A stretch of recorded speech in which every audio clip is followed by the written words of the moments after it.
a good day. Welcome on in. Welcome. Sky, welcome on in. I hope you're having a good day. Thank you for the tap. Dear Enriku, welcome. Psst, Jelly. Psst, Riku. What's up? I hope you're having a good day. Welcome. We are going to be working more on the gauntlets today, but I have made some progress. You guys want to see progress? Oh yeah. I left it kind of far away. Excuse me while I move my whole room. There you go. Wow. But not just one. Two. Yeah. So I made some progress off stream, and look how sparkly they are. Do you see this? Do you see this? They ended up so sparkly. Wow. Oh dear. We still have more to do on them though. They are not finished. We finished the beading and the embroidery on the top, but I still need to add lots of little scales poking out of them, so we're going to be doing that today. Oh dear. Luna, welcome on in. I hope you're having a good day. Can you be a little quieter there? You just woke me up. No. Welcome on in. And Rambo, welcome. How goes it? It was nice to be able to actually pop into one of your streams this week. Can't do that too often. That was heckin' nice. How are you doing? I hope you're doing well. And Anime, welcome on in. And Rafiki, welcome on in. Welcome everyone. I hope you're having a good day. Happy Sunday to everyone. We are doing more gauntlet work today. It should be good. I'm pretty confident in what I've got planned for this. We need to make lots of teeny tiny scales. You know, I did that random measurement last stream and then did nothing with it. It was for this. It was for this. Do I have any paper nearby? That would be a good question for Jelly. I've got a big blanket though. I don't really need a blanket right now. I might want a piece of paper. Oh, actually, can I use this? Yes, if I rip it up. Listen, I would prefer to have paper, but if I can use cardboard, that's fine. I just have to cut a piece off because it's got my address on it, and you know what? We're not looking to put that out on the internet, not today. No siree. Oh dear. There we go. Get rid of the bit with the address on it. Heck yeah, we can use that. Nice. Oh dear. Go to your sleep bean. No, you're a sweet bean. Feels weird to drop in early rather than while you are like 2 hours into the stream. Yeah. Heck yeah. It was nice to heckin' see ya. Oh dear. Thank you, Rafiki. I appreciate it. This is actually my work uniform. Thing is, because I'm not at work at the moment, I don't need to save it for the weekends, but this is what I wear to work most of the time at the moment, because it's nice and summery, and it's a long dress, goes down to your ankles, so it's like, I don't know, I like it. I feel very witchy at work whenever I wear this. Also, Jelly! Hello, fellow Jello, how goes it? Right, let's switch our screens really quickly, because I need to draw some patterns on my beautiful, beautiful cardboard. It's just easier, honestly. Cardboard I know is going to stay nice and strong. I have lost my pen. Do I have a spare? I know where it's gone. I had to write some letters. So all of my... you know what? I'll just do it in white. It's fine. So yeah, I had to take my one pen downstairs. Logically, I should really have more than one pen. But I don't. Right. Let's see about this. We're going to use that line. And then... I need a 10 centimeter one. Goes to there. How wide do I want them? Do I want the width of the ruler? That might be kind of nice. Oh dear, Jelly the Witch, heck yeah! Honestly, I like feeling like a bit witchy at work. I'm not really someone who dresses particularly witchy. It's not normally my style. My style is a bit more colorful than that. But because at work the uniform is black, white spots, black, white stripes, just keeping it black and white basically.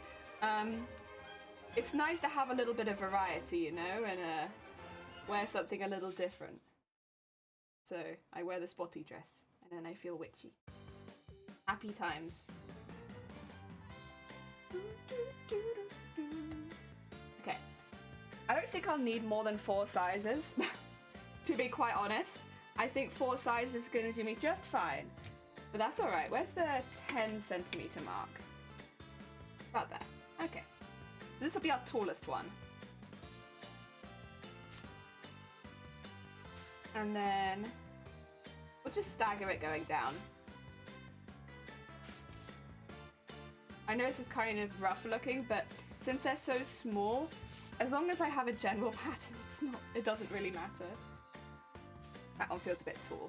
Take that down a bit. There you go, that's better. Right. And there's our patterns for the day, very nice. Did Jelly curse? Did I curse anyone? I don't think so, but I could be wrong. Jelly cursed me the day she met me. That's true, actually. I did do that. Actually, there are people here that I did curse by accident the day that they came here for the first time, and I can't remember who it is, but I'm sure they'll let me know at some point. Oh, no, I can't leave our cosplay streams, yes. You have to sit and watch me do a costume for... Well, this costume's gonna take, if we get it in for TwitchCon, which is only if we get into TwitchCon, but if we get it in for TwitchCon, we would have been making this costume for 11 months. You guys have hung around for a heckin' while, so maybe it is a curse, honestly. Maybe it is a curse at that point. That's a long time to watch one costume, huh? Who does that? Wait, did you give my mum clout? Oh, I'll let her know. Thank you. I'm sure she'll really appreciate that. Also, Grobit, welcome on in. I hope you're having a good day. Yeah, my mum was just wondering if she could get any clout. So thanks for the clout for my mum. Yeah, she'll love that. She'll love that. Oh dear. To be fair, the nice thing about having them cut out of cardboard is that they'll be really sturdy. And I won't have to worry about breaking them too much. Oh, there we go. Cute. Oh yeah, they're all gonna have like bits of the the bird and blend on it. That's fine. Oh dear. Oh, that's actually something I need to talk about. Right, really quickly. Small sponsored segment, kind of. Not quite, sort of. I think most people know at this point that we're affiliated with Bird and Blend Tea. Bird and Blend Tea, they are UK based, but they ship worldwide, and they do lots of really interesting and unique tea flavors. We drink a lot of them on stream, basically. They're the tea that we drink on stream, and we're very, very lucky now to be affiliated with them. We have a link underneath the stream. We have a link there as well. Thank you very much, Riku. If you use that link, it helps me out. Also, if you use code JELLY at checkout, they give you 3 samples of some different teas. So yes, we have that now. I need to mention it because, yes, if you're going to buy anything through that link, do use code JELLY because then you get free samples. Why not? Can we delete the comment for hate speech, please? Oh, true, actually. Where did you put that? Get rid of that. Thank you, Grobit. I appreciate it. Grobit honorary mod for the day.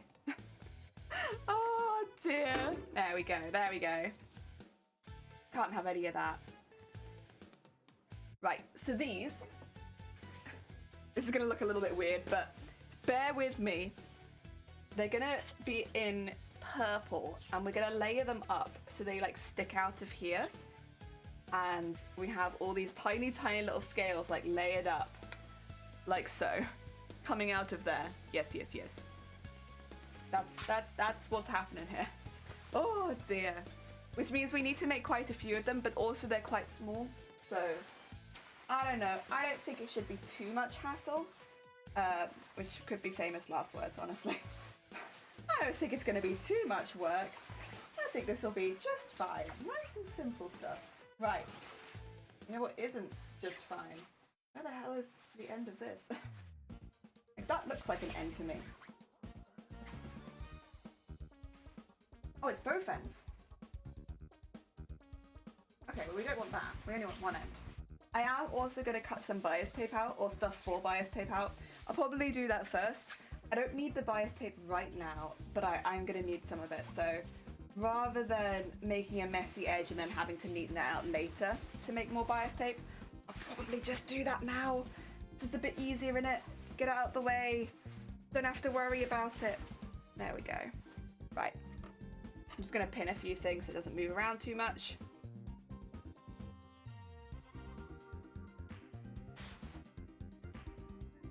I wish I'd kept track of how much bias tape we'd made for this project, you know. I kind of wish I had. I feel like it's a lot. Oh dear. Oh, Rika called you ugly. Yes, terrible. It wasn't the comment, it was true. No! No, but Jelly, there are leaks in Genshin which made me happy. Oh yeah? Like the vegetable or like the internet kind of leak? What kind of leak are we talking? Okay, let's just get that pinned there. Taki! Hey Gels, hey Taki, how goes it? I hope you're having a good day. Welcome, welcome. Actually just going to be quickly cutting some bias tape before we do the rest of the stuff for the session today. Make sure that's all nice and flat. There we go. I doubt we'll need more than that. Probably. We hope we don't need more than that, because that's a lot.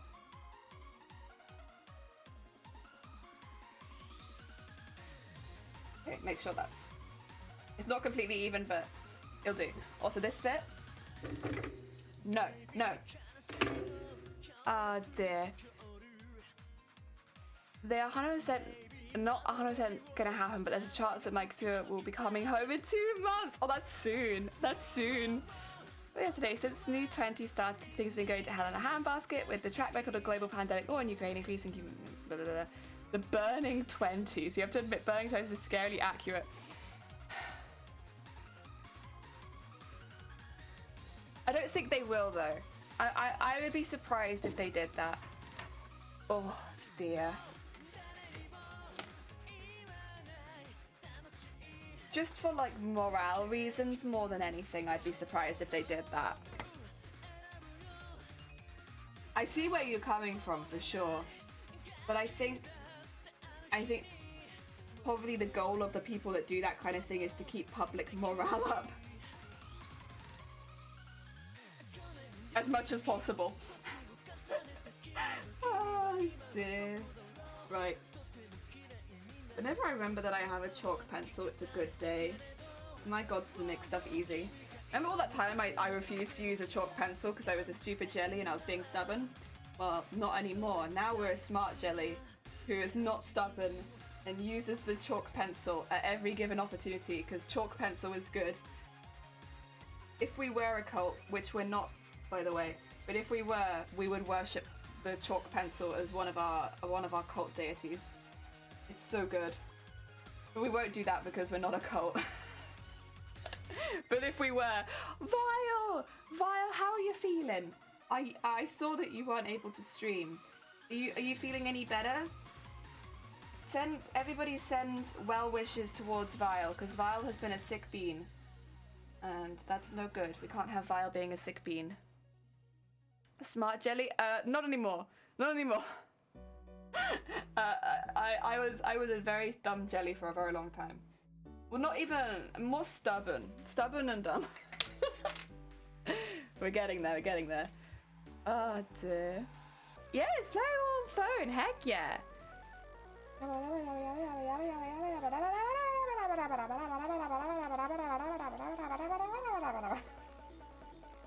I love these songs. They're good motivators. Hope you get well soon, yeah. Oh dear, sending all the recovery hugs. Heck yeah, still congested a bit, but I'm through the worst of it. Good to hear it. I'm glad to hear it, Vile. Sounded nasty. Oh dear.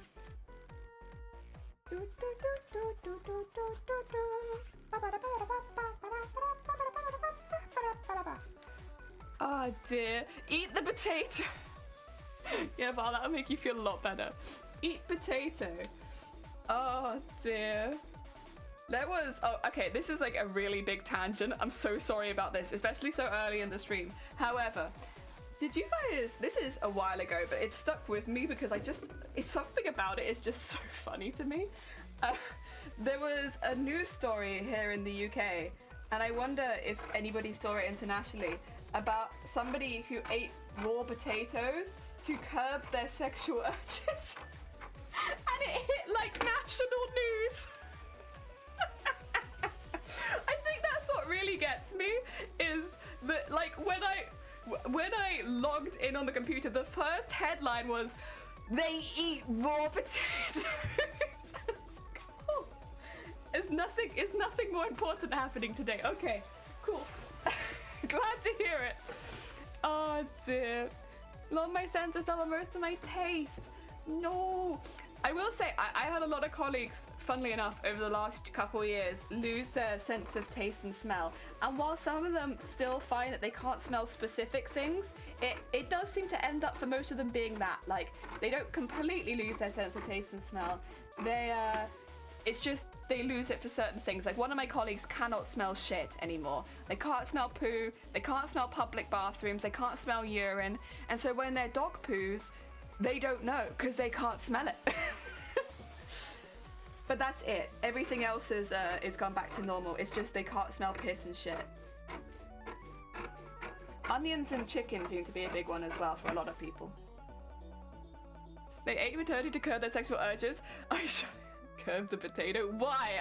I don't know. And did it work? I think so. But like, yeah.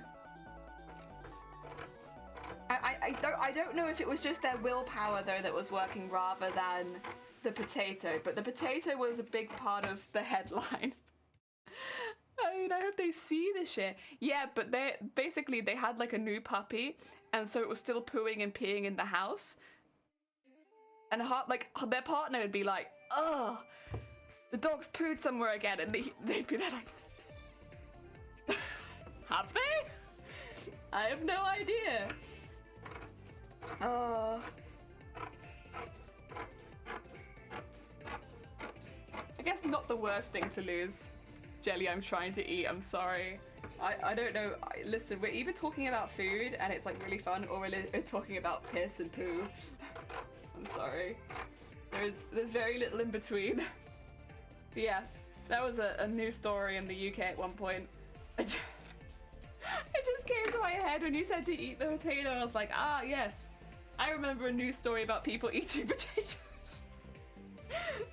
Oh, right. I'm going to put all these to one side because I don't really fancy doing the ironing today, but we've done a good job in getting them cut out and ready so that I can do that off stream at some point, because I always forget that I need bias tape. So yes, very productive, very good. Excuse me. There we go.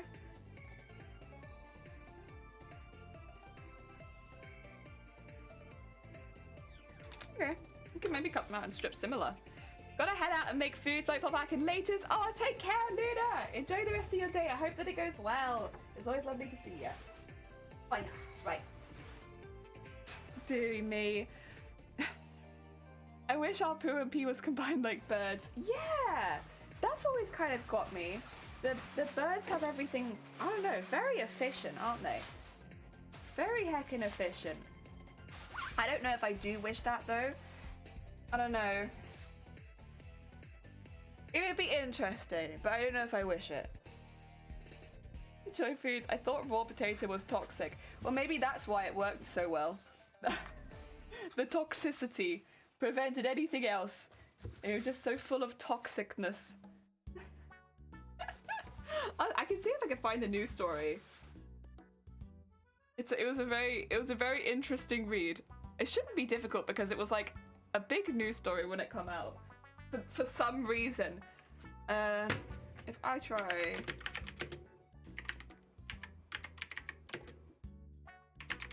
God, I'm gonna have really weird search, but that's okay. It's fine.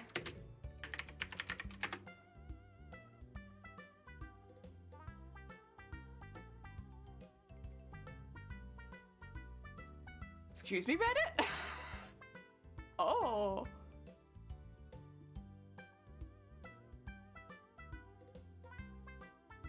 Oh yeah, I found the news article.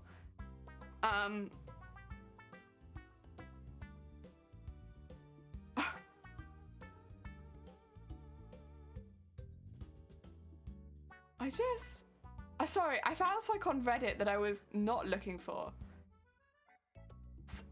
And now I'm distracted by Reddit. How dare you?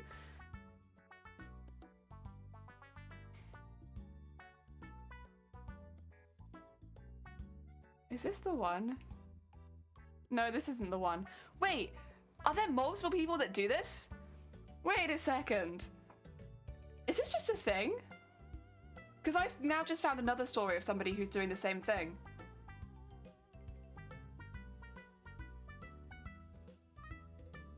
Wait, how many people are eating raw potatoes?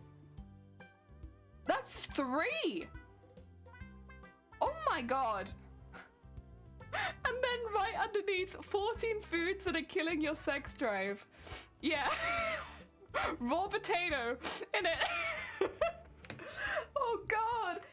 Okay, well, I don't know if I can find the exact story just because I found a few stories, apparently, of people eating... I refuse to believe there are that many people out there that are just consuming raw potato. But it's like in it, I don't want to say cyanide, but it's some chemical. It just makes it worse. Shadow, welcome on in. I hope you're having a good day. We're talking about eating raw potatoes. For reasons. Oh god. How weird. It's just kind of a... What? What? That it's just kind of a thing.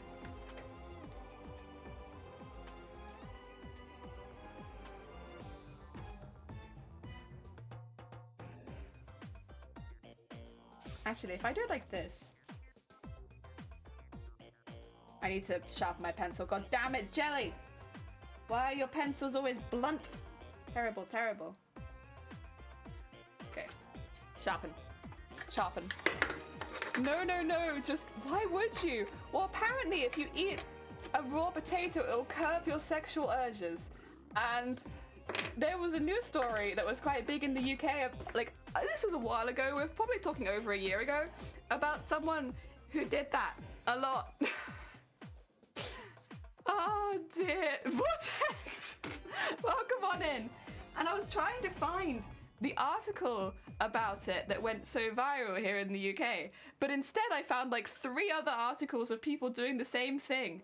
And I just can't believe there are that many people out there that eat raw potato for that reason.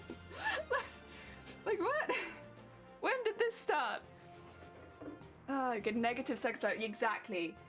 Sex appeal goes down if you eat raw potatoes. There you go. I won't judge you based on how you look, but I will judge you based on if you eat raw potatoes or not.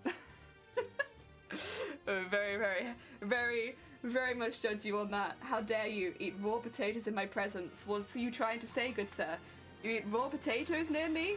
Disgusting. Raw potatoes. Oh dear, welcome on in, Vortex. How are you doing? Also, welcome in, Churchill. How's it going? What the hell are you talking about? Right, so let me just like explain myself a little bit. I don't remember how we got onto this topic, but there was a news article here in the UK a while ago about a guy that used to eat raw potatoes to curb their sex drive. And I don't remember how we got onto this really, but we did. And I was trying to find the article so I could share it in chat, but instead of finding the article, I found 3 other articles about people who ate raw potatoes. And there's a whole Reddit thread that says eating a potato is actually a euphemism for something else. Or eating a raw potato, sorry. Specifically, the potato can't be cooked. Which, again, was not what I was expecting to find at all. None of these were my article.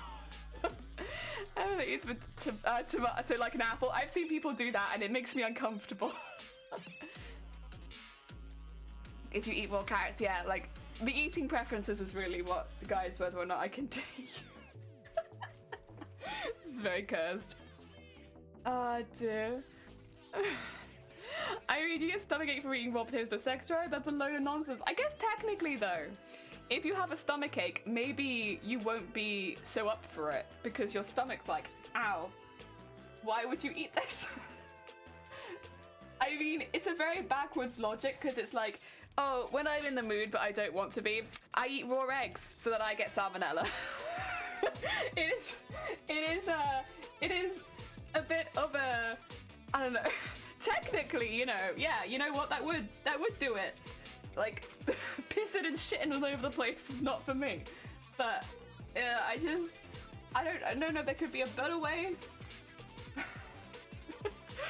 Oh dear, my mama would cut potatoes to boil and I'd go like, oh! But to be fair though, I did that too. Not with potato, but like, they'd be cutting things up. I used to eat raw onion a lot. If you're like, they cut up an onion, I'd be like, let me eat some of that raw onion. Delicious, delicious. But then raw onion is delicious, and I stand by that. Young me had good taste. Raw onion? That's good. I still do that now, honestly. If someone's cutting up raw onions, I'm like, oh yeah. Oh dear. It's been taking notes. Don't take notes. Let's go raw potato in the news article notes. When in doubt, cook the potato. Honestly, the potato probably tastes better cooked anyway. Although it does depend how you cook it. I don't know. Maybe I'm being fussy. There are some ways of making potato are just better than others. Some of them are just better. This is the really small one, but can I fit this one in here? It'd be very close. Let's fit this one in then.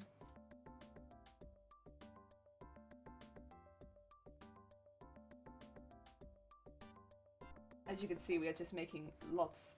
So there's 2. So we've got 10 of the big one, 8 of the first medium-sized one. After this, we'll have 8 of the small one too, because it's doubled over a couple times. That's what we're doing. Oh, apparently my friend ate like apples. It was odd. You'd have to have less, I think, some kind of like reduction in taste buds to do that, surely, because that is so intense, that flavor. I don't know.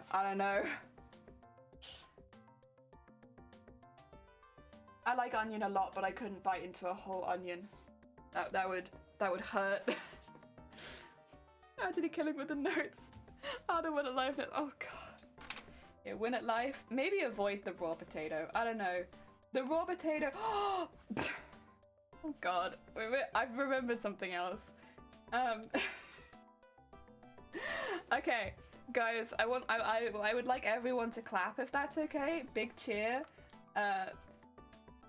Jelly managed to end up on one of the sexy streaming sites, not by consent, but somebody's. I'm not gonna call them out. You can come out if you want to. Someone sent me a DM and was like, just as a heads up, you've ended up on this sexy streaming site where they like take your stream and stream it to people for like, isn't it sexy? We made it, guys. We did it. After 2 years of streaming, somebody looked at my stream and was like, sexy. Put it on the sexy site. Oh dear. Getting places, yes! Honestly, I've been waiting years for this. Oh, what an odd achievement. Honestly, it's not something that I ever even realized existed coming into streaming. And then I saw on Twitter, like, this would have been like over a year. This is when all the hot tab stream stuff was going on. So this is a while ago, like when that was big news. I saw people saying, well, people take my streams and put them on a sexy website all the time, like while I'm live. And like, I don't have any consent in that. It's like, it's not my choice, but people do it. And at the time I was like, I wonder if I'm on any sexy streaming sites, and I was not. But now I am. It has happened. Idiot sent you on that site. They didn't send me on the site, they just took a screenshot of it. And they were very, very sweet about it, Riku. They were like, just as a heads up, if you want to get it taken down, you're on here. They were very nice. When you're bullied that person, they were very sweet about it. The degenerate days of Twitch. I mean, it was a learning curve for Twitch, I'd say. A learning curve for Twitch. Oh dear, I thought it was hilarious. The entire time, I thought it was very, very funny. But then I am also from the point of view who's someone who does not make their living off Twitch, and is just here for a good time. And I thought it was very funny. People were getting so heated about it every day, and it was like, I don't know, man. But then also, I would say that I am very desensitized to this kind of thing, because my job is literally working with boobs. So like, I see a person in a bikini and I'm like, at this point. Oh dear. Wonder if I'll ever be on there. I feel like I wouldn't maybe see you on the general sexy, but maybe, have you ever checked up on hand fetish forums? You could make a good living off that. You'll stream on that site, but the person who gave you a heads up is a hero. Yeah, I was gonna say, they were really, I don't want anything bad. Like, they weren't doing it maliciously. I'm pretty sure like they were just being a very sweet mean and being like, hey, You've ended up on a sexy site, and then probably the expected reaction was not, yes, we've made it, people. Someone has recognized us as a sexy stream. Big celebration. Let's go. It only took us 2 years or something. Oh dear. Yeah, I should maybe explain a little bit more about what it is. Basically, if you are a little newer to Twitch, or like I was, which was just, I had no idea this happened. If people identify your stream as having sexual content in it or being a little bit sexier and stuff like that, maybe not so much against TOS, but so much you could basically like have fun looking at it. They take your stream and they re-stream it at the same, like simul stream it? I don't know what you'd call it, but like they stream it at the same time on one of these sites that is dedicated predominantly for women. Not for women, but they predominantly stream women. And then, yeah, basically just put your stream on there as well so people can look at it. Shifty deserved top stream on the site. That's true. I'll keep an eye out. I don't think I've seen Shifty yet, and that is a crime. You're right, Riku. That's terrible. The fact that the Shifty isn't on there yet. Sexy sewing. Yeah, so it was specifically the one where we were making the gloves. The gloves for... I don't even know what we talked about during that stream, to be honest. But at the stream where we were making the gloves for this costume, they streamed it as well. I don't, if it's not clear, like I'm not particularly bothered by it, to be honest. Very kind of someone to let me know. Personally, I don't really care. Again, it probably would be different if I made a living off my stream and people were taking it, but like, for me, small streamer doesn't really make a big difference. But I did think it was quite funny. Oh dear. Oh no, one of them's so much shorter than the other. Okay, well this will be a little bit shorter than maybe it was originally planned. Also, I thought I doubled it over more than this, but apparently... Oh, no, I have. There. Jelly. Jelly, please. Oh, dear. Shifty's cake would be #1, exactly. Play! The stream we talked about poo walking. Oh, is that what we talked about? Poo walking? Oh, maybe that's what did it, Flay. Maybe it was all that talk about poo. Sexy gloves. Well, this is what I'm thinking though, Vile. Since your whole stream is hands, surely you'd be perfect for this kind of website, right? Because your whole stream is that, right? Like, I only talked about my hands a little bit, whereas you have your hands there all the time. Also, Baymo, welcome on in. I hope you're having a good day. Sexy sewing. Scandalous. I did have my hands on show a lot that stream. Ooh. God. Streaming is a wild ride, that's for sure. Oh dear. And there. And in there. There we go. I need them all pinned, otherwise these are going to go all over the place. Let me move those up there. And we don't really need the ruler anymore. Put that up there. Oh dear. Yeah, but Vile, there's a whole industry waiting there for you. In your hands. Oh dear. The only issue with that particular website is I'm pretty sure a lot of the websites are a bit more vague. Well, I'm sure there's some men on there, but I think it's predominantly women that they view. I'm genuinely surprised somebody found me for that though. Because like, with makers and crafting, I don't know. It just seems like an odd category to look in for like your sexy streamer content. I don't know. Maybe I'm just not being open-minded enough. It just seems like an odd place to look, considering some of the categories on Twitch, you know? But hey, who am I to judge? Maybe some people find the snip of scissors to be... Actually, to be fair, I'm one of those people. I love the sound of scissors snipping. Like that's... If I was like to listen to ASMR, that was the ASMR that I want to listen to. I want to listen to scissors cutting things. It's a good sound. So maybe that's what it is. Maybe it's all these lovely scissor snips. A hash brown today. Today is good. Oh, it's been a while since I had a hash brown, but I love hash browns. Yeah, that does sound like a proper good day. Heck yeah, that's the way you start a day. Okay.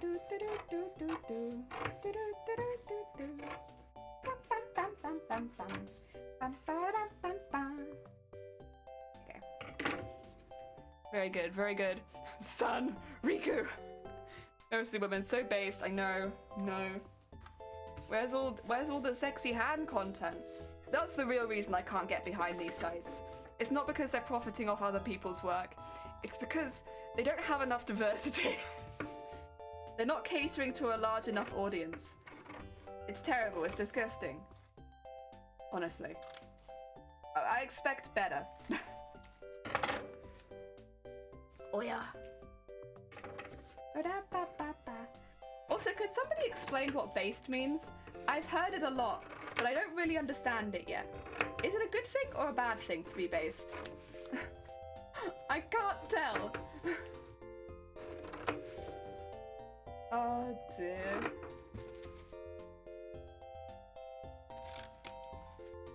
This is the same issue I have when watching people play Apex and they're like, I'm cracked, and I'm like, that sounds bad. And then they'll be like, I'm boosted, and I'm like, that sounds good.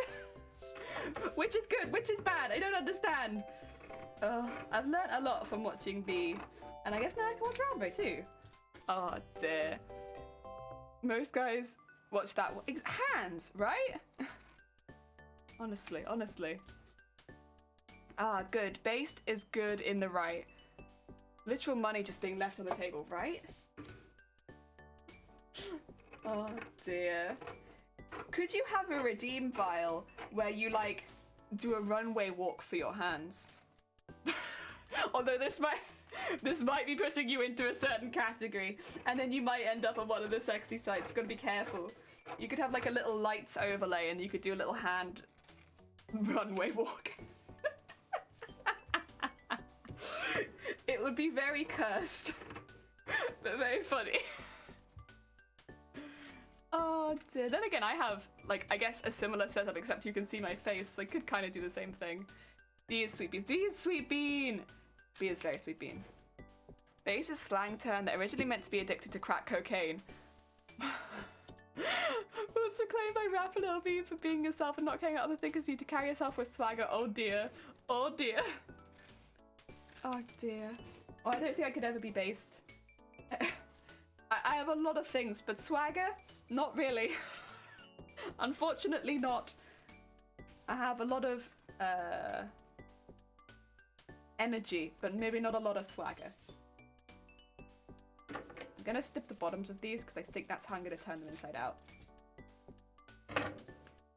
So right now, all of these are doubled over. So they've got 2. Or 4, I suppose, but they've got 2 layers. It's gonna change them. They've only got 1 layer. It uses a lot of pins, but that's okay. Because they're small, they only really need 1 pin per thing. Which is nice. I like that. I'll also trim all the hems and stuff later. Once I've actually sewn it.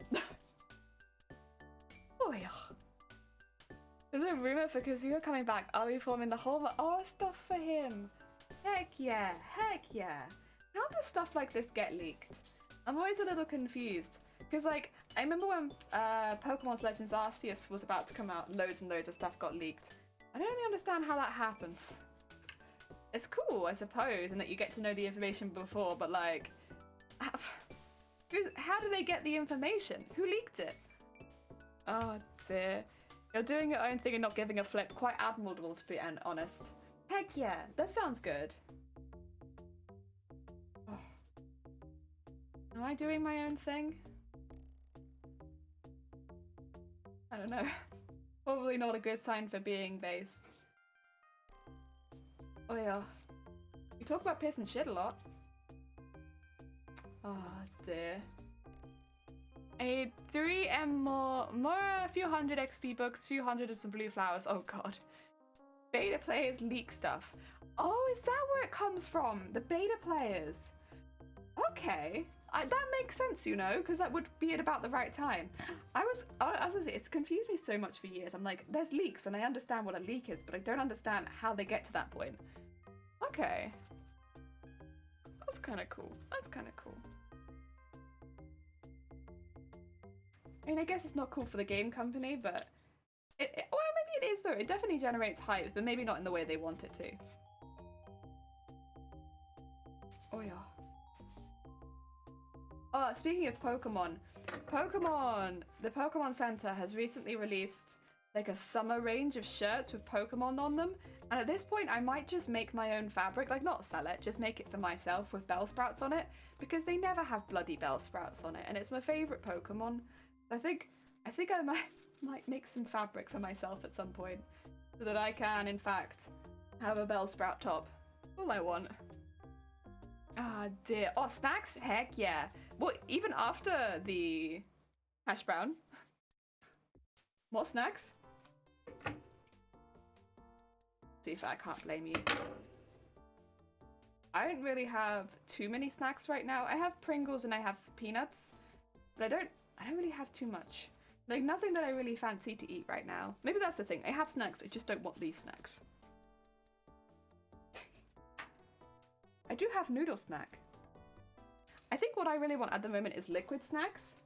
So like yogurt drinks and smoothies and stuff like that. They're the kind of snacks that I'm really into at the moment. I think because I'm crafting quite a lot during the day, and it's a little, like, to stop and eat some Pringles is kind of a pain, but to like chug a yogurt drink, that's good. That's easy. You enjoy chicken wrap snack? Chicken wrap snack sounds pretty good as well. We're gonna be having a wrap snack. Well, it's not quite a wrap snack. I think it's gonna be more like a kebab, but somewhere between probably. I don't know. It's got a recipe on the back of it, and I've never made it before, so we'll see what it ends up making. But we've got some of that. We got some. It's not corn chicken, but it's like not real chicken. We're gonna try it. We're gonna have a little look. It was on special basically, and we figured why not give it a go. Oh dear. And cake. See, I think I am kind of craving cake. Cake feels like one that I could go for right now. Not that I have any cake. Maybe once I finish the cosplay, I'll buy myself a nice cake. You have a watermelon? Oh, watermelon is a good one. We don't get watermelons in the house too often, specifically for the fact that I will eat an entire watermelon, like, in one sitting, and then feel very ill. Because I love it, and I just can't stop eating it. But then also, you need to take breaks. That's a lot of hydration. Oh dear. Cucumber and sugar. Cucumber and sugar? Wait, what does that taste like? Can't say I've ever had cucumber and sugar. You see, Kazooie needs samurai root boss called Magu Kenki? About 32 of that boss needs to be killed for him to go to level 90. I'm on 20, oh god. I think my highest level character is 50. Ooh. Ooh, we're lagging behind again. That's okay though. Kind of alright with that. I'm having a good time. I like the event with the spice. I'm enjoying that. That's good. Let's just do some timing games. It should technically there's like a bad watermelon, the cucumber and sugar, I mean. Oh, okay.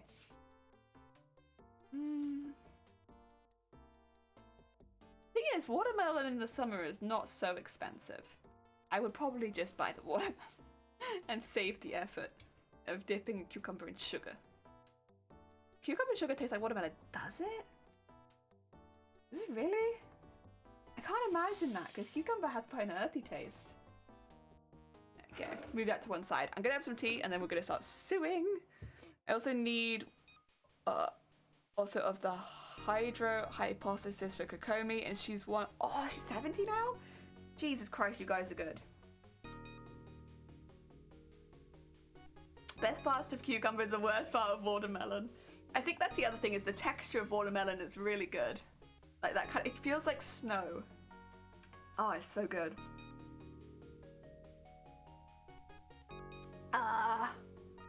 So good. I will say that's nice. I've got the digestive biscuit tea again today, and I put a little bit of honey in it, and it's so good. It's like eating a digestive and drinking tea at the same time. I'm about it. I'm about it. I love cucumbers. I like cucumbers too. We don't get them very often, but I do like them. when we have them, I think they are good. Those ones will need a little snip in the bottom, otherwise we can't turn them inside out. Should I change the stitch tool? We'll do it to that. Because this is really thin, it's going to have more of a likelihood of getting stuck. For these in particular, because they're a bit fiddly. When they have a little bit more thickness to them, like the scales did, because they had a layer in between, they sewed a little bit more smoothly, whereas these ones are gonna pull and move around a bit. So I'm just taking it a bit carefully. Fortunately, if one or two of them are not perfect, it's not like they take a lot of fabric to make, whereas the scales took quite a lot. Cucumber, watermelon are in the same family. Yeah, but cucumber is not like snow, and watermelon is like snow. Maybe I'm being picky, but watermelon snow tier. Hitting storms you can do much damage and has, oh my god, so much heckin' health, so much heckin' health. Okay, I'm just doing one as a test before I do all of them to make sure that I don't muck all of these up. Also, Cthulhu, welcome on in. I hope you're having a good day. Cthulhu, do you want to see the gauntlets we started on Friday? You want to see? Do you want to see? Because I kept working on them. Unfortunately, on Friday, I had a migraine near the end of my stream, so I had to stop a little earlier than I wanted to.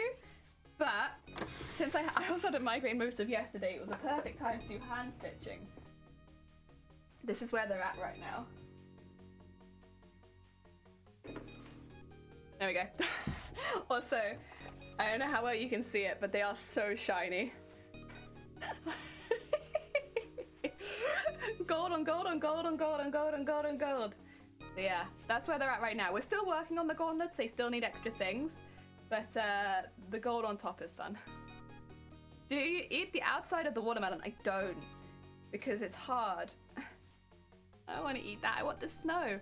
Thank you, Cthulhu. Yeah, we're a wizard. Heck yeah. It makes sparkles. Very specifically, I don't think that I could be a wizard though, because wizards learn a variety of skills, right? And I'm only really good at one thing, and it's adding sparkles. All right, I'm gonna need something a bit sharper to get to the end of this. That's okay. It is looking all right. It looks like a little finger, but that's okay. This is one of the longer ones, but it means if this one works, then all the shorter ones should as well. I mean, there's not really any reason it shouldn't work. It's just a lot thinner than the bits I was doing before. I think that's probably what's making me a bit nervous. What are you? DM me your... let me see what's happened. Remember that I'm here. Thank you.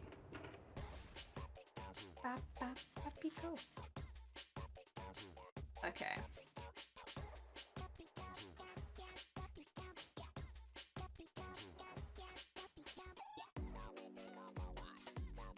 And what do you think? He's very small, but he's small but mighty. I'm gonna sew the top one. Also, you'll see this consistently. I'm not sewing up this edge. It's all gonna get covered later, so I don't really need to bother sewing up the bottom edge. It just makes it thicker, and I don't need that. What I do want to do is the same top stitch that I did on all the scales.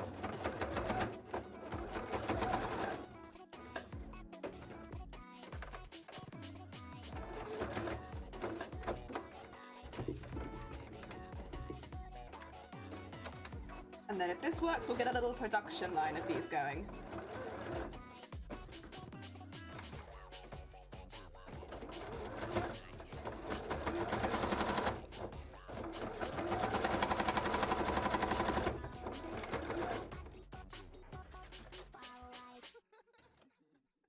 And yeah, that's what I wanted. That will then sit. You know what? I'll show you later once we've got all of them done. Right. Let's sew around all of them. We've had success today. A nice little early success.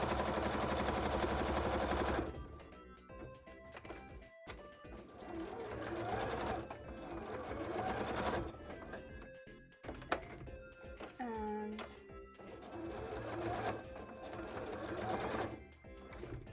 Honestly, I think these are going to look a lot better than what we originally were going to do. So originally, we were going to make one piece that was just spiky and sew the details into it. I think this is going to look better. I'm confident that this will look better, just like layering it up and making it look a bit 3D. Oh, Vile. Oh, I should actually do a little shootout for Vile. Let me get that now. Let me shoot out. There we go.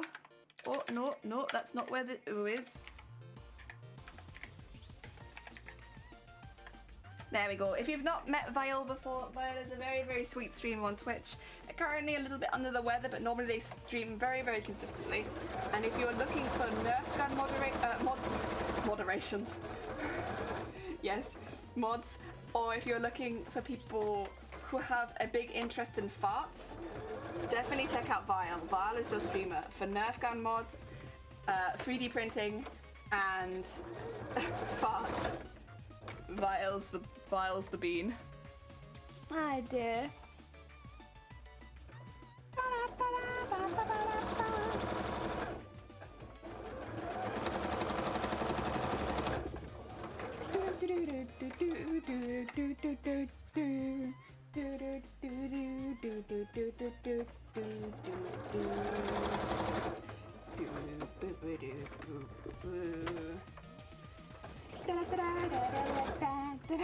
God, this one's gonna confuse me. This is maybe not the best song to craft to. Oh, and we're managing, but God. Whew. That was quite a lot. There we go. Could you elaborate on the fart part? Elaborate on the fart part. Yeah, sure. So, Vile has redeemable fart sounds, and like not just one. They have like 8 different kinds of fart you can redeem during their stream. My favorite is Fartful. Fartful's really good, and if you're going into the chat for the first time, I would recommend Fartful. But they have forced fart, tight fart, squishy fart. There's a fart that sounds like they farted in a cave, like there's a really good echo to it. Yeah, they got a lot of fart sounds. I got a lot. Probably one of the most diverse range of fart sounds I've seen on Twitch so far. There's like really loud farts as well, but personally I prefer Fartful. Fartful's a really good one. I think Fartful has to probably be the most used, right? It's really good. There you go. Does that better explain Vile's channel to you? I mean, that's really all you need to know, I think, is they do Nerf gun modifications and they fart a lot.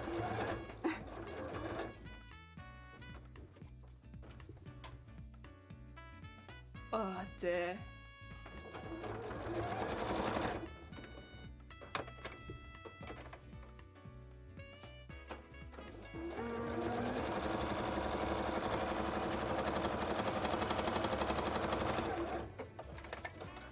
Keep going. There's a lot of these to do, so it's gonna take a minute, but we're getting there.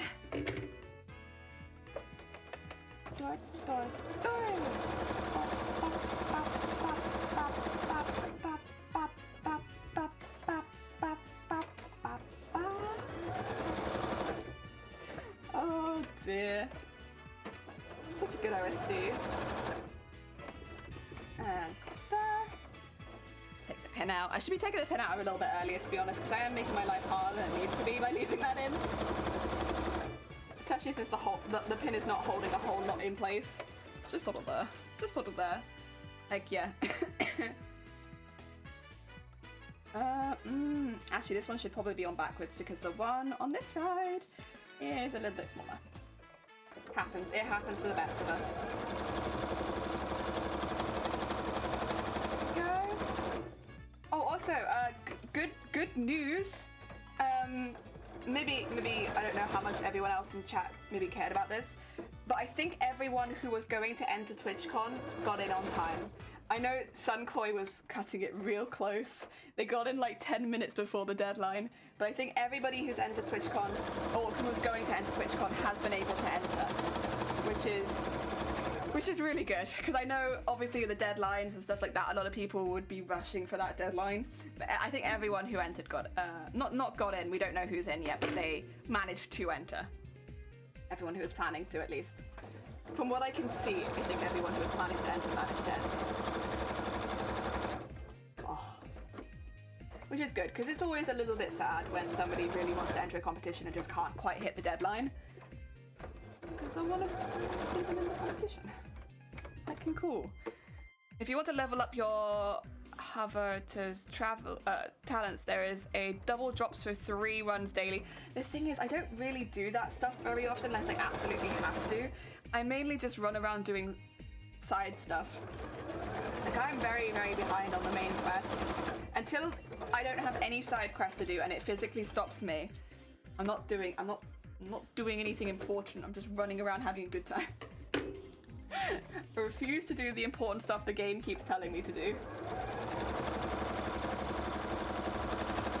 I would say I've been having a really good time exploring like the big icy mountain. That's been quite good.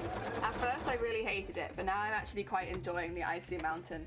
The icy mountain feels like the equivalent of a poison swamp, is the only thing. Because of course you're consistently waiting for your damage bar to go up high enough that you actually, not damage bar, your frozen bar to go up enough that you take damage, and it's like, this feels like a poison swamp. But, you know, I'm kind of liking it. Running around getting, yeah, that's what I want. I want 100% exploration. Yeah. I guess that's my favorite place. Is it Dragonspire? Is that what the snowy castle's called? Probably. I've just been calling it, not snowy castle, snowy mountain. I've just been calling it the snowy mountain. But I've been enjoying myself. Like, I think there's dungeons there that are too high level for me at the moment, but otherwise I just get to run around, have a good time, you know? Enjoying myself. None of my dailies ever seem to be on the mountain though, which is always a bit of a shame. I don't know if that's like that I unlock later, or if they just never end up being on the mountain. But yeah, I'd like it if my dailies were on the mountain.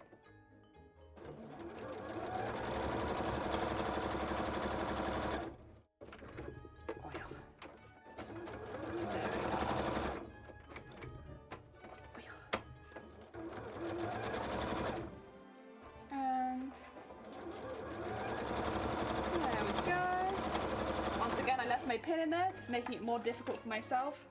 It's fine. It's fine. There you go. We're getting there. We're getting there. The thing with making these sort of bits, it's like it's always a slow process. It always takes a while, but it's worth it, because then when they're finished you get this really nice unique looking thing, and it'll be nice and layered, and it'll match the tail nicely. I won't be beading down the center of all of these like I did on the scales, because they're just too small and they'll become overwhelmed by the beads very quickly. What I might do instead is have some like little tassels come out above them to sort of mimic the same detailing on the tail that it will be on this. But I'm not going to bead down all of them. It would just look, unfortunately, very, very busy if I did that. And I'm not going to claim the rest of my costume doesn't look busy, but it definitely doesn't need to look busier.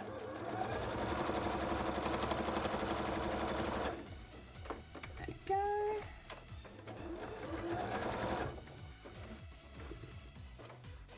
Get that out of there. I do like significant explorations because on times like, okay, let's do ice, let's do that's fair. Also, Anime, you have to go. Take care. Thank you so much for popping by. No, enjoy the rest of your day. I hope it goes well. We'll just be here sewing many, many, many of these, but they'll look good and it's going to be worth it. I actually have to probably do more than this because I'm going to be having the same detail on the wing above as well, so they'll be on both gauntlets but also on the upper wing too. But that's okay, we can see how many this makes and go by that.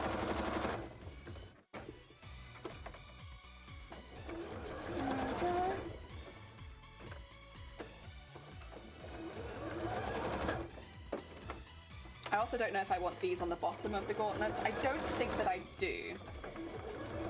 Because I think that will add weight straight down. And that's like the one thing I don't really want to do is add weight that goes straight down. I don't mind if it's supported by something. I knew you weren't moving. Okay.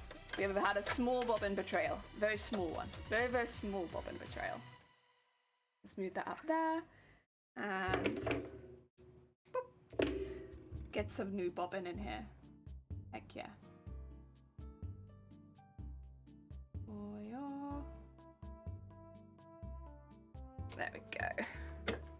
I think it will. Gonna have a nice day with my family. I'll be working my quilt. Oh, lovely. Yeah, that sounds like a pretty good day. Heck yeah. Oop. There we go. Oh. Now we just get to wind the bobbin. Slowly but surely it'll happen. I can drink some more of my tea while I do this.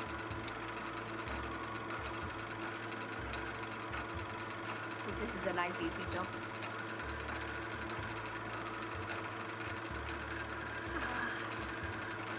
Maybe just under halfway there, I think.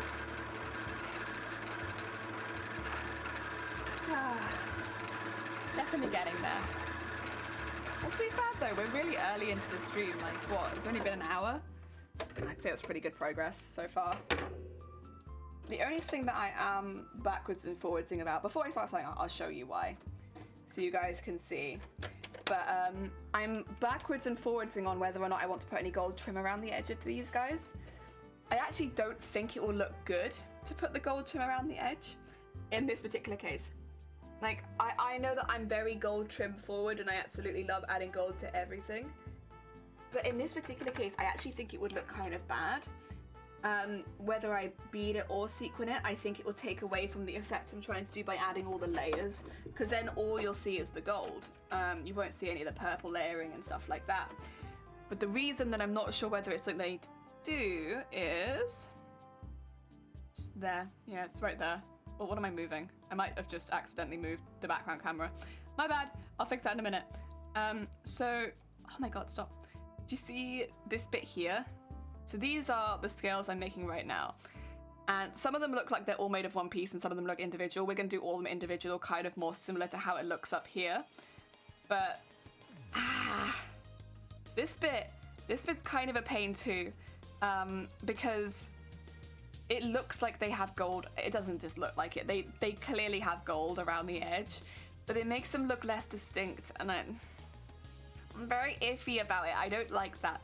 I might end up doing it just for accuracy's sake, but it's probably one of the first bits of this costume that I've seen that I actually dislike how it looks. Like, it just, yeah, it doesn't look quite right to me. Now, have I moved the camera? Oh, actually, maybe a little bit. There you go. There. I should really lock that so that it's not always moving. There you go. Ah dear, I like 6.6k more and that's 40 draws. Guaranteed next banner 5, but I'll give 40 more draws. Well, why not? Why not? You're already like halfway there. Why not? Get as many as you can. It just gives you the best chance possible, right? Right, we'll finish this one off since I did get bobbin betrayed halfway through. Keep moving. Like, I love gold trim, but it feels like there are some areas that you shouldn't have gold trim. And this feels like one of those. What I might end up doing, so that it's not too obvious, is just maybe beading around the edge, rather than adding anything too shiny. Or sequin it. I could sequin each of the edges of these. I'm not very hype about this. I mean, they're only like yay big. I could do a little line of sequins across there though, and it probably wouldn't take too long. Would it add very much? It would add an extra layer of danger to the costume, because the sequins always end up being very sharp once they're done in an edge. So it definitely make the costume a little bit more dangerous. I don't know if that's what I'm looking for this costume, but I can see that as the expected result. Oh yeah, also again, I'll say it again, I said it earlier, but this is new. I think a lot of people here already know that we're sponsored, or affiliated. We're affiliated with Bird and Blend Tea, which is most of the tea that I drink on stream. I got very lucky. And yeah, so if you're interested in ever drinking the tea that we drink on stream, or if you want to have a little look, if you use that link there, it helps me out. And if you use Jelly or code Jelly at checkout, then it gets you some free samples with your order. So you get to try some other stuff too. But yeah, no, thank you. Thank you everybody who's looked into it so far. I do really appreciate it. I mean, if possible, I'd love to stay with these people because I love their tea, and it feels good, like, being able to promote something that I actually like. But yeah, that would only be at the end of the day if it's beneficial to the stream.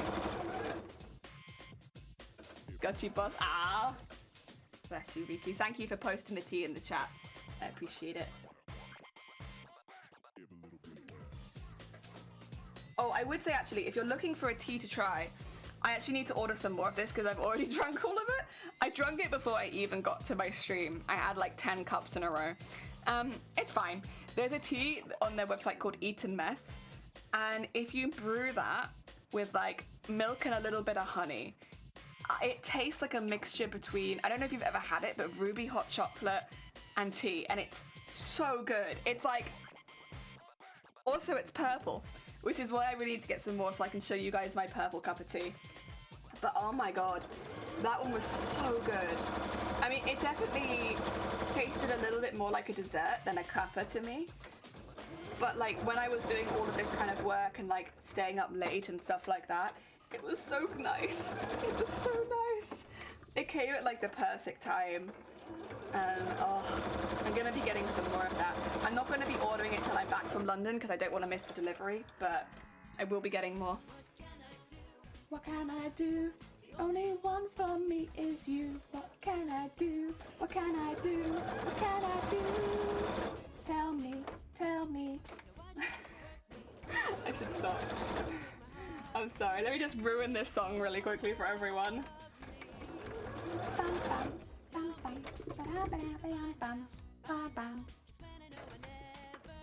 There we go.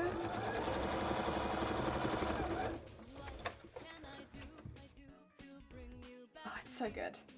The Rhythm Heaven OST, 10 out of 10. It's so good. And it has songs like this which have like lyrics and everything. Oh my god. It's so OP. It's so OP!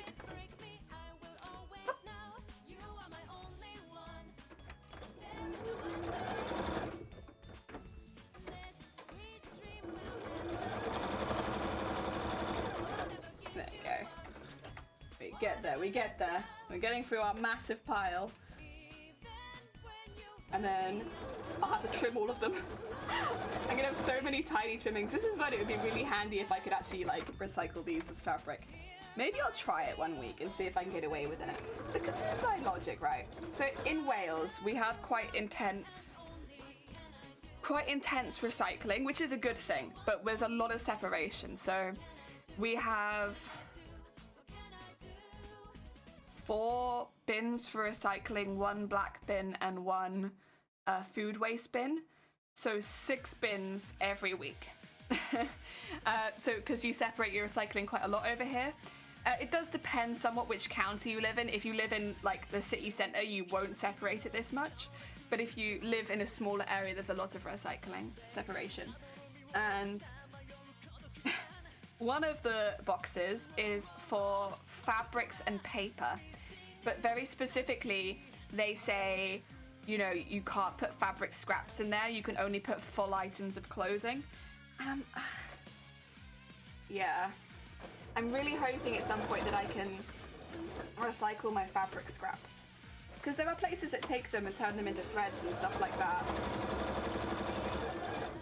But maybe I'll try. North or South Wales? South. South Wales. Wherever I live, I always live in the South. Doesn't matter on what country. Always in the South. It is a coincidence. I don't quite know how it's happened like that, but... Oh. Go. Maybe I'll have to move country again, just so I can live in the south of another country. You closely live in Bristol? Oh! Well, you say that, but South Wales is quite... Well, I guess the longest I'd be away would be like 6 hours. Or 4, no, probably about 4 hours actually if you're Bristol. Probably about 4 hours. I guess because I kind of include West Wales and South Wales, which I probably shouldn't, but I do. I include the West. You live in the South? Welcome to the South Club. We all live in the South. Oh, did you unthread right in front of me? Wow, that was ballsy. I'm literally right here looking at you. Let's not nod while threading the needle. That's just going to make threading the needle really hard. There we go. Okay, please keep going, please. None of this silliness. Oh, that sounds bad. Yeah, it was. I hear it a mile away. I'm like, the machine's acted up. Fix it. It's a lot of extra thread you didn't need to use, but that's okay. That's better. It just does it sometimes, doesn't it? Sewing machines are funky. North south I can get. You need to go south. It only takes an hour to get to Cardiff if that helps. Yeah, I tell you right now, I'm not going to tell you where I live because I live in a smaller area and it would narrow it down like that. But I include the west and the south, which I shouldn't, but I do. Because it all just looks like it's under the south. But no, I live in a very small area. Small, small, small. Which is why I never have anything nearby like bakeries. I miss bakeries. I'm gonna rethread the bobbin really quickly because I'm just not happy of how this feels. It doesn't feel right. The city in Montenegro I live is in the south. Oh my god, are we all South beans?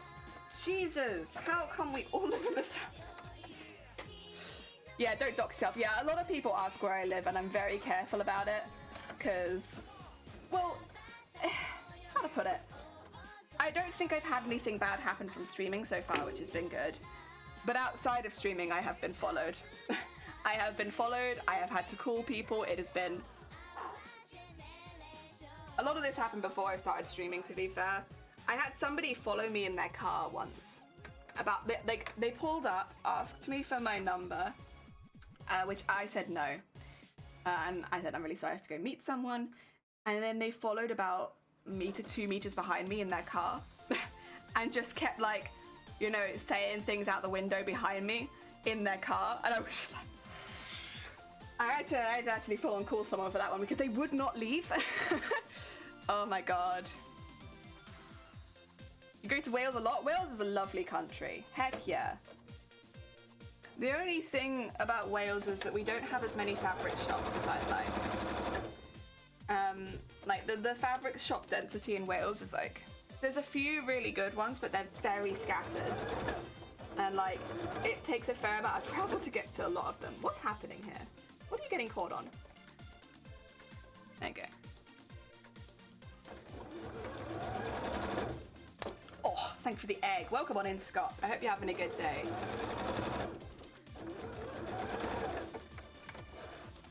Something doesn't feel right at the moment. I don't know what it is, but I've rethreaded both, and that's kind of all you can do. I'm sure it'll sort itself out. There you go. Bobbin still looks good. I don't think bobbin is good, but it looks good. It looks like it's trying its best. There we go. Oh god, such a wholesome quote to have. How did that happen?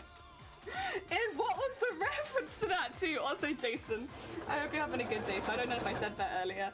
I don't even know what that's in reference to. That must have been recent. Yeah, that was March. You'd think I'd remember back to March. I have no idea what that's in reference to. My ass is so thick and heavy? What? What was I talking about? And how dare you quote it, whoever quoted that? Oh dear. That's terrible. Drown the assistant mage. Oh. This isn't mage. But they're so cute. Beep, ba, ba, dum, ba, bum, bum, ba, bum, bum, bum, bum, bum, bum, bum, bum, bum, bum, bum, bum, ba, dum, bee, da, bum, bee, bum, bum, bum, bum, bum, bum, bum, bum, bum, bum, bum,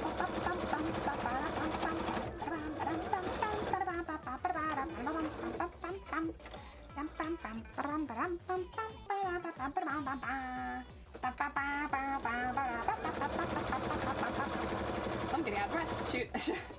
It's too many bums.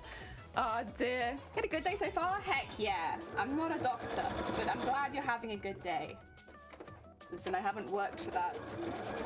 People who become doctors, they have to work very hard. Oh dear. The only thing I know how to work hard at is boobs and sewing. That's it. That's all we work hard at here.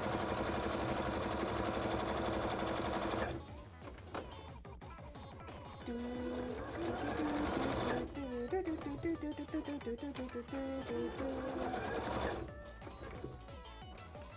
we go.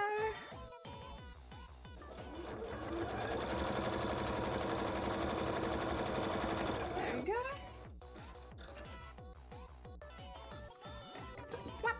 Ooh. There we are.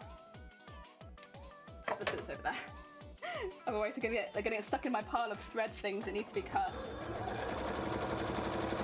Honestly, we have made a good amount here. Hopefully this should quite easily be enough to cover at least both the gauntlets. I'm okay with coming back and making more when we do the part of the upper arms, but I would like to get all the ones for the gauntlets done today, if possible. Even if they're not finished, like just get them like, at least the base of them finished, you know? I think that would be a really good place to get it done today. Again, it doesn't really matter to me if I sequin all of them today or not. I'm still kind of torn on that, to be honest, but I would like the bases to be done. Oh.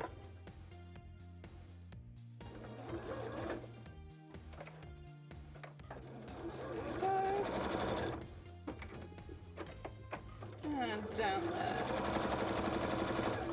Very nice. Oh. Only a few more to go now. Our pile is getting smaller and smaller. This one feels kind of thick, but it's not, so well, ignore it then. There we go.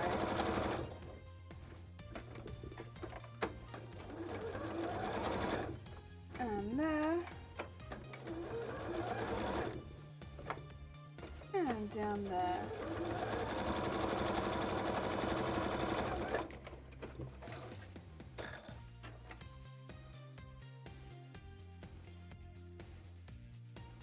Oh.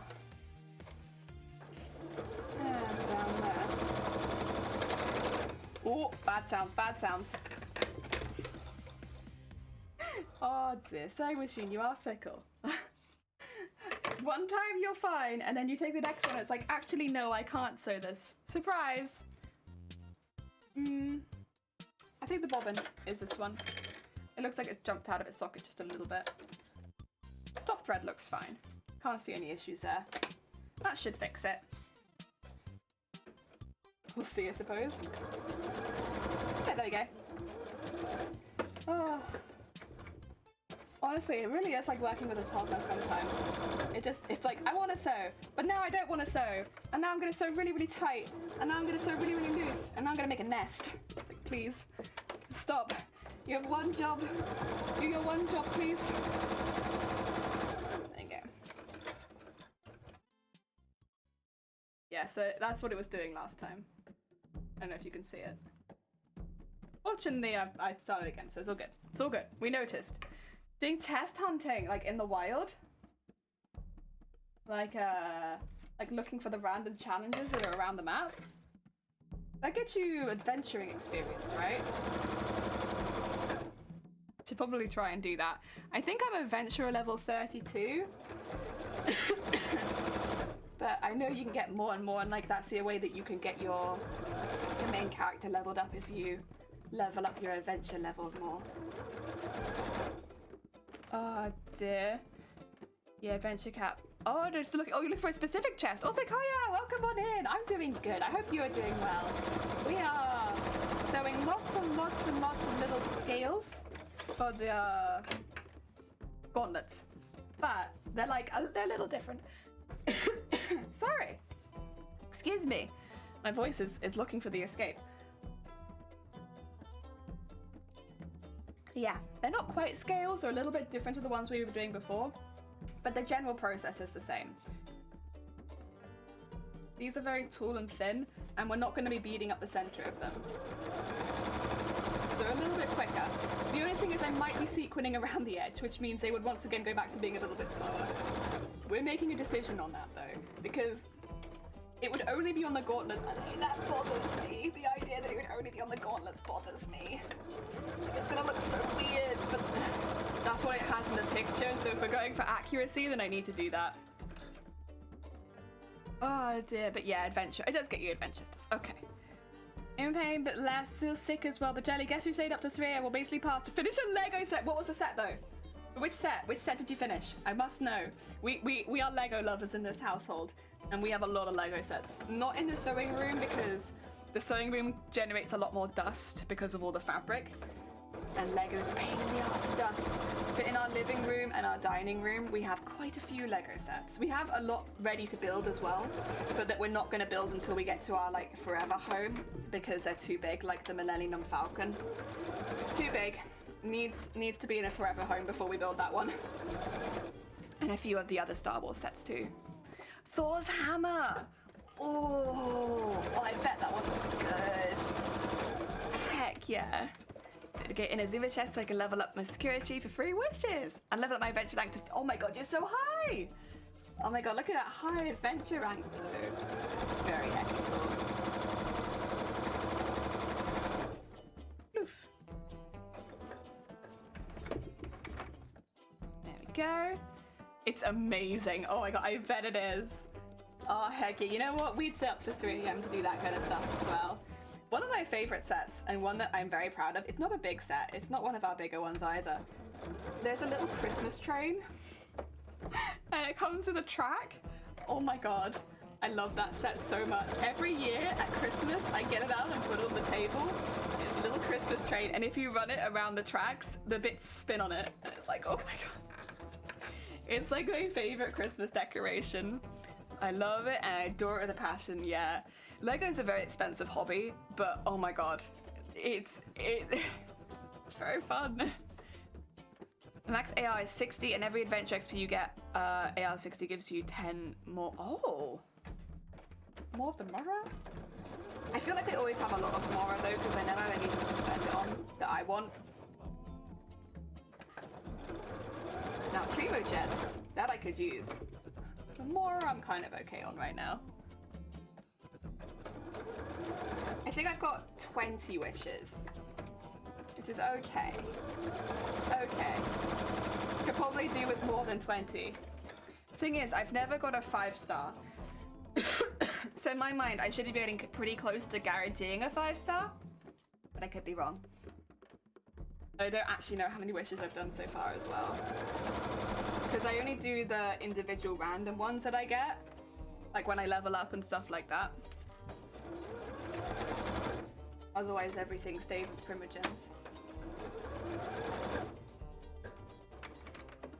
Oh yeah.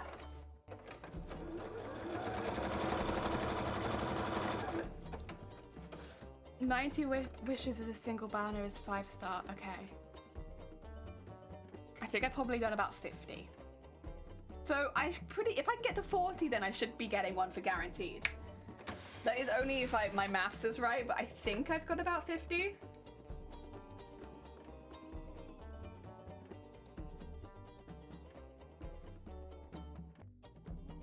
There we go. I'll put all the trimmed ones to one side, because we're going to trim all of them at once.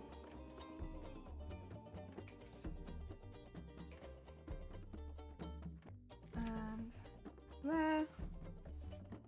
And then they'll all need to be turned inside out.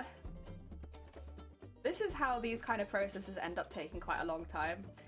Like, it doesn't seem like it would, but then when you got this many of them to do, oh god, that confused me. The heckin' whistling. There we go.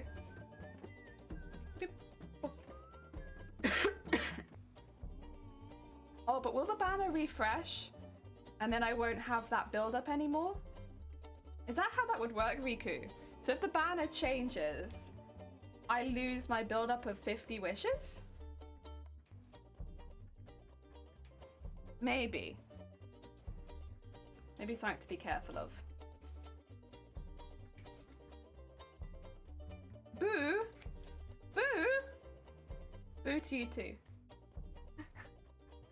I'm sorry, I don't know how this game really works. I'm just having a fun time running around exploring.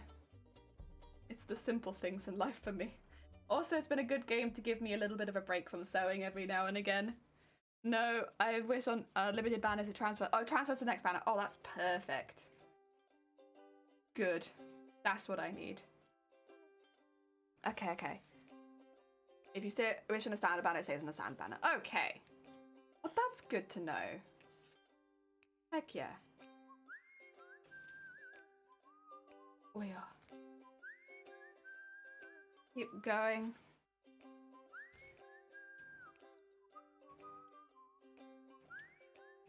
We are.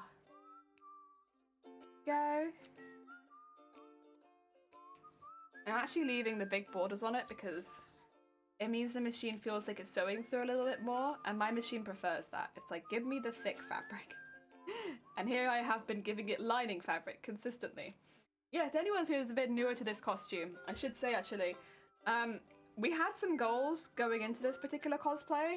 One of them originally was to keep the whole costume under £200, which unfortunately I did miss. I needed more fabric than I thought I needed, and a bit more thread than I thought I needed too. So it ended up costing about £250 for this cosplay in total.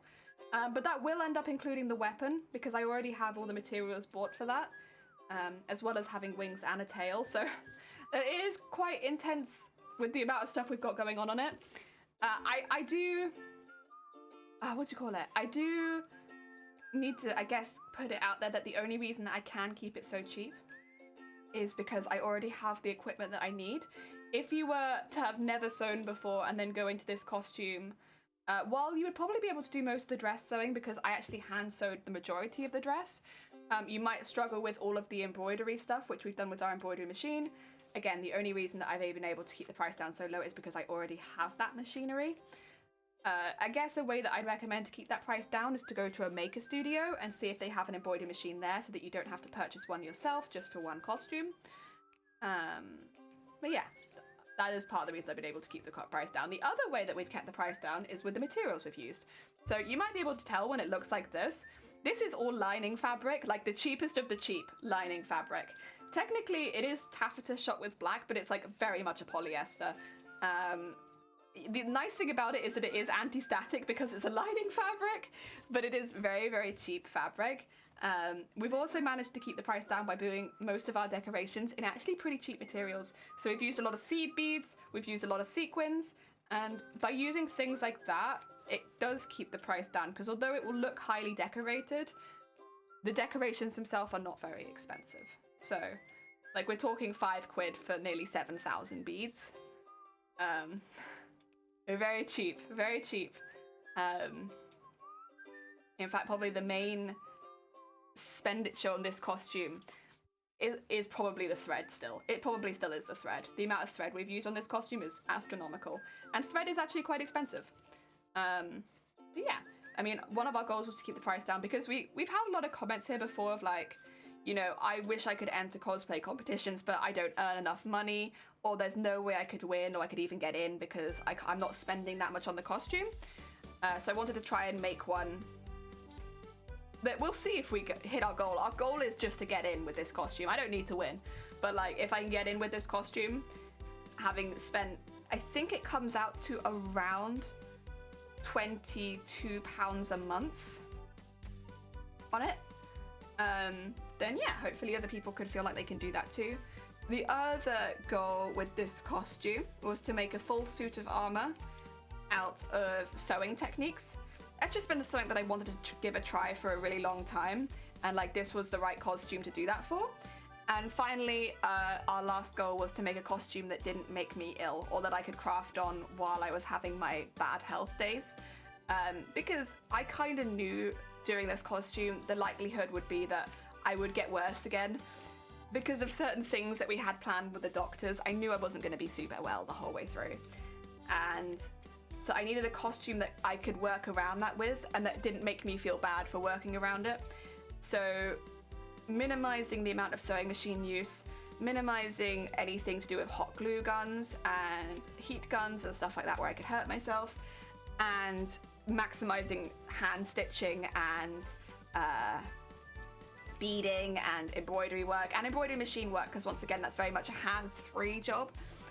And yeah, you know what? That one, that's the first goal I could say that we've hit. Yeah. Because I've been able to craft this nearly every single day. Also, I saw this. I see you like Bubaria? Yeah. I like her design a lot. I think she looks really cute. She my favorite. Oh dear. I also like how when she dies, she says things like, at least it's not overtime. Yeah. Very cool, thank you. But yeah, so that's kind of been our goals for this costume. The price, we didn't quite hit it. We went a little bit over, but we kept pretty close to it, and I'm still proud of that. And then definitely we hit the goal of being able to do a costume while working around my condition. So that was been really, really good. And then the last goal we need to hit is to hopefully get into TwitchCon with probably one of the cheapest costumes there. The other ways we've kept this costume's price down, which I'd actually just recommend in general, a lot of the parts for this costume are recycled. Like a lot of them are recycled. I think one of the big ones that we've seen recurring over and over again is the curtain fabric. So I was given a pair of, well, I say pair of curtains, it was mainly one really big curtain. Someone was just getting rid of their curtains and they asked if I wanted them and I said, yes, please. I took a curtain and that's the base of the tail. That's inside all of the scales. It's inside every single piece of armor. And I used it as like an extra lining fabric to thicken some of the armor up. And I got that for free. I think I did give them like £5 towards it, but like they didn't really want any of it. But it would have been a free curtain. And yeah. That's a real, and to be fair, I'm not saying like wait until somebody is getting rid of a curtain. But if you go to like secondhand stores, if you go to car boot sales, if you live in the UK, it's a really good place to pick up fabric like that, which is a bit cheaper, but is really, really handy for linings, for interfacing, for all of that kind of stuff. So the curtains I had were really, really thick, and they actually had fleece in the inside as well, which has been so useful. I put that around the outside of the wings, I put that around the outside of the, tail, just to basically smooth everything out. And it didn't cost me anything. Heckin' good stuff. So that's a really good way of doing it. When we do end up making the,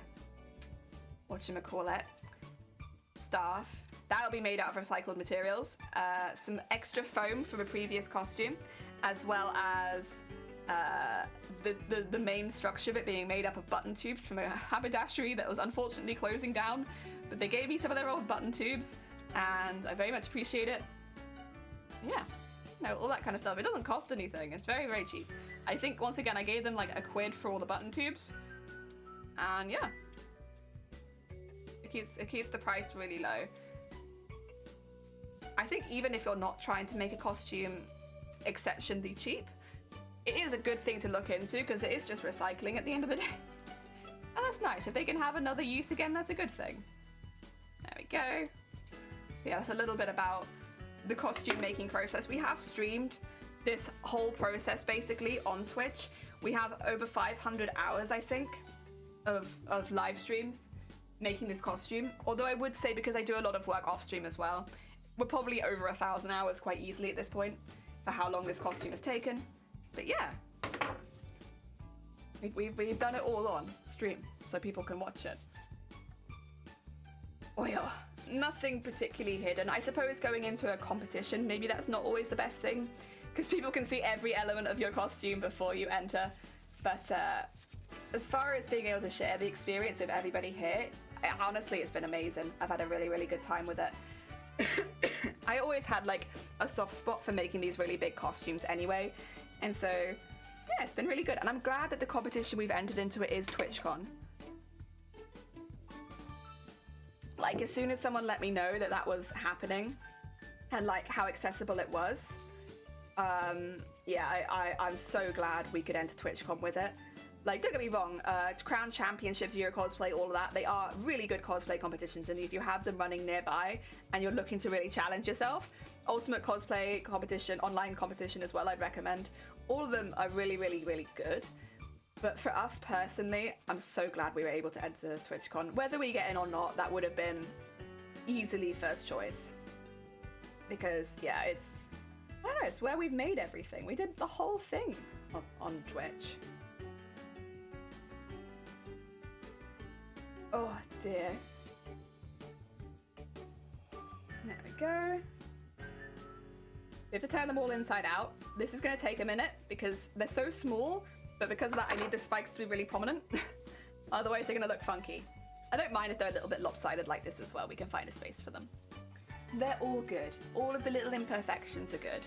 Since these are not like the really, like the ones on the dress where they have to be really, really uniform, I don't mind them being a little imperfect. They look cute. They look heckin' cute. Gives it a little bit more character as well for something that's kind of a weird feature. Oh dear. Oh yeah. Right. Start poking that through.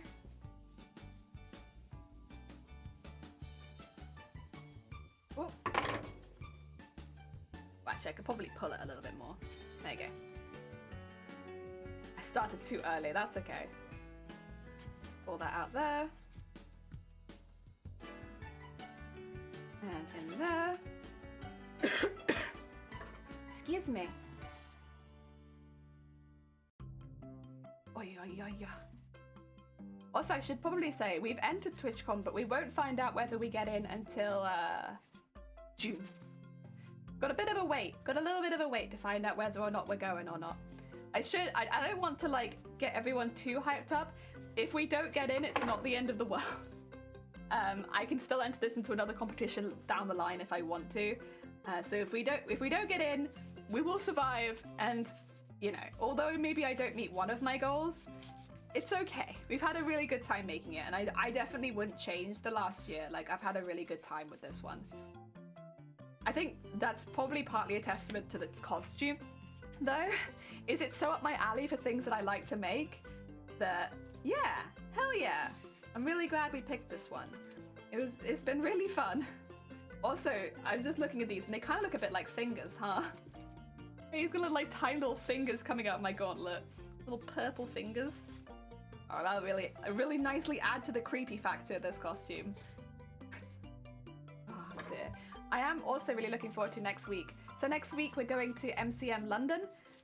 Just for fun. I'm not entering anything there. I'm just going to have a good time. On the Saturday, I'll be wearing the costume as it is, but without the wings, because I don't want to take the wings to London if I don't have to be honest. They're quite bulky, and yeah. So we won't be taking the wings, but we'll be taking the rest of it, and I'm so excited. MCM London's a really good convention. There's always a lot of guests if that's your cup of tea, but there's always a lot of costuming. A lot of costume stuff, a lot of big cosplayers.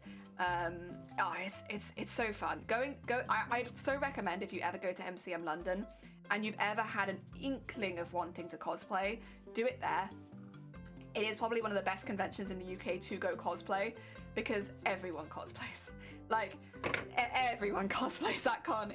It's such a big one, and every time I've gone with someone who hasn't bought a cosplay, they have regretted it. Even if they never intended to bring one, they get there and they regret it because everyone's in costume. It's like going to a costume party but not in a costume. Like, you're gonna feel like the odd one out at MCM if you don't cosplay. And so yeah, if you've never wanted to or you don't want to here, that's fair. But if you ever wanted to, MCM is such a good one to go cosplay. Like, such a good one. Oh dear.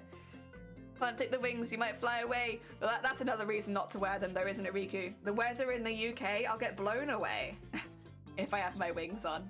But no, I'm not bringing the wings. Also, they're not finished, to be fair, and bringing something that's unfinished like that large, I think would kind of annoy me because it's like, none of the edges are finished and there's a lot of stuff I don't really want to show. I'll just wait for them to be finished and then take them, hopefully, to TwitchCon if I get in. Oh, dear. Keep folding all these little beans inside out. Look at them all, so cute. I can show you kind of where they're gonna go. Again, for anyone just popping in, we're gonna be putting all these little beans. We'll have a few more sizes. At the moment we only have the really big ones, but they all kind of are gonna go into here and like spread out a little bit and like become like little extra feathers. We'll layer them up a little bit with some of the smaller ones. They end up being like that in there. They look a little weird. Yeah, I mean, it doesn't help that they're really poofy right now. That's where they go. That's where they go.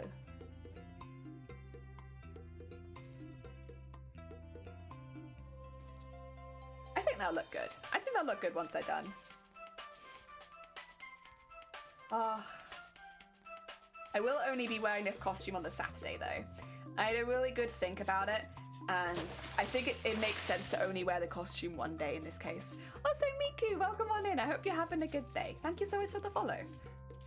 But yeah, we went out on the Saturday, not on the Sunday or the Friday. The thing is, the costume's so big and bulky that I have to have a handler with me at all times, which is fine, but it means going to the shopping places and like trying to buy anything will be like really, really difficult. And I'm not looking to make my con experience that difficult. So I'll probably cosplay on the Saturday and then not on the Friday and the Sunday. And that way I can have some shopping time as well as some time to like go watch panels if I want to. I mean, normally I cosplay every day, but I can only really fit one costume into my backpacks, and it's the really big one, so yeah. Just the one costume this time. That's okay. We live. Probably better for me as well, because being in those kind of costumes does tend to make me a little ill after time. On a Sunday? Sunny, welcome on in. Yeah! Well, because I'm not working this weekend, leading up to next weekend. So, it means I can stream a little bit more. Ah, dear. Flying jelly? Heck yeah. One day, maybe. One day, maybe. Not at the moment, but one day maybe. Yeah, we got a Sunday stream on the go. Don't worry, I'll still be streaming during the week. I will be streaming Monday, Tuesday, Wednesday probably this week, but then on Thursday I'm out. I'm going to London that day. So we always go to conventions the day before, because normally on the day that I travel I will have a migraine. And so if I traveled up on the Friday, I wouldn't actually be able to attend the con on the Friday because I'd be having a migraine. And then we always leave the day after con just for the same reason. Try and prevent as many migraines as possible. So we're actually gone from Thursday to Monday, but then hopefully I'll be back next Tuesday, the Tuesday after. As long as I'm not feeling too rough. Thing is, I probably want to get back into streaming as soon as possible because con blues are real. Excuse me. If you've never been to a convention, you might not have really heard of this, but the con blues are basically when you've been waiting and hyping up a convention for so long, you go and then it's over. And you just feel like, oh, I've been waiting so long for this and it's over. Jelly eat potato, it's forbidden to fly. I don't want to eat potato. I don't want to eat potato. No, no, no, no, no. No potatoes. But yeah. So I'll probably try and get back to streaming as soon as possible because streaming makes me happy and I fully expect to be hit full on with the con blues.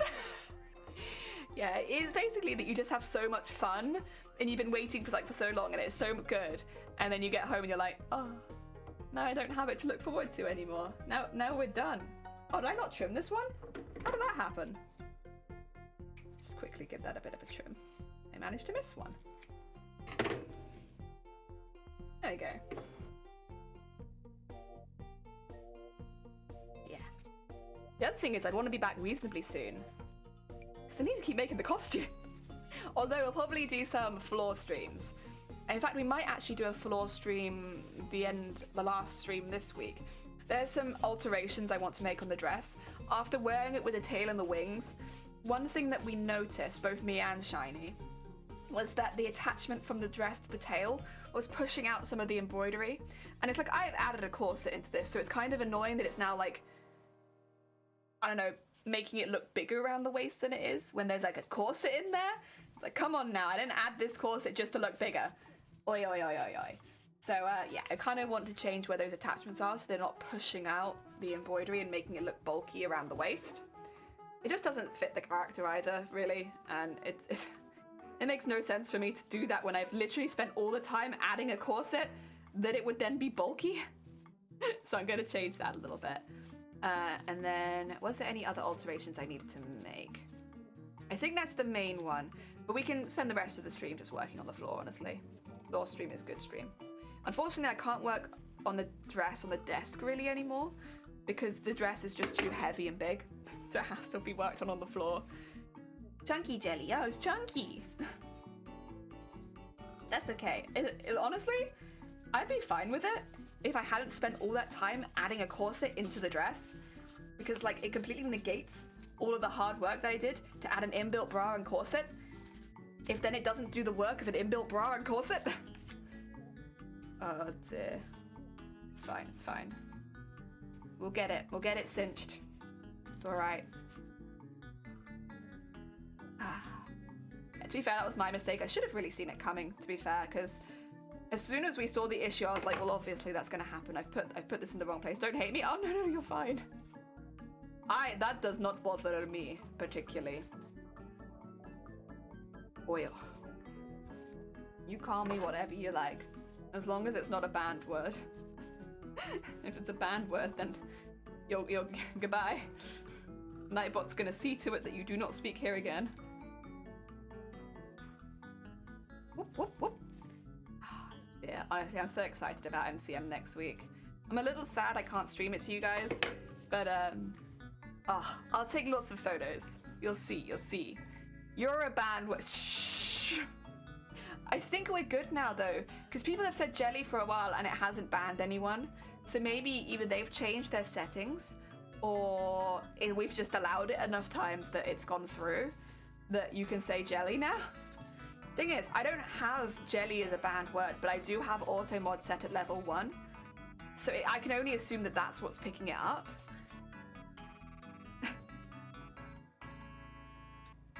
A little bit of context to anyone who's a bit newer here. For a fair while, if you said jelly in my chat, it would say that you'd said an offensive word and that wasn't allowed. We all think it's in reference to like jelly could be short for jealous, but it's still like a really weird word to have like banned. And I can only assume it is by auto mod level 1, but it hasn't done it for a while. So yeah. Only my Aimable with PewDiePie's fully stacked diamond shirt. Turns out they sent me 2 size bigger ones. Do you think I can resize it at some person's shop and it would look normally? Yeah, I mean, the material's all there as long as you're sizing down. Sizing up can be a little bit more difficult, but sizing down's not too bad. Take it to a professional if you have someone nearby, and they can probably do that for you pretty easy. Oh, yeah. It's sizing up that's a bit of a pain normally, honestly. And even that is like definitely not impossible. It just normally means you need a little extra fabric that's similar. Trying to think if I bought any merch. I bought anime merch more than people merch. Says a lot about me, huh? I mean, I've got my eyes out for some stuff as well. So both me and Shiny are looking for anything your boy Kongming. We are loving that series. It is silly, but also, I don't know. I'm also looking for anything Zombieland Saga. Again, it's a silly show, but it makes me very happy. So anything Zombieland Saga and anything your boy Kongming. My favorite anime is March Comes In Like a Lion. So I'm always on the lookout for things from March Comes In Like a Lion, but I know that they don't have a lot of merch. That being said, I think pretty recently they had either they've had it or they're nearly gonna have it. The manga like printed in English, so I might have a look out for that. But they don't have a lot of like other merch really. It's a shame. I think they could do some really cute aprons, but that's okay. Or like a shogi set. I don't know, maybe. Listen, die-hard fans like me would buy it. I like Made in Abyss, and I'd probably look out for some Made in Abyss stuff as well. But it depends. I think with that one I'd be a bit more picky. I think that's one I'd actually like to own the manga for, maybe, like the physical copy of it. Because I have read, I don't think I'm quite up to date on it, but I'm like within a few chapters of being up to date on it. So I would have read what's going to happen next season anyway, 99% sure. But yeah. Apparently my favourite anime is Black Clover. I hear that gets like, once you get past the first 10 episodes, that it gets really good. I've heard a lot of really good reviews about it. Made in Abyss is neat. Made in Abyss is neat. I know they've had some really good figures, but they're normally a lot more expensive, which makes sense. The character design is a bit unusual too, so makes sense. But I'll keep an eye out for anything made in Abyss, because I like it. I'm very much keeping my eye out for the bowl shop. So the last couple years there's been this bowl shop there, and they just do the most pretty bowls ever. Like, they're beautiful bowls. So I'm gonna try and pick up some bowls. For family, for me, we're all gonna get bowls. Everyone's gonna get bowls this year for Christmas. It's gonna be, if the bowl store is there, I'm buying bowls for everyone. Need to fill out the last few chapters of the manga. That's what I told you. Oh, oh. Ah, dear. I'm trying to think of other shows I like to keep an eye out for. I like Madoka. Madoka tends to have a lot of merch. But I've already got like a lot of figures from Madoka. I've got like the full Chibi series. And I've got, how many? 3 bigger figures from them. Oh, Amelia from Re:Zero. I would like to get an Amelia figure. I've got Rem, but I love Amelia, so I would like Amelia. I think there's going to be a lot more echidnas than Amelia's, but that's okay. And I guess I'd continue looking out for anything Final Fantasy IX. Final Fantasy X as well I'd keep an eye out for. I don't know that I'd be so interested in collecting merch from the other ones, unless it was really good. I guess I should also look out for Tactics Advance, though, actually, thinking about it. So I'll keep an eye out for Final Fantasy Tactics Advance. That's what I told you. Amelia! Amelia! Well, I love Amelia, too. I think she's my favorite character. Listen, but I'm very biased because my name's Amelia. So it's like, of course I'm gonna support Amelia because our name is similar enough. Oh dear. But yeah. I'm trying to think of other shows. Actually, if I see anything Odd Taxi, that'd be kind of cool. Odd Taxi came out last year, so I guess it'd be time for some merch. Like, even if it's like the CD. So Odd Taxi is a really interesting anime, and I would definitely say don't judge it by how it looks. It looks like a kids show, and it is dramatically not a children's show. And I'd recommend it to anyone who likes a evolving mystery. It's very well written. Very, very well written. All of the characters, despite how they look, feel like more like real people than in most anime. And they all look like animals. It's very odd, but it's very, very good. The thing with Odd Taxi is, it's not just the anime. Odd Taxi is really interesting. It was a really interesting time to be watching it as it came out as well, because Odd Taxi had Twitter accounts for its characters. Not all of them, but the ones where it made sense for them to have it, they had Twitter accounts. They were tweeting, I think, up to 2 years before the release of the anime. And the anime is an original. So, you know, like, they really planned that ahead. And they've got a podcast, they have a full album. It's like, the amount of outside, like, all of the characters seem to be doing their own thing on the internet as well. And it's very cool. Beastars, I liked the first season. I thought the second season was very meh. And I know that it gets better because of the manga, but like, I really struggled through the second season of Beastars. I did not enjoy it that much. The pacing was meh. And yeah, I was not super keen, I have to say. I liked the first season a lot though. The first season was amazing. And then I really didn't like the second season. Sometimes it'd be like that. So, you know what, not every anime is made for me. I think Odd Taxi really... I think that's the other thing as well, is like, so both Beastars and Odd Taxi have what appear to be an animal cast, right? I don't want to spoil too much about Odd Taxi, about whether they are or not, but at least they appear like that. And it is a part of the story in both the shows as well. Also, Matrix, welcome on in. It is a part of the story in both the shows as well, but I feel like Odd Taxi handles it a lot better. Because Beastars is a more edgy Zootopia, and we've also seen it in other things as well. Don't get me wrong, Beastars does evolve, especially with the manga, into its own story and everything like that. But like, the way that they use the animal feature is very similar to Zootopia. Like, it is. It's just a very similar kind of setup. Whereas Odd Taxi is completely different. It is so different and unique. Like, I could gush about Odd Taxi for a really long time because I genuinely think it's one of the best things that have come out in the last few years. And basically, I think every big anime person has said this is something important, but nobody really ended up watching it. I think more people have watched it now, thankfully. When it was coming out, nobody really was watching it. I was like, please watch Odd Taxi, like give it a go. I think because it looked so much like a kids show, I think a lot of people just were like, no, I'm not gonna watch it. Whereas Odd Taxi is the furthest thing from a kids show. Like, it is not for children. I'd say if you're put a PG on it or something like that, because it's not terrible, but like, it's not a kids show. In the same way like Made in Abyss kind of looked like it was marketing towards children.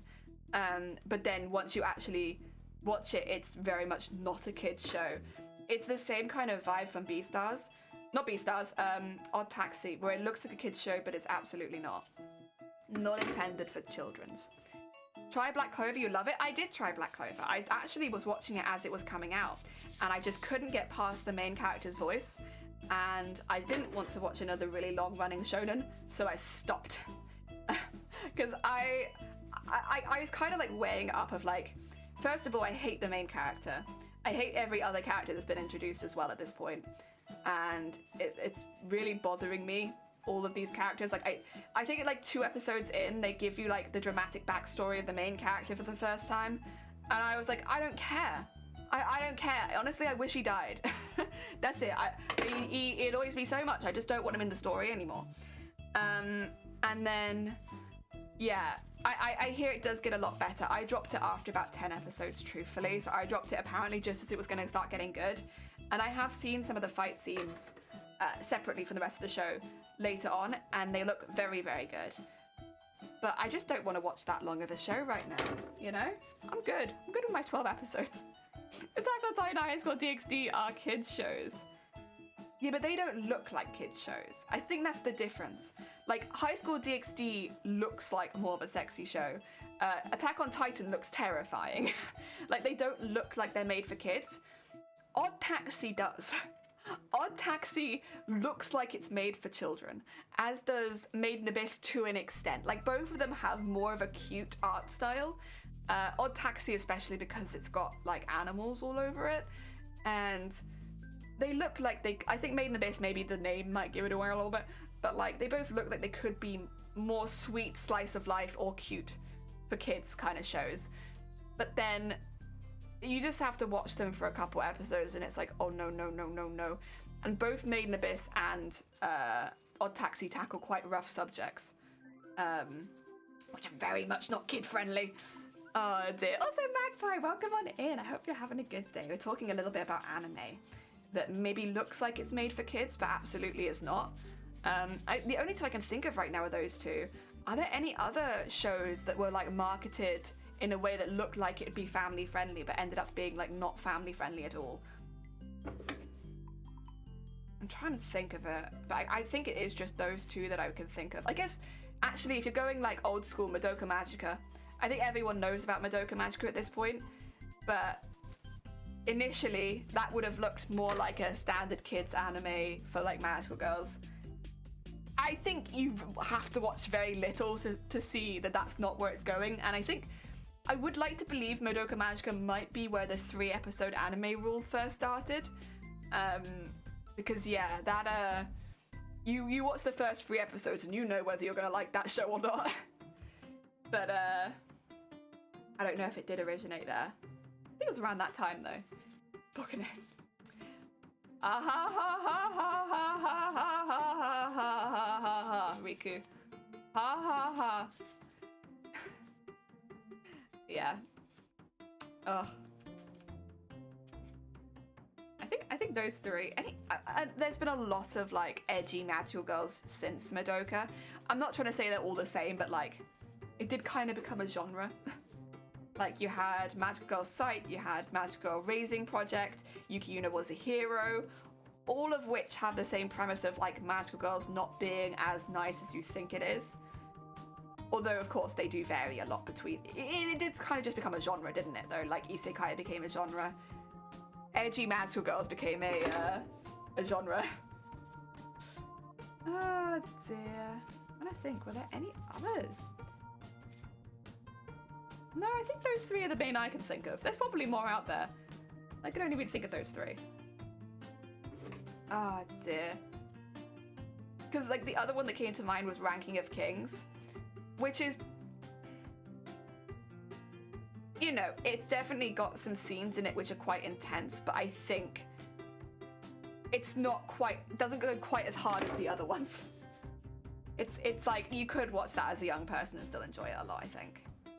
You might miss some of the nuances of it because it's quite a deep show at times, but I think you could watch it. The only bit that's like a bit more creepy in that one is like right near the end of the season. I won't give it away, but there's a specific scream. It's quite intense. But other than that, I think it's pretty good. Thing is, Studio Ghibli has creepier things than Ranking of Kings, so, you know. Like Princess Mononoke, that's quite creepy at times. And many times, actually. But, yeah. Oh. I think Ranking of Kings falls more into a lot of people didn't watch it because it looked like a kid's show. But also, like, kids could watch it. Probably. Whereas Odd Taxi, Madoka Magica, Made in Abyss kind of looks like a kid's show. Kids shouldn't watch it. Not for children. Oh dear.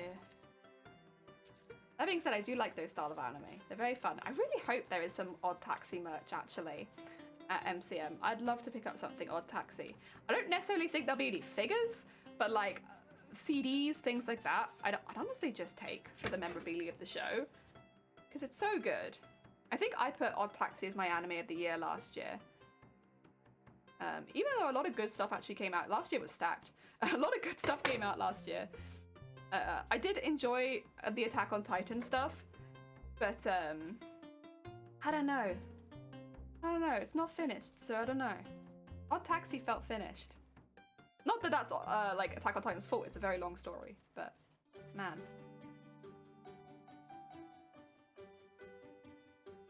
Well, I was very disturbed by some scenes in Made in Abyss. Definitely not for the faint of heart. Have you, Jack? Have you read Made in Abyss at all, or are you looking forward to the second season? Because second season starts next season of anime. Yeah, another season, and I'm not gonna spoil anything. It's good. It's good. I enjoyed it. I am actually really looking forward to it being animated though. Made in Abyss is one of those manga that, because they use a lot of obscure shapes and like, especially as you get further down in the abyss, right, it becomes more obscure and unusual. Sometimes the panels can be a little bit difficult to read. So I would be really looking forward to seeing it animated where it's a little bit more clear on what layer everything sits and everything. Don't get me wrong, the manga's fantastic. But yeah, I think it'd be nice. And also the music is so good for that series. I would be curious to find a book version if there was one. I can see if I can find it. I don't remember where I was reading it, to be honest. Because it wasn't on... I read a lot of stuff through Shonen Jump. It's like a small subscription you can pay to that one, but Made in Abyss wasn't in there, I don't think. I'll see if I can find it.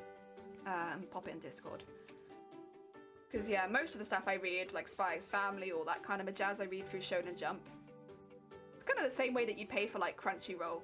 I would recommend that, to be fair, if you're looking to read more stuff, because they have a really big library. Was that one of the ones I bought? I might have bought the Made in Abyss one, to be honest. That's going to be the only thing, is I think I buy it. There's a few that I buy. Not very many. A few. Most of them I can read through Shonen Jump, and it's much cheaper. It's like £2 a month. Most of the time I do that, because otherwise reading manga on the internet's a pain in the ass. Oh, double check. Double check. That would explain why I was a bit behind. But no, I'm pretty sure I would have read all of what happened in the last... in the next season. I think I would have read all of that. Unless they're planning on doing a really long season. And I think even if they did, actually, I kind of be curious.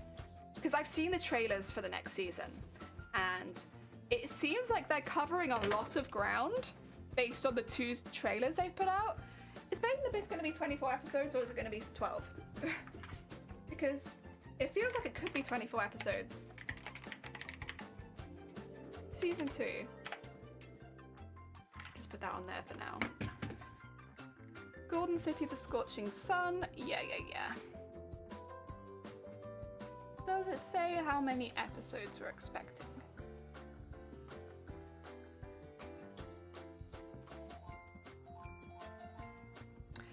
Okay, so it's probably going to be 10 to 13 episodes, but it's not been announced yet. That feels like a... That doesn't feel like very many, honestly, but that's fair. You know what? They've done a great job so far adapting it. I'm sure they will continue to do a good job adapting it. The movie, stunning, very nice.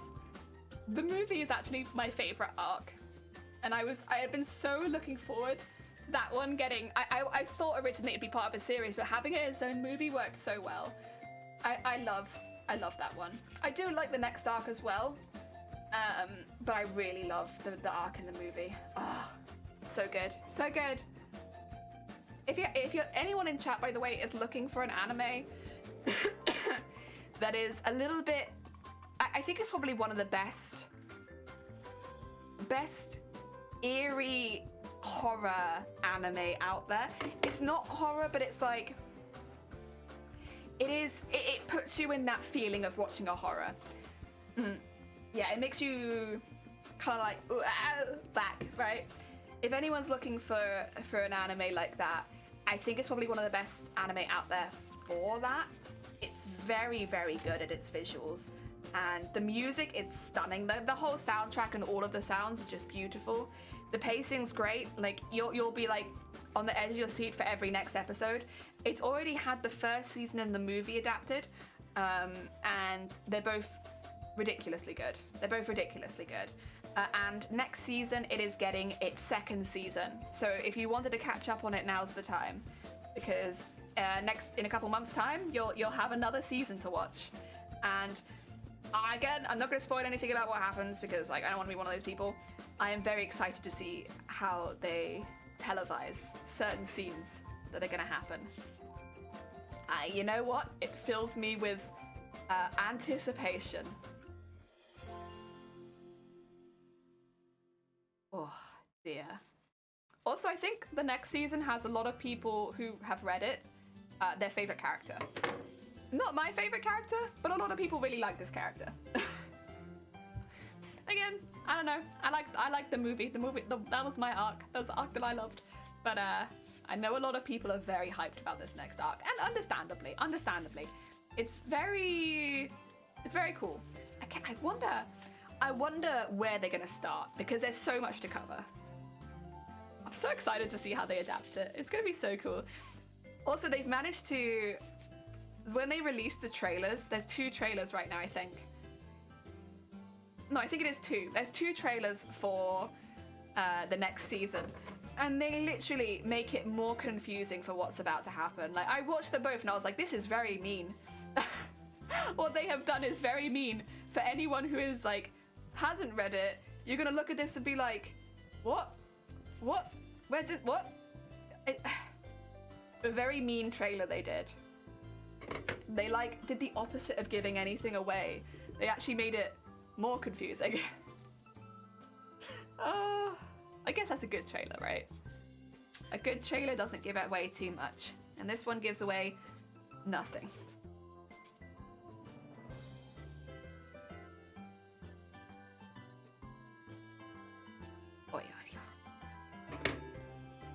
There we go.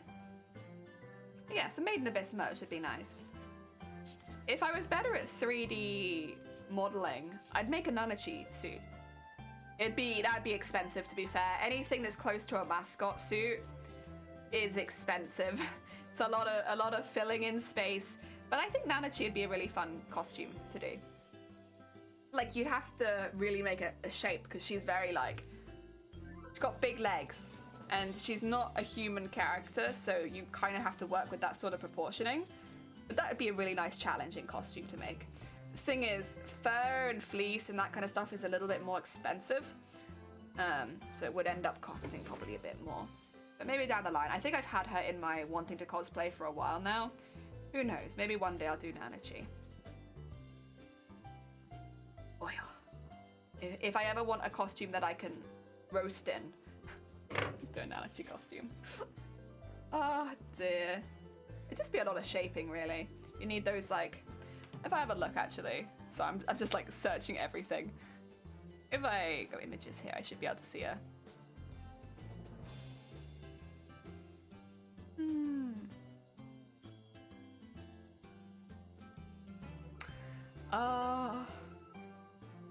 Yeah.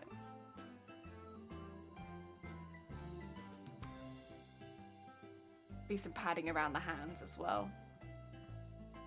It wouldn't be impossible. It wouldn't be impossible. It'd be a little difficult.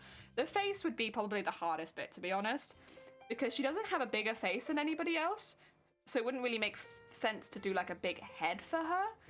But she does have, I guess, an unusual face. Maybe you'd make like, I don't know. It wouldn't look right painted, I don't think. Maybe. Maybe you could do a mixture of painting and like adhesives. Then it wouldn't work very well for me, but maybe that's how you do it.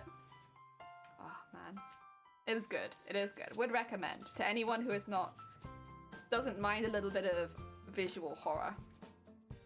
Very good. Very good. Watch the first season of Made in Abyss. I'd say as well, if you have an interest in world building, Made in Abyss is a really good one. Made in Abyss is such a good example of world building in anime, especially because the world is so different and it builds up in a very natural way. Like when you find out little tidbits about the world, it doesn't feel like it's forced in or it's specifically for a plot point. It is just they're building the environment, and for no other sake half the time than just building it up, and it's so good. The world building in Made in Abyss is, yeah, it's some of the best for sure. And they do it really well as well because it's like an abstract place, right? Like this isn't the same world that we live in. Like, of course, world building in like places more similar to where we live is good too, but this is like really different, and they do it so well. They do it so well. The music helps a lot as well, I think. The music in Made in Abyss really makes it feel like another world. If you have a moment, I'd highly recommend going to listen to some of the OSTs from Made in Abyss, because it's wonderful. It's wonderful. It takes you to another place, the music does. All right, now we do all of our top stitches. We're doing pretty well for 2 hours. We've done a lot. Ah, dear. Right. There we go.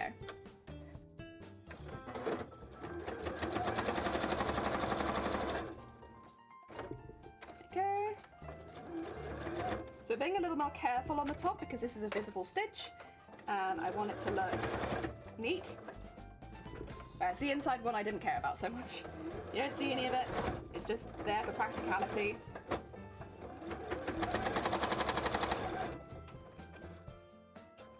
There we go. And then they all look like this. I'll trim them all afterwards, so we'll get there, but not yet. I think Made in Abyss Season 2 has been one of the ones I've been most excited about. Although there's some other stuff coming out next season as well, isn't there? I'll have a little look in a second. So I'm just going on and on about anime today. Nobody asks for this. I'm pretty sure there's some other stuff next season that's quite exciting. Oh, that felt bad. Something's not right. Yeah, that's okay. It was nesting a little bit. We'll fix that now.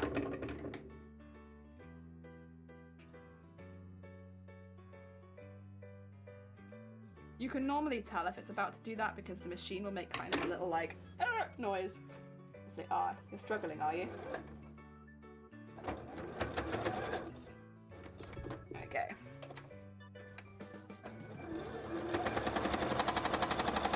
Oh, also, an anime that I like a lot at the moment that is coming out, that I thought didn't come out this week, but it did.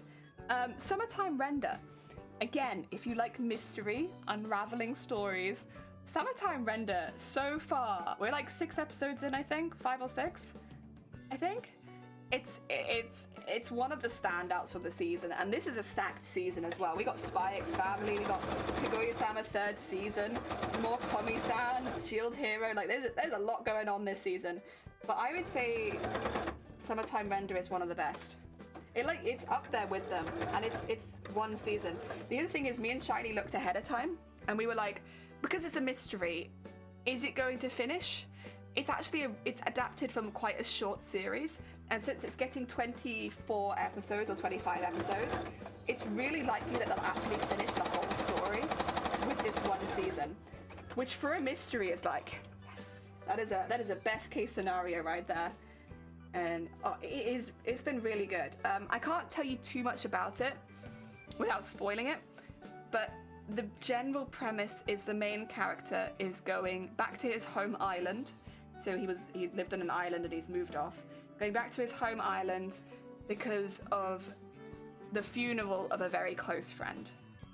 So he has gone back specifically to attend this funeral. However, at the funeral, he finds out that there are something unusual about her death, and it just doesn't seem quite right, and it's not really sitting right with a lot of people. And then the story continues from there. Yes.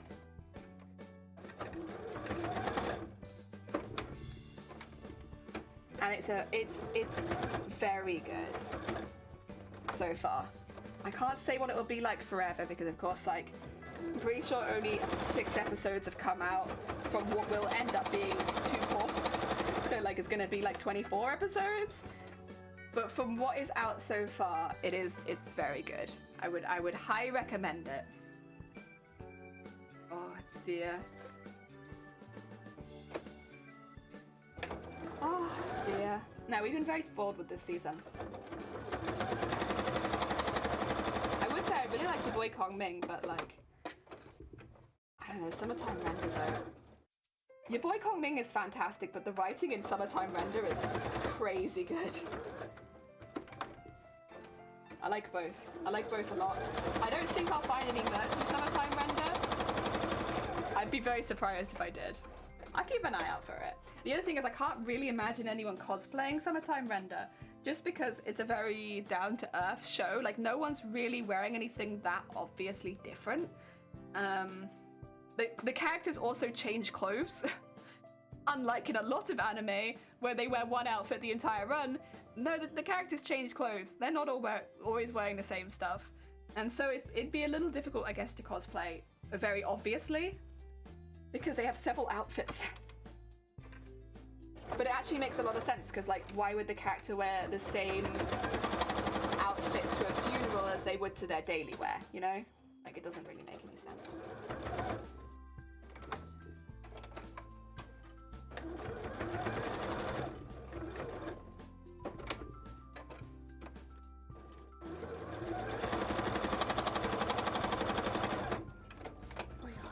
There we go. There you go, you've had lots of anime recommendations from me now. Go, be free, enjoy your anime. Also, Cthulhu, gotta go, thank you. Take care of yourself. I hope you have a lovely Sunday as well. We'll just be here, slowly choking, excuse me. Slowly through all of these. We get there. You know what? It is a slower job, but it's not that bad. It's not that bad. I don't hate it. It's like easy, so it's like a nice, easy, relaxing job to do. It doesn't require too much thought. Like, trying to keep it in a straight line is good and all, but for the most part, like, meh. Not too much thought, nice and easy. Also, excuse me, I have a pop-up. Professional streamer with pop-ups. There we go, that's better. Get rid of all that. Oh dear. Right, let's keep going. Ooh. It's funny, I'm trying really hard not to think too much about how to put it, our entry and whether we did enough, but it's hard not to.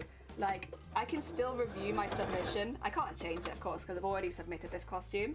I can still review it and look at it and be like, Could I have done more? Could I have done this better? Yeah.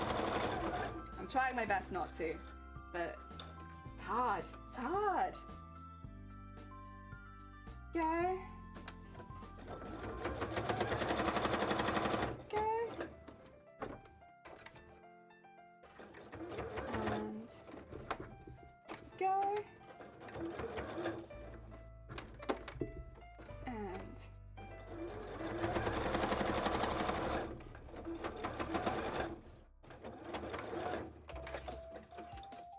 well, sit up straight. Love you. Heck yeah, Riku. If you doubt yourself, just watch a Bob Ross video. That's true, actually. The positive reinforcements in Bob Ross is so good. Mmm. Delicious. Kind of cold tea. The fact that my tea still has any heat in it 2 hours in is pretty impressive, though. The thing is, because that's kind of a sweet tea, like, it tastes like chocolate biscuits. It actually doesn't taste bad cold. It just tastes more like a milkshake. There are some teas where it's like, they go cold and it's like, you can't touch that anymore. That's the devil. But this tea's pretty good.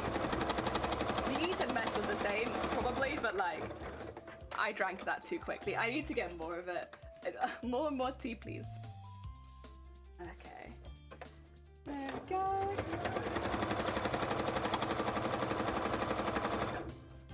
And then I can show you all purple tea. It would match my costume.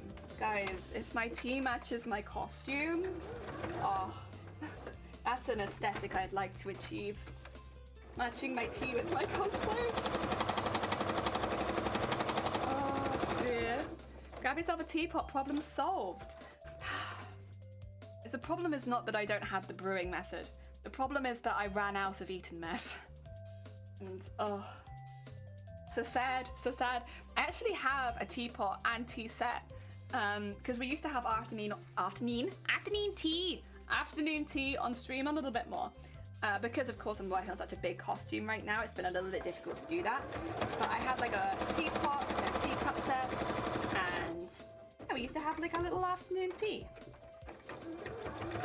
I mean, probably once we get back into the more chill costumes, we can go back to that. But we must wait, for this costume is taking priority for a while longer. Dear.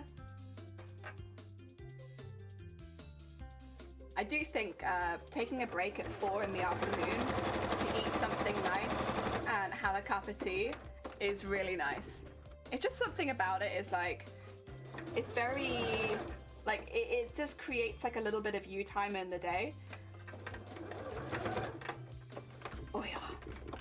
Like at work as well. This is how deeply ingrained it is. At work, we all get a break at somewhere close to 4 o'clock every day, where we can get another cup of tea.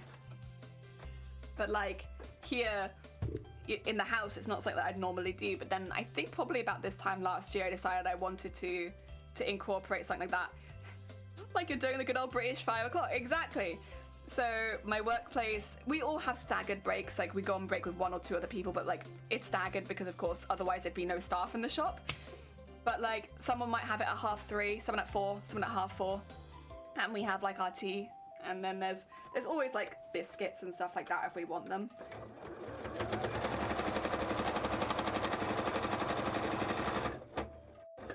It's nice. I like it. But my family, not like my parents, but like my grandparents, the older people in my family, because it wasn't just my grandparents actually, but would always break at 4 in the afternoon, and they'd make a full pot of tea. They'd bring out a homemade cake that they'd made specifically for afternoon tea, and everything would stop, and we'd have afternoon tea.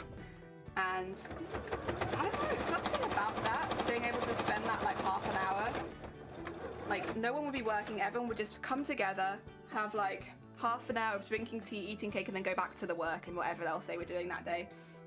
And it's really nice. It was really, really nice. I enjoyed that a lot. For us, it was always 4 o'clock in the afternoon. Maybe a bit later for other people, depending on when you have dinner. Yeah, I remember it very fondly. And I've been trying to incorporate it more into my life as an adult. Like, I'm not always having cake, but like having something with a cup of tea at 4 in the afternoon and just like stopping working for like 15 minutes or half an hour. It's nice. It's a nice thing to do if you have the option to. And that one in particular doesn't mess up my schedule too much because I get the same break at work anyway. That's nice. I like it a lot. Oh yeah. Thing is, I need to plan those kind of work breaks into my day, otherwise I just don't stop. And then the problem is more like, I have worked myself to sickness again. Goodbye, everyone. I managed to make myself sick with work. And no, it's nice. Have the little half an hour to yourself.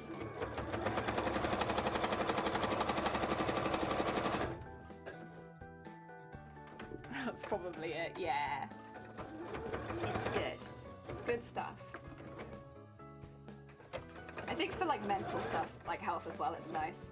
Because it feels like, I don't know, for me, sometimes I feel like when I take a break that I'm not working hard enough. And I know that I'm not alone in that. Like, there's probably a lot of people that feel like taking breaks are just not a good idea. Like, you shouldn't take a break. Like, it's really bad for you. Bad breaks. Whereas this is like a really nice planned in break where you don't feel bad about it.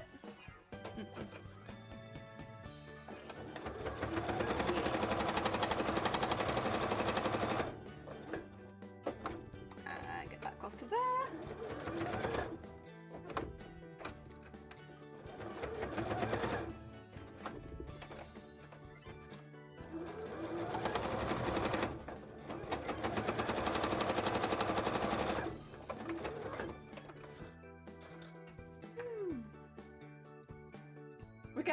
We're getting there. And we're gonna need a bit of trimming, but they're getting there. Get that in there. And it's gonna take a while to put a gold edge on all of these, but that's okay. That's okay. We've got time. Honestly, after the arms are done as well, we really don't have that much left. We have to finish the back wings, but all of the structure stuff is done for those, so it really is just finishing the decorative stuff, which will take a bit more time, but it's not difficult work. It's just like time consuming, right? And then we need to do the staff, and I need to decide whether I want to do the cape, because there's a big part of me that's like, yeah, the cape will look really good, and there's another part of me that's like, the cape is white and it's gonna drag on the floor. Like, you can wear that cape one time and it'll be dirty. So I'm very up and down about the cape, about whether I want to incorporate it or not. Excuse me. Because while I do think it would look good, practicality-wise, I think it's going to get very dirty very quickly, and then it won't look so good, because it's white and dirty. Oh yeah. So I'm having to think about it at the moment, about whether or not that's something I'd actually like to do. I had the material for it if I do want to do it. Again, I buy all my materials and stuff like that in advance, so that I kind of don't end up spending too much on the costume by buying extra fabrics later on. Buy it all up front. Yeah, I don't know. I'm thinking about it. It's in my brain space right now.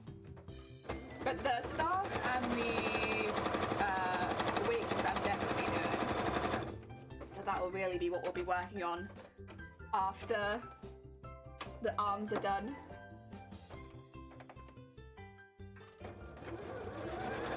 Which I'm honestly excited about. I'm really excited to get the staff done. It's a bit of a shame that I won't have it for MCM next weekend, but that's alright. That's alright.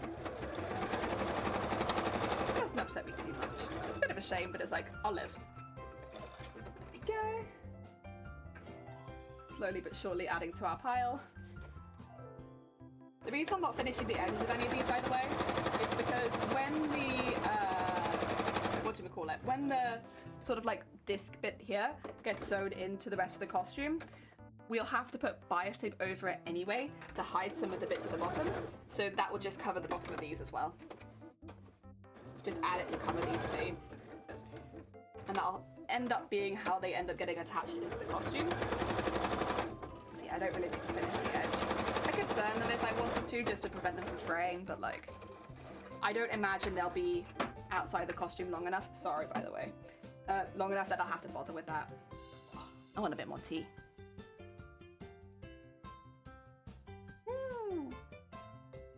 Should I make another cuppa? Nah.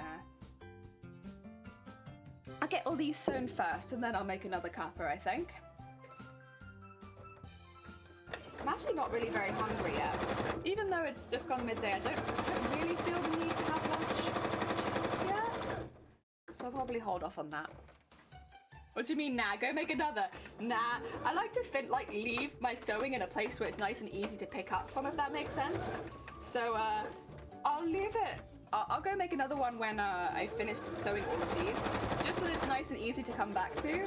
Because sometimes when I leave it halfway through a job, it makes me look at it and be like, no, I don't want to do more of this. I want to do something else now. I have a very childish brain, and it doesn't like picking things back up again. That's why it took me like 3 months to finish the arm bases, because I did one of them and then I didn't do the other one immediately, and then I just didn't want to do it. I was like, I've already done it once, I don't want to do it again. And it took me so long, and then when I did do it, I did it wrong, because I'd spent so long in between making them. Yeah. You know, very childish brain. It doesn't like doing the same job. That's okay. We work around these things. Plus, we're getting through them. There's not too many more to go. I don't know. Like 12 maybe? Actually, I wonder how many we've made. I never counted them.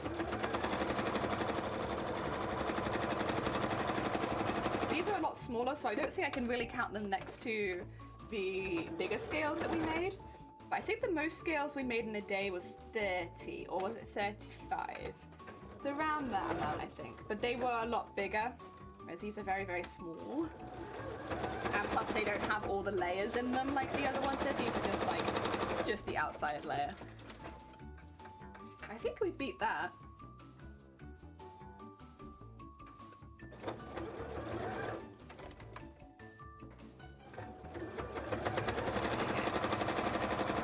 Quick reset there and it'll go just fine. It's actually getting kind of hot in the craft room, so maybe when I go make a cup of tea I'll also get changed. It's like, actually, nah, this is probably fine. It's got long sleeves, but it's actually not too covering. My legs are nice and cool. It's starting to get warmer. Actually, I still haven't looked at what the weather for next weekend's gonna be.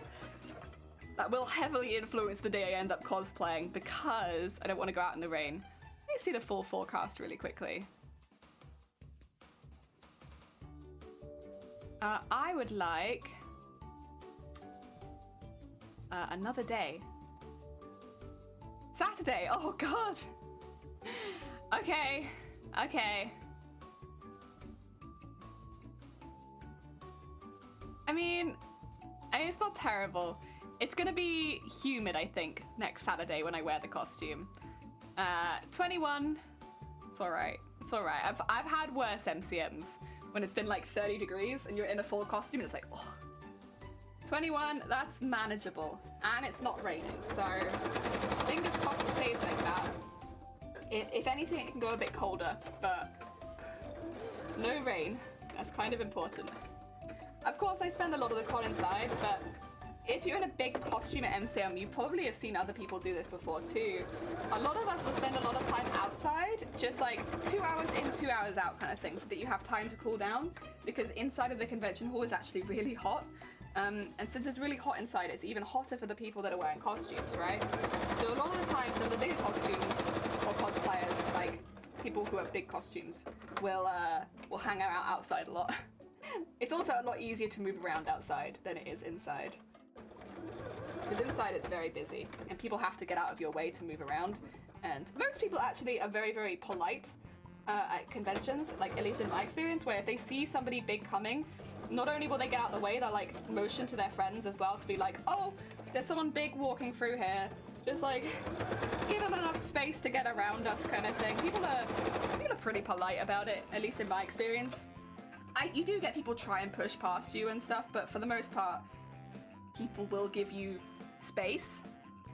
Yeah, that's pretty good. That's pretty good.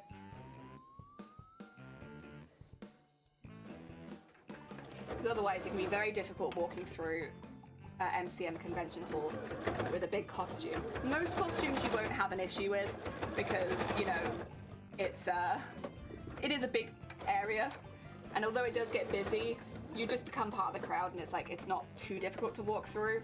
But if you have a larger than life build, that's exactly why they tell you to have a handler, because it gets really busy. And when you have a really big build like this, it's you will kind of get in the way a little bit, mainly for yourself, but for other people sometimes too, and the handler can help with that. Make sure that you're adjusted so that you're in the right position and you're not bothering anyone. Oh, that's a bit far off to the side, isn't it? Let's not do that. Put you in there. There you go.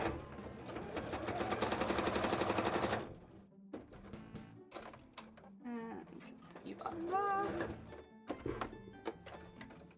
And down there.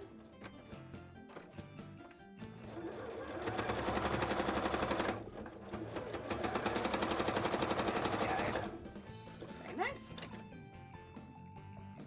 1, 2, 3, 1, 2, 3, 7. Okay, after this one, 7 left. Nice. I think we probably made plenty for the gauntlets at least.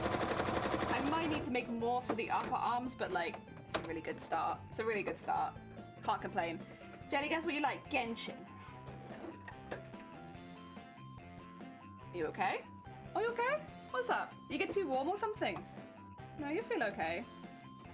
Sorry, I'm just like feeling up my sewing machine really quickly just to see if it's too warm anywhere. It's unusual for it to do that. Wah! Wah! Wah! Wah! Thank you, Riku. We like to party. We like to party. We like to party. We like to party. We like to party. We like to party. We like to party. The Venga bus is coming and everybody's jumping. New York to San Francisco, an interstate free disco. The wheels are still on turning and traffic lights are burning. So if you like to party, come on and move your body.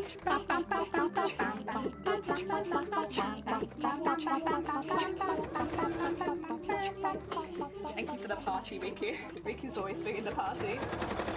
Oh dear. Very cursed. Very cursed.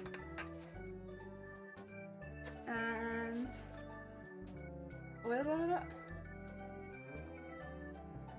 we go. There we go. Party! Party! Sewing party. Do you think... Oh, actually, I think some people actually entered finished costumes into TwitchCon, but to people that didn't, do you think they'll still be streaming it on Twitch? I'd love it if they were, but I'd understand if they weren't, since work does get done a lot slower when you stream it on Twitch. Like, no offense, guys, but you really slow me down. Nah. For me, I always craft on Twitch anyway, so it's not so much of a difference. But for people that don't, you do tend to craft slower when live streaming because you're multitasking. I wonder if they'll keep going. I hope they do. It'd just generally be really nice to have more cosplayers on Twitch, right? So fingers crossed, fingers crossed. I'd love that. There we go. And... oh, that one fell down, that's okay.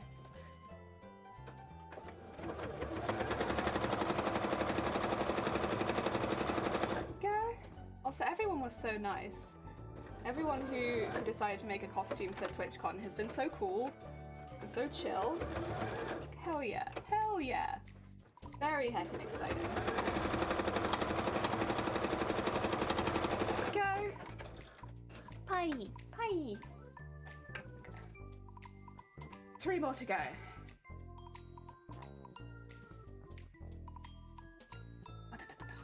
Go. And then I'll go make myself another cup of tea.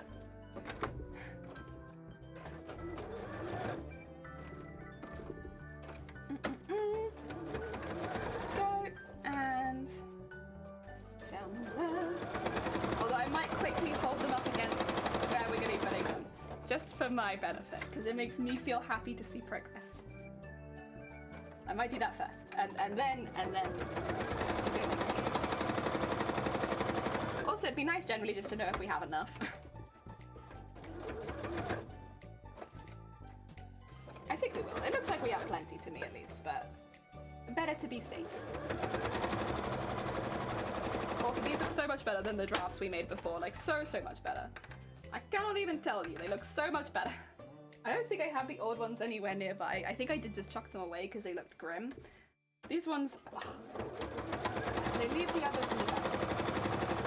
So much better. And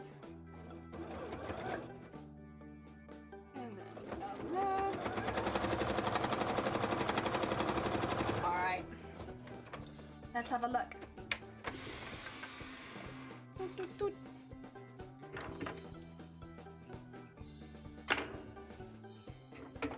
Just trimming them quickly because they're mucky at the bottom. They got spare threads. Doing it all at once is better, I think. Personally, I prefer to do it all at once. Go. And there. Up there. Go.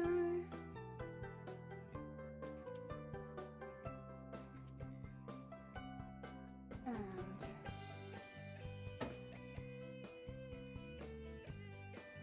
oh, there we are. Oh, I should be counting these, shouldn't I? Okay, 1, 2, 3, 4, 5, 6, 7, 8, 9, 10, 11, 12. Oh yeah, we got way more. 13, 14, 15, 16, 17, 18, 19, 20, 21, 22, 23, 24,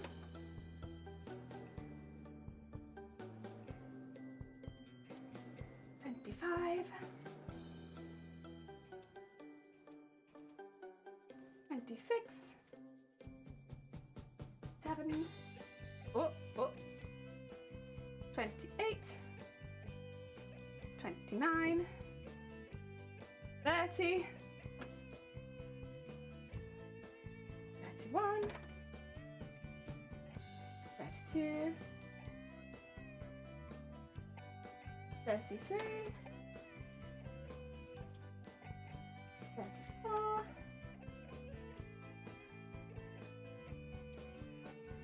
35, that was our previous record. 36,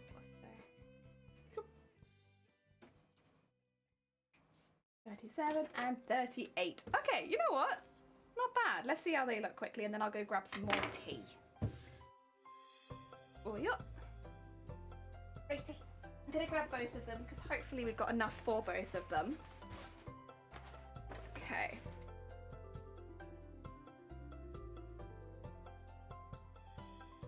Right. Put them into some piles quickly because all of these are very much... Oh, that's got an extra trim on it, doesn't it? I forgot one of them we had to restart at the top. There you go. These are all going to be different sizes. Ah, so that's the middle one, is it? I think so. And I want even amounts on both sides, see? I'm just gonna spend a minute separating them so they do end up being even on both sides. These ones look like those. Oh, actually, that one does. That one looks like a tool one. Go.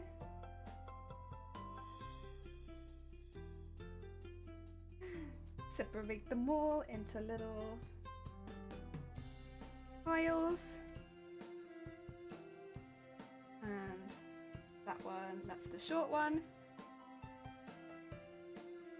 That's that one. That one. That one. They should be even, all of these, but we'll see. Oh, that comes down to my skill. All right. How many small ones we got then? 4. and yeah, 4 and then 1 extra. We'll put that with those ones then, because we want them to be even. I think. Actually, I'll put that to one side. 4, 4, and then up there. This one has 1, 2, 3, 4. 1, 2, 3, 4. There we go. And there. This one. 1, 2, 3, 4, and 1, 2, 3, 4. And then 1 and 2, and leave that one to one side. And then 1, 2, 3, 4. 2, 4, 5. Okay, cool. Brilliant.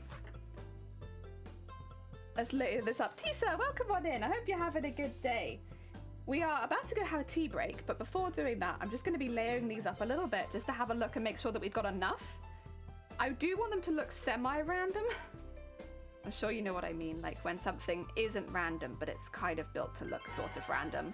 Oh heck, Shining Force! Welcome on in. I hope you're having a good day. Welcome, welcome, welcome. Oops, sorry, let me just knock everything. How was your stream today? Shine. Shining Force, what were you up to? Duolingo? Oh heck yeah, how did that go? And what are you learning? Yeah, let's just get some random bits in there. Oh yeah, there's plenty here. Would you look at this? Like, look how many we've got. Oh my god. And then I could probably do this with just one of them actually, so that you guys can see it a bit better. Oh yeah. I got so many. So many. And then the really, really short ones. Like so. So many! I probably don't need this many, but I have that. Oh, hi there, little Japanese, but you failed? Oh, heck. I learned a new word, though, because Sparrow is a pro. Oh, heck yeah. Well, you know what? Learning a little at a time. That's all good. Nothing wrong with that. We are making gauntlets right now. As you can see, I probably have too many scales per side. I don't need quite this many. In fact, I could probably just straight cut it in half and spread all these out. I've somehow managed to give myself way too many of these. We need like one layer with a couple of small ones. More like this, yeah, is what we need, with a couple of small ones in front, you know? And somehow I've managed to give myself so many. Oh, so many. Put that one like in there. And then get some of the small ones in the front of it, like that and that. Maybe you can have that one too, there you go. That's kind of more what I wanted it to be. I got so many! Chriso! Hi! Better to have too many rather than not enough. True. I was actually about to go make a tea, if that's okay with everyone. I will be back. I just need another cup of tea. My cup of tea is finished. I think pretty much finished at least. And before we move on to the next step, I figured I'd make another cuppa. How dare you! No! Oh. I'm a villain of a human. I'm making tea. Yeah, I'm really sorry. I'm so sorry. I will be forever a disappointment, because I'm desperate for another cuppa. Let me just put this down there quickly, so that all that stays together, except for the scales that fell off there. There you go. I kind of want them to like be really kind of random looking. I really don't need that many, huh? I vastly overestimated, but that's okay. You know what? Like you said, better to have too many than not enough. It's not meant to look that thick. Unthinkable. Sounds like a Bond villain. Oh, also, excuse me. These are, by the way, my gauntlets. They're kind of intense, and at the moment, this one I think doesn't have its inside-y bit that it needs, like the just like some structural stuff. But this is what the gauntlet will end up looking like. So right now it's turning around a lot. But yeah, this is a very shiny gauntlet. We have 2 of them. They have like a nice wave on them as well. So this one, it pins up at the back and it comes to the front, so like staggers them. It's heckin' cool. Hopefully you can see that a little bit. If I get it there, there you go. Now you can see it in the small camera. You see that? Do you like that wave? Goes like, wow. So yeah, these are our gauntlets. She is a Bond villain. Oi! Absolutely not a Bond villain. So the plan with the next part is just gonna reopen this up. Oh, did I pin through to the back? Oh, it's that bit. That's all right. So basically, there's all my insidey bits. We're going to be putting stuff like in here. Sewing all that in. You see? You see? There is a plan here. There is a plan. We get the ball in there. And then, like so. I'm trying to make them look a little bit random. Because there's always a thing with this sort of stuff where it looks a little bit too neat, you know? Having those two in a row I think would be good. Now I'm just pinning them in place. I wasn't going to do this, but I think I want one more tall one. There you go. Like there. Yeah, yeah. Oh, but then... No, I think that's alright. I think that's alright. And then one tall one there, but then this one's like a medium height one, right? Swap that out with the small one. There you go. There you go. That looks nice. And then I kind of like those ones there. I do want to get some small ones over the top though in some places. So maybe put that one there. There you go. Fancy Yu-Gi-Oh! Yeah! It is, it's my duel deck. But I've got like a really fancy looking duel deck, so you can't beat me with money. Because look how fancy my duel deck is. It's shining in gold. The plan is that if I was to go into Yu-Gi-Oh! Now, I would just win because shiny. Sparkly gold. And I'm pretty sure that tracks with how the series goes, you know? The person with the most money wins, right? And get that in there. Whoop. Sorry, it's going through quite a few layers and one of them has a bone in it. So it's having a bit of a struggle, but we're getting there. There you go. There you go. That's better. Do I want a small one at the front? Or actually, maybe I want this one just to angle out a bit more. Like so. Yeah, that might be what I was looking for. And then I can move this one a little bit so that it's a bit more covering that. Yeah, now that looks random. Kind of. This is the random I think I kind of wanted. And just make sure that's in there nice. There you go. And then fold that back over. There, that's better. That looks nice and random. Oh, and the villain, that doctor in the grey with the cat. Where I'm just like, it's like petting the cat. And then of course that would have to come back up there, but heck yeah. I think that's the kind of random I wanted it. Right, what I'll do then is, I'll take these, put them on the other one. I'll need those later. For now, I'm gonna go make a cuppa.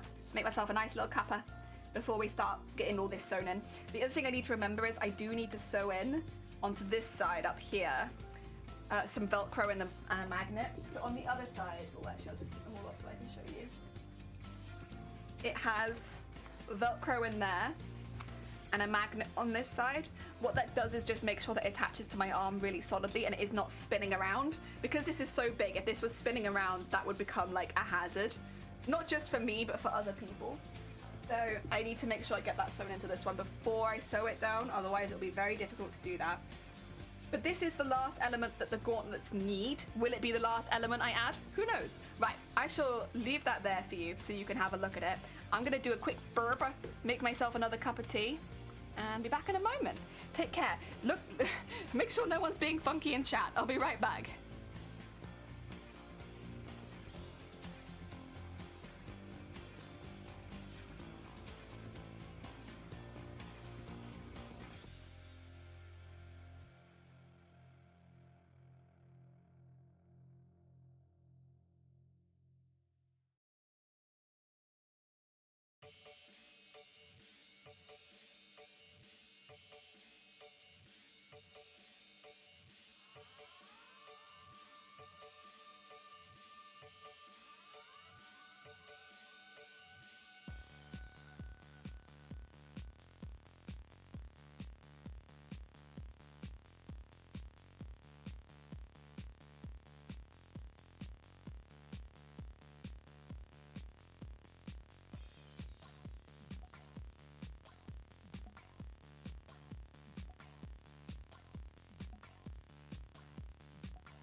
we're back.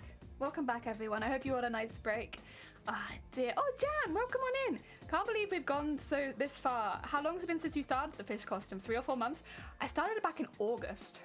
So, from now, since August. August is the time when we started it last year. Last year, August. So it's been a really long time. A really, really long time. Ah, the thing is, I want to cover this in bias, but that also needs to be covered. So really, we probably need to sew the bit underneath first. Can I bend it forward and do that? Kind of.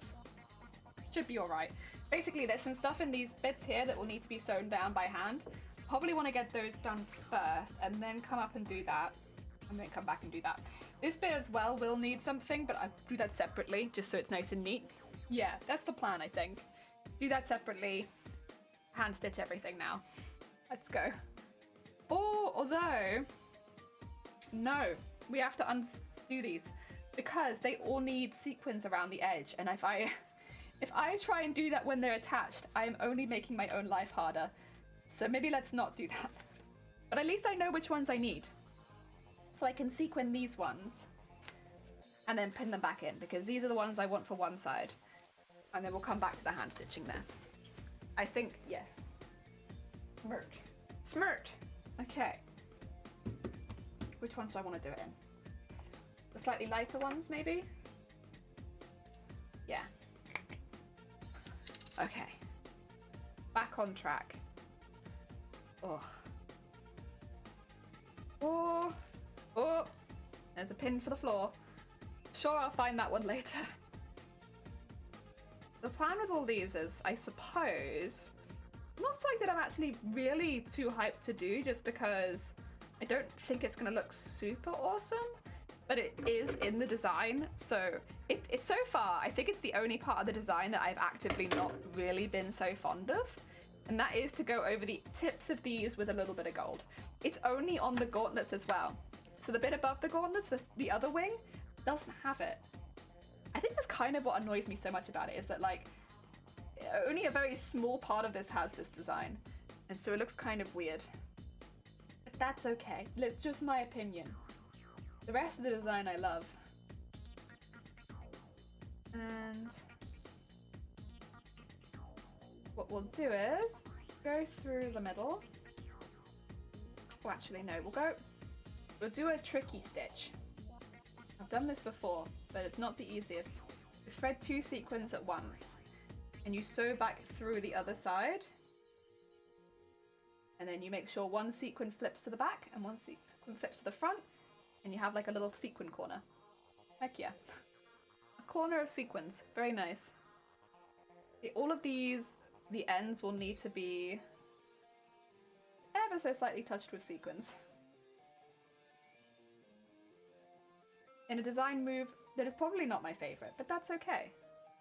Okay, this does need to be like that though. There you go.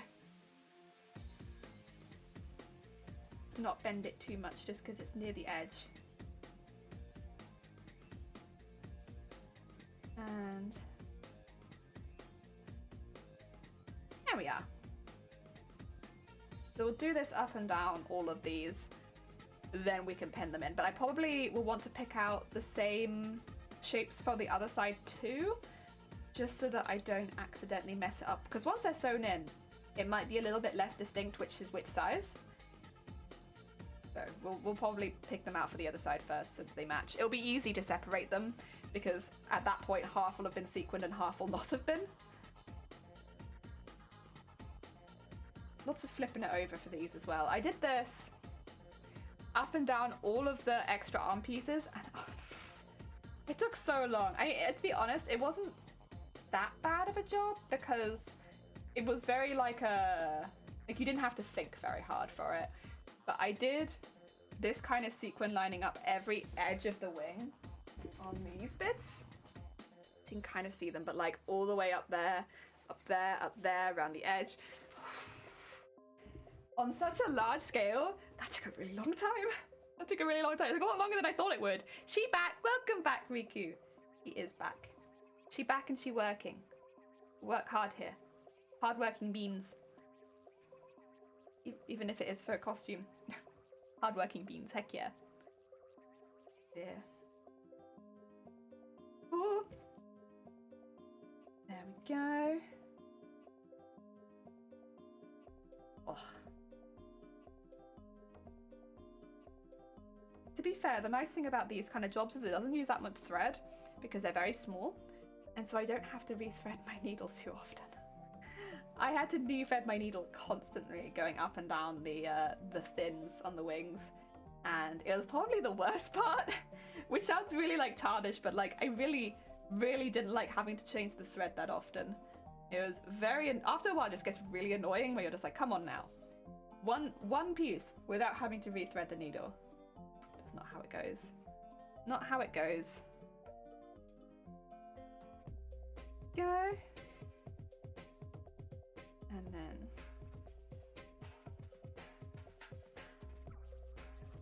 keep that going there. This will give it a very distinct like bottom and a top, because one side will be in a proper point where the other side will be kind of like an arc. Just how it goes when sewing the sequins on yourself. Thing is, you can buy sequins in, I have one actually because I've been peeling the sequins off of it. It's been the easiest way to get the colour that I want, but you can get them like this already in a string. The thing with these is the string is quite thick at the back and it can become quite bulky quite quickly if you just sew over the top of it. So I don't like to really use it like it's a string. I like to take all the sequins off and sew them on myself. Playing Honkai Impact. I've heard about Honkai Impact, but I've never played it myself. But I have heard of it. It's meant to be very popular, right? But isn't it like specifically a gacha game? Like, there isn't a lot outside the gacha, or am I wrong? My wallet cannot do a gacha game. No, no, no, no, no. I know Genshin's a gacha game, but like you don't have to take part in the gacha. You don't have to put money into it. And yeah, that's okay. But if I have to, then... Oh, I don't know about that, mate. I don't know. We skin over here. Like... There we go.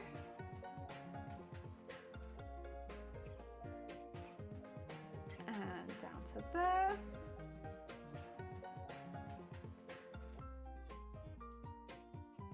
We are.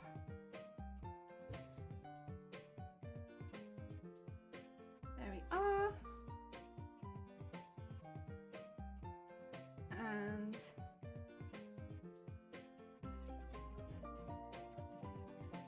there we go. One more, maybe? I think one more. Same company as Genshin, just 2 years older. Oh, no. Oops.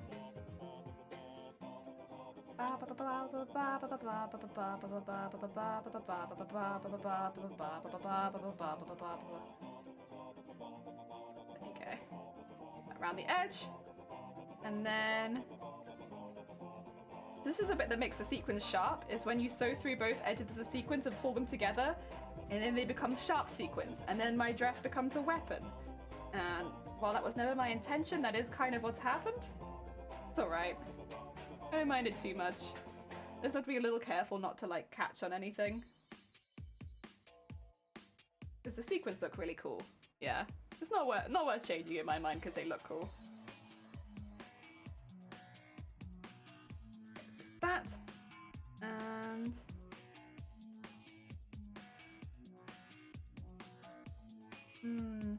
Where's the hole there? There it is. And through there. And through there. And then last one. Through there. Oh, actually, no, this is the last one. There we go. Oh yeah. Look at that. A little sparkly bean. Ah, dear. I wonder if I could do with another sequin on this side. I don't know, it looks a little uneven. I'm gonna add another sequin. No one could stop me. sequin will fix that up just fine. And then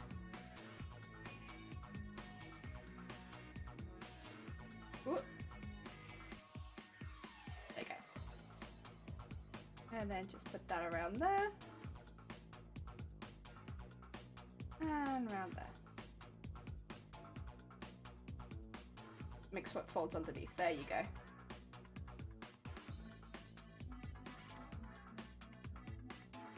And just do a little... There you go.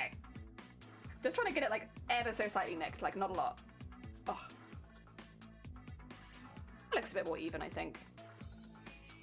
Now it's got a little sparkly bit at the edge. Not really necessary, but like, it looks similar to what the picture has. So I'll keep it. And like Genshin, it's not fully open world. I will say I really like, that's probably my favorite bit about Genshin, is the open world bit. Like, it's a really fun world to run around in.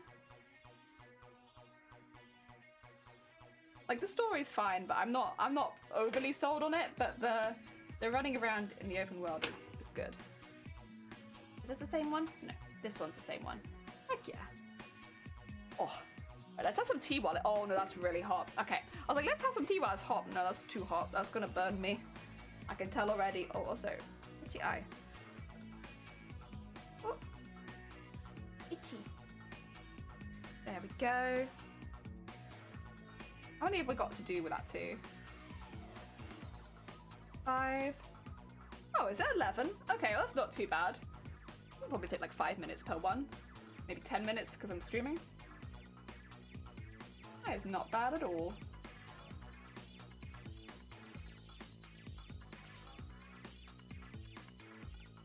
Oh, okay. Okay then. Okay then.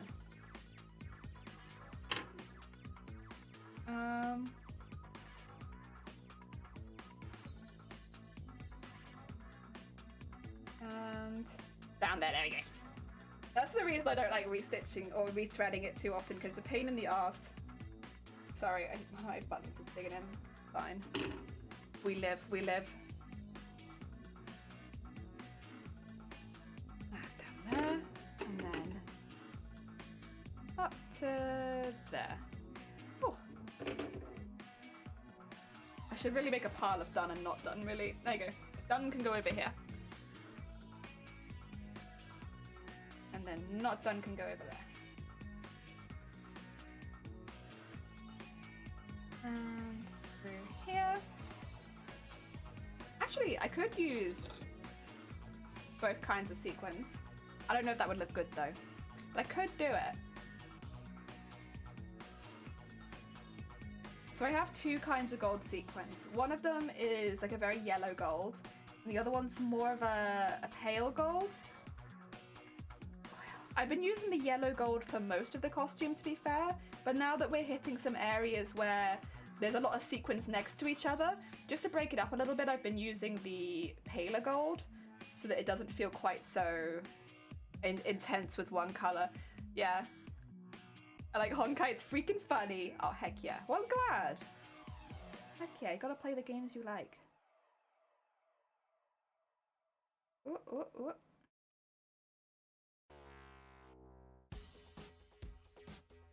And in here. Jelly, no I'm not, but I appreciate it, Riku. I'm just happy to be here.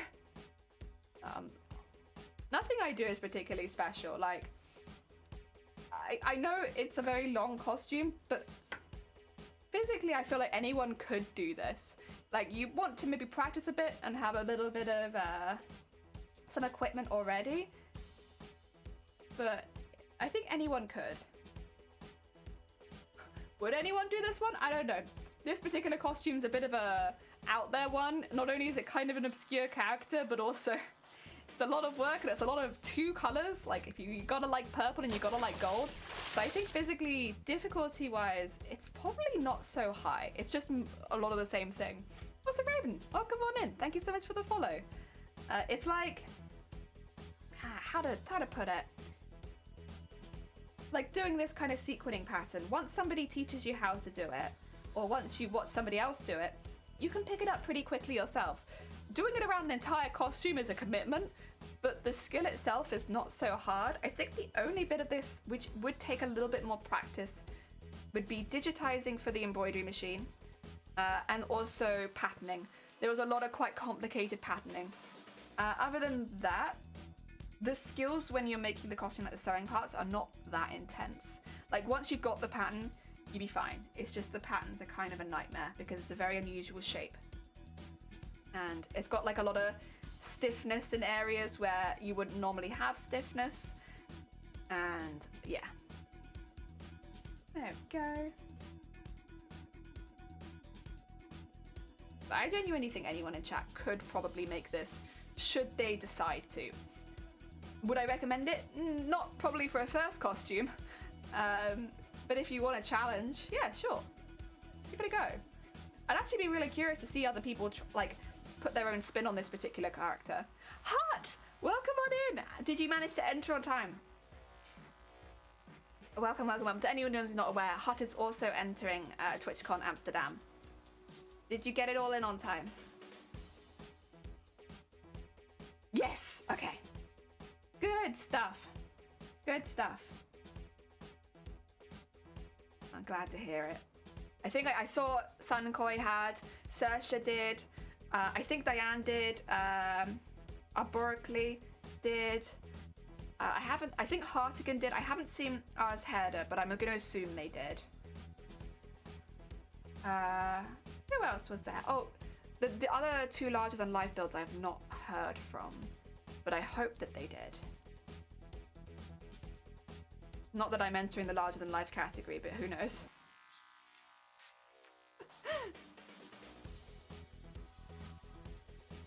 Yeah, there's two builds. Sorry, my eye is really itchy. It's probably a hay fever. There's two builds that I've seen entering larger than life, but yeah. 2 of 5 videos didn't post on time, but I had about 50 hours of highlights as well, so well, yeah. You're all good. I'm sure you're fine. The thing is, because it's not being looked over by an AI, I assume that it's going to be looked over by, like, people. I think you'll be fine. I think you'll be fine. They'll see the work. Because you're probably one of the entrants that has actually streamed the most of their costume on Twitch. Because, of course, a lot of people have come over in the last few weeks, or maybe like 2 months. But you've been streaming this costume on Twitch since last year. So you probably have a lot of built-up data.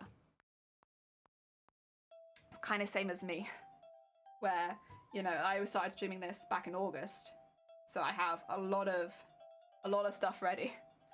I linked them the YouTube VODs. I don't expect them to watch them, but at least then they can see that it's all been streamed.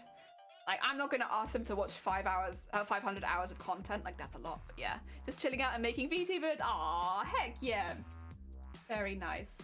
Yeah, my costume is still a fair way from done, so we're still working on it. And also because I'm going to MCO in it, so I want it to be not finished for MCM, of course not. I'm not going to have the wings done, I'm not going to have the weapon, but I want the bits that I've started, like the arms, to be finished. I do need to make some adjustments on the dress, but we'll get there, we'll get there. I'd like to hang out today? Heck yeah, very nice.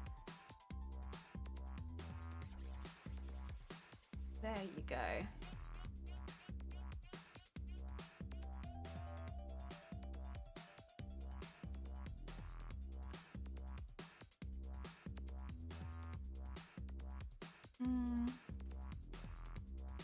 Okay, that's better. There was a bit of extra thread in there that was annoying me. But we got it, we got it. Ah, dear, picked up a hand tracker. Ooh. Okay, so you're taking like a complete break from costumes for a while then, huh? You know what? I don't actually blame you. It's been a long process. Ah, dear. Yeah, I do not have that luxury. There is still a lot to do. And most of these things take a, like, look, like sequencing these tiny little scales. Like, come on now. Like, I'd say who has time for this, but clearly I do, because I'm here doing this. But I've made 38 tiny scales. Oh, now they're gonna have all these put on them. Heck yeah. Oh dear. Come on, come on. Ah dear. I also need to make money. It's easy to sell digital things. True. true. Have you considered becoming a bra fitter? It's very lucrative. Every week is different. A lot of boobs. Oh dear. That's where my money comes from. The booba. The booba job.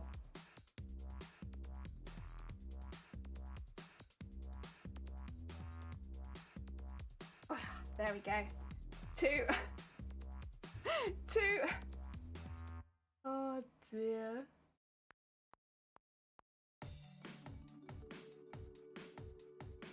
It's alright.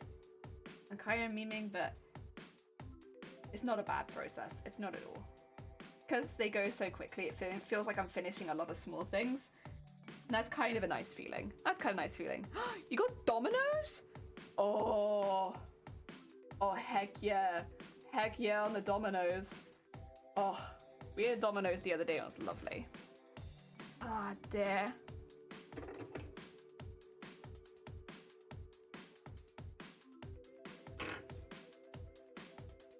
When we entered TwitchCon, I celebrated with dominoes.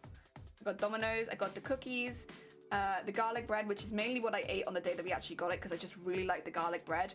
And they have a deal with like a large, medium pizza, large and a medium, and then 2 sides, and you just garlic bread. And cookies. Can't remember which one was separate. One of them was not part of the deal, but oh, so good. So good. I love a good Domino's. Listen, no, none of that here, thank you. Okay. Right, and again. We are.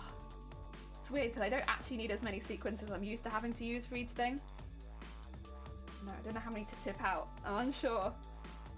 Oh dear. Also, you want to know a really, really fun job that I've been doing for this costume? Do you guys want to know? I don't do this on stream because you know what? You guys don't need to see this. It is a very boring job, and you guys don't need it. But I have been taking sequins, like these ones, for instance, and pulling them off the end and putting them in pots. So here I have my large sequins that I've been pulling off. I also do the same thing with the gold sequins that are all in there now. That's what I do in my evenings when I'm not streaming. I've just been pulling sequins off of a large sequin thing. Because when you sew them on, I mentioned this like not that long ago to be honest, but when you sew them on with the string in it, it doesn't look very good. So if you remove the string and then sew them back on by hand, it looks a lot less bulky. But trying to get the colors that I want for these have been such a nightmare that when I saw those big rolls, I was like, you know what? I'll manually take them off. I'll pick them manually. It's worth it for the colors. Because yeah, especially the gold ones, trying to get these gold sequins, it's been such a nightmare. Such a nightmare. Oh my god, I know some of you have been here like while we've been going through that, but I probably spent about 50 quid on sequins I can't use. At least for this costume. I can use them for like a next costume or something, but not for this one. Oh dear. Am I winning yet? Gone! Welcome on in. No. So Gone, at the moment, we've entered TwitchCon Amsterdam, but we're currently in the process of waiting to hear about whether or not we get in. We'll hear back in June, so next month. But we're in the in-between process where at the moment probably all of the costumes are being judged. And yeah. We're being judged right now, Gone. Gone. We're being judged. Oh. Dedication. Oh, thank you. I mean, I just get very, very into one hobby and then I stay there. And for me, it's been sewing. Even when it wasn't cosplay, I was very into sewing, and then it just kind of morphed into cosplay. But I've always been like, pick up one thing, do it. Now do it every day. Now do it to the point of sickness. Just keep doing that one thing. And that's just kind of how my brain works. And that's okay. I would one day like to go on a pattern making course. I've tried to do stuff online for it, And I'll be honest, I still get confused. But one day, that's what I'd like to do. I'd like to get into pattern making a bit better. But that'll probably be in the future because right now I do not have the time. You must, you have to. I hope so. But a lot of the people that are entered are very good. Like, very, very good. One of the people who has entered has literally, they won GlitchCon last year. So, like, you know the entries are good when, like, previous winners are entering. And it's like, oh my god. Oh dear. I can make armor patterns, no problem. I can make patterns for me, but sewing patterns for other people is something that I struggle with. And I've made patterns for other people before, but like say if I wanted to make the dress that I made for this, now make it for a size 4, 5, 6, no, not the 5, 4, 6, 8, 10, 12, 14, 16, 18. Like I wouldn't know how to translate the measurements that I've got from this into standard sizing. Yeah. And that's what I need training for. How to create standard size patterns. So that if somebody says, oh, would you mind making me this dress? I'm a size 14. I can do it. I can like make a pattern for it just based on that information alone, you know?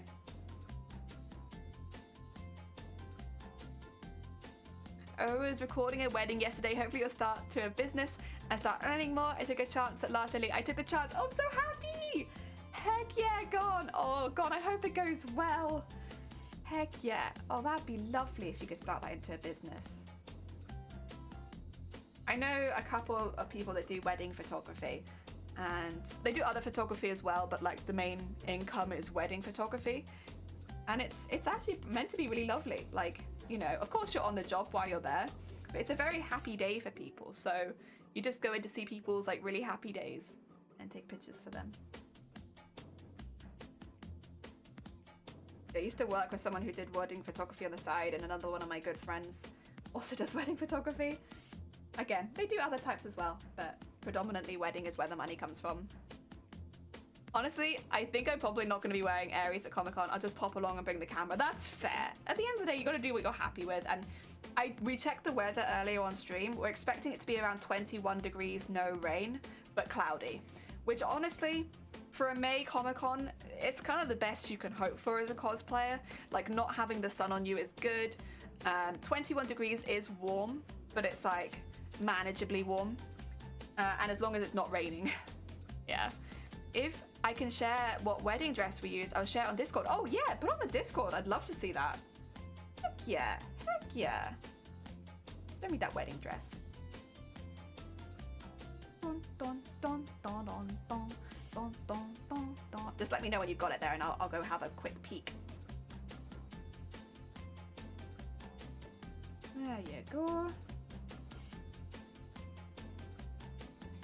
And all the way up again.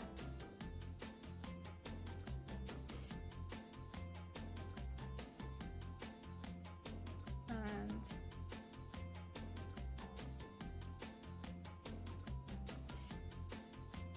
boy.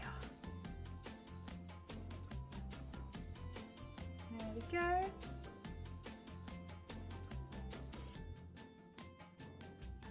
Oh, da, da, da, da. Oh, did it not?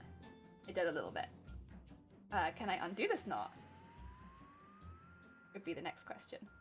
Well, that's a complicated knot, huh? Okay. That's not gonna... No is the answer to that one. That's okay. What we'll do is... Oh, I wish it had been a little longer. Always unfortunate to have to do this, but...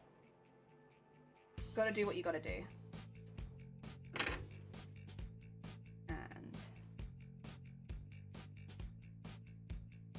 Sorry if I'm not looking at chat for a moment. I will be right back. We just have to sort this out.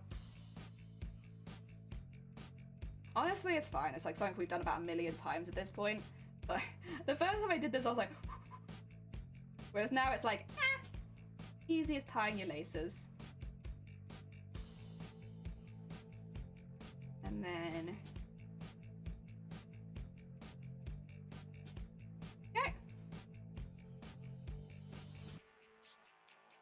and we'll sew those back into it in a second. So for now it'll look really hairy, but it'll stop, it'll be stopped. That's not gonna unknot.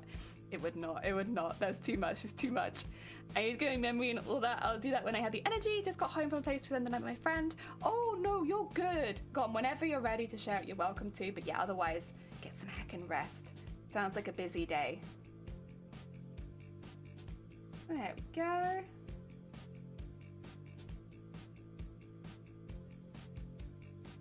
Oh.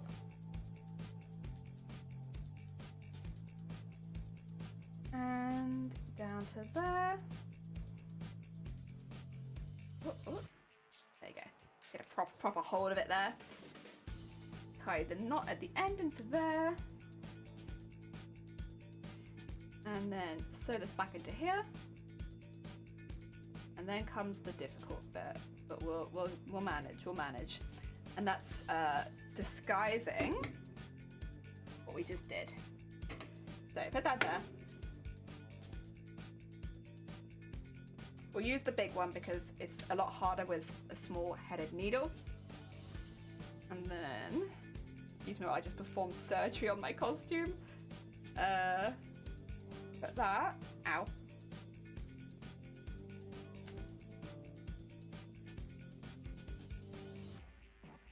That's not ideal either. Okay, we'll do it like that since that is the back, I believe. Okay. And then you thread it all through the thingy here. How's used, by the way? The day is coming to cosplay catwalk soon. So we're hoping for next week the arms will be gone. And then it's just the wings and the weapon and maybe the cape. I'm very iffy on the cape right now. Not because I don't think I can get it done in time, but because the cape is white. And a white cape dragging you along the floor can look messy very, very quickly. So I'm just not sure if I wanna contend with that. But if we change our mind, we'll do it. Yes. And then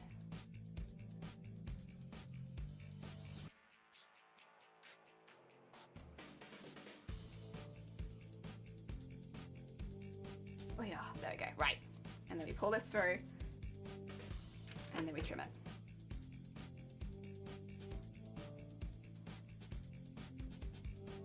See that? Subtle and gone. Very nice. It's a bit of a pain to have to do it because of course it makes extra steps where there weren't them before, but it's a really good way of disguising it. Oh, there you go. Hi, I know people are scared about the fact that 3D printers can be used to print guns, but I had a Canon printed for years. God damn it. God damn it! I was like, what's happening? Why can't I see my new messages? Look at them. Immediately a heckin' pun. Well, welcome on in. Oh yeah, if you want to see the cosplay, that's the cosplay. That's the same one. We've been working on it for a while. Since August.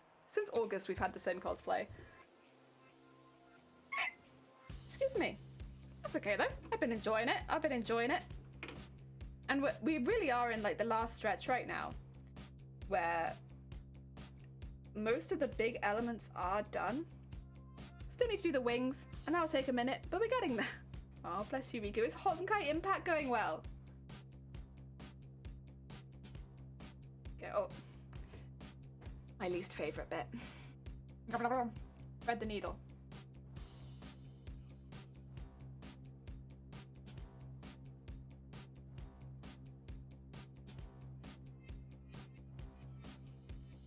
Sometimes it'll go straight through, and then other times we have arguments.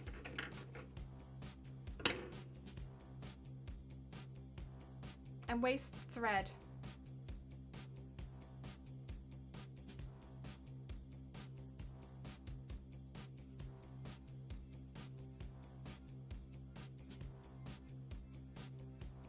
Oh. There we go. We got it. Ah, dear. Also, use the white wing fabric thingy. It'll be heavy, Jelly. I hope you bring a car. I can't drive, Gon. I can't drive. No driving for me. That's a no-no. So, no, we haven't bought a car. But Shiny's pretty strong. And also used to this. So we should be okay. Shiny is a strong bean.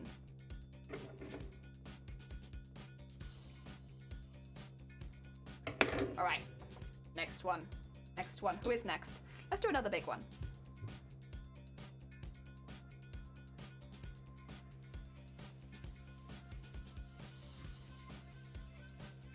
Go. I would like some tea. Mmm. So good. How many suitcases are you going to bring then? We will be bringing one hard shell suitcase, which I think is medium or large. That'll have the majority of the costume in it. So that's going to have my dress, my assless chaps, my shoes, gloves, the arms. That's going to have all that in it. A cricket bag that'll have the tail, and when we do bring the wings, which won't be next weekend, but when we do, they'll have the wings and the tail and all like the larger pieces in it. And then one suitcase for our clothing, like for both me and Shiny. So 2 large suitcases and 1 cricket bag. It's honestly not too bad. It sounds really a lot, but it's not that bad for a costume like of this size. Because most of mine is fabric, it folds up pretty well. Yeah, Shiny is Hulk Bean. Shiny is Hulk Bean. So no weapon prop? Oh shoot, yeah, no, when we have the weapon prop, we will do it. Not yet, we're doing that after MCM. But when we do it, that'll go in the cricket bag too. Basically, the cricket bag is just for all the pieces that are not bendable and kind of large. So like all the wings, the pieces for the weapon will split into 3, but those 3 pieces, and the tail. All of those bits will go into the cricket bag. Any of the rest of it, like the fabric-y parts and the shoes, will go into the suitcase. And I've actually got like suit bags and stuff like that to help separate them, so that the costume doesn't touch itself too much within the suitcase, because otherwise it could damage itself because of all the beads and sequins rubbing against each other. So yeah, they're all in separate bags. And you were going by for TwitchCon EU. Okay, so we would get a taxi to the train station and then catch a train up to London. We will be staying there overnight if we go. So we'll be staying in London overnight and then catching the Eurostar to Amsterdam, and then from Amsterdam catch a train down to the hotel. So we split it into 2 days. That's pretty common for us if we're going to be traveling, is because, again, I am someone who does get quite unwell. Not travel sick, but I get migraines when I'm overexerted or doing too much. So doing that whole journey in 1 day, even though it's technically not that long, by the end of the day I'd be really sick and I'd be like having a full-blown migraine, and that's just not very safe for me. So instead we split the journey in 2 and go up to London the day before and then go to Amsterdam the next day, and we do the same thing on the way back. Go back to London, stay there a night, and then do the rest of the way back. It does make traveling a lot more expensive, but also we have to be safe first and foremost. And me, when I have a migraine, is not a very safe person. I guess an example I can give, I literally fell down the stairs like 3 days ago. No, it was 2 days ago. Back on Friday after stream, I nearly immediately fell down the stairs. And it's like, my migraine wasn't even that bad at that point. So I have to be quite careful so that I'm not like ending myself by accident. Yeah. What is Eurostar? Eurostar is basically a train from London to Amsterdam. So it's like it also does London to Paris and other places as well. But basically it's a train system that can take you from the UK to Europe. And it's called Eurostar. Wait, what, you fell? Yeah, it happens unfortunately quite a lot. This is another reason though why I made my costume really soft. I think a lot of people were looking at it being like, you've given yourself a real big extra challenge by making it in this way. And they're right, I have. But if I have solid wings or like a really hard tail, I could fall and hurt myself or somebody else. So it's much better for me to build a costume that's soft, squishy, so that if I do hit anyone or if I do hit myself, that I am safe. I'm better than I used to be fair. Like, I used to faint a lot, but now I don't faint quite so much, so that's good. But yeah, I used to be quite bad. So safety is paramount when traveling. And also, like, I can't travel alone, but then I never would have anyway, but, like, you know, I need somebody with me because I do go over a lot. UK is not in Europe. UK is in Europe, it's not in the EU. So it's still part of the continent of Europe, but it's not in... We're not in the European Union anymore. That makes sense? Yes. Geographically, continentally, it is Europe. Yeah. Like, we're still in Europe, but we're not in the EU. It's not politically in Europe, exactly. Yeah. Politically, we're not in Europe, but we're still on the European continent. Yeah. I got confused with that. I know I misspoke earlier. I was like, but the UK is not in Europe. The UK is in Europe. It's just, it's not in the EU. It's not Euro. It is. We're still on the same continent. We haven't floated away yet. Maybe one day. One day we'll float away from the rest of Europe, and then we'll be properly on our own. But now we're still there. Oh dear. Good morning, fine fellows. Good morning, Handy. Good morning. I hope you're having a good day. It's its own continent. I'm sure there are people in the UK that wish that, but it is not. It is not. It is with everybody else.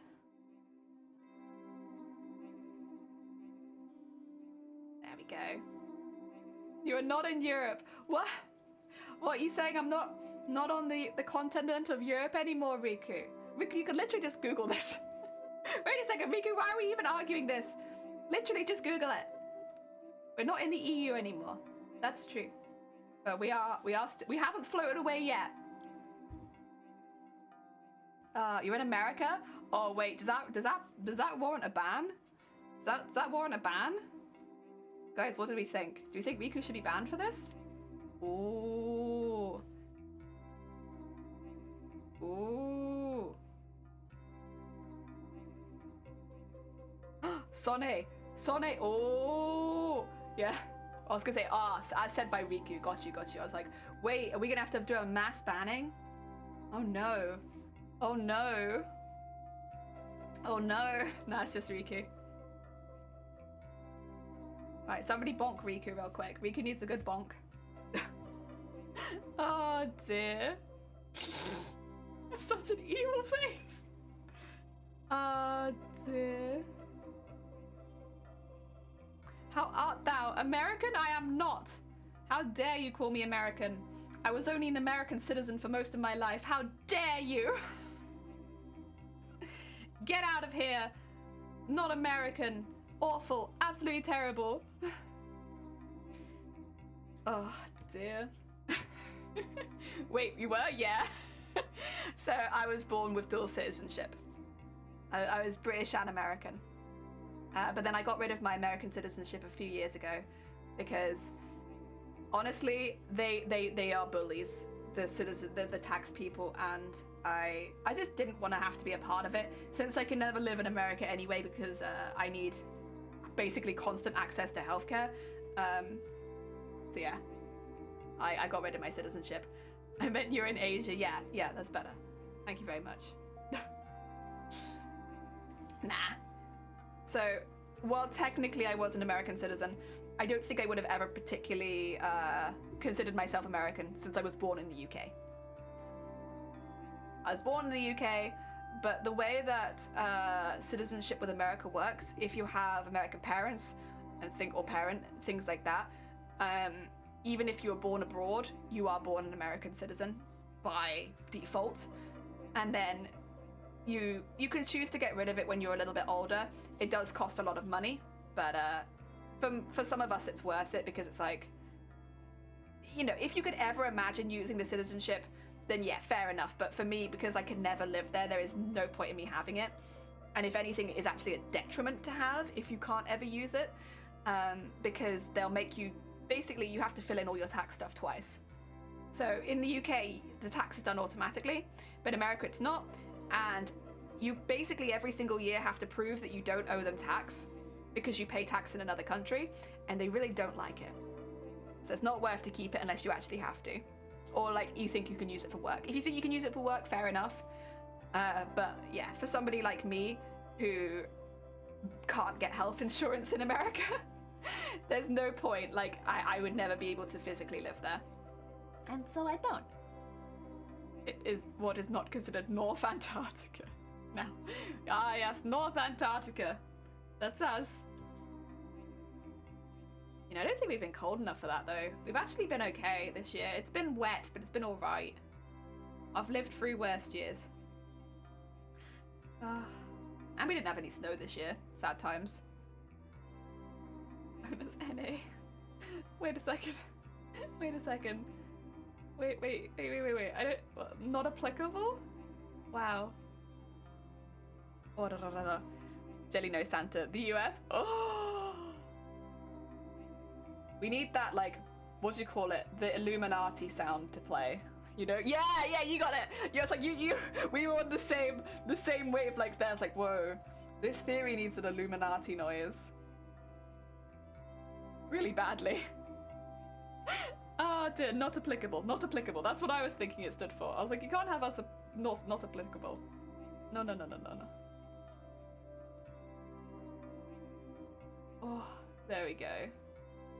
Or did I miss one? Oh no, I just hacked it. It's fine. I was gonna say, it would be surprising for me to miss it on such a small scale. Like, if I was doing more, then fair enough, but like, not very much. Okay. Oh, for God's sakes. Alright. What are you doing? What are you doing here, huh? That's a huge knot, my God. Oh! Well, it doesn't matter because I split my thread. We've been really, really unlucky with the knots today. That one was a massive knot. It's alright, we can fix it. But, oh wait. Yeah, that's fine. I was like, wait a second, how the hell did that even split? No, it's okay.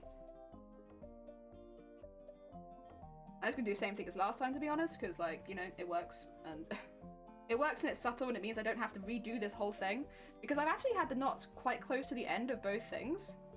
Both of these scales, so yeah, really bad timing and really bad luck, actually, just generally. I could actually fix that now because that's a really long thread. Might be a good call.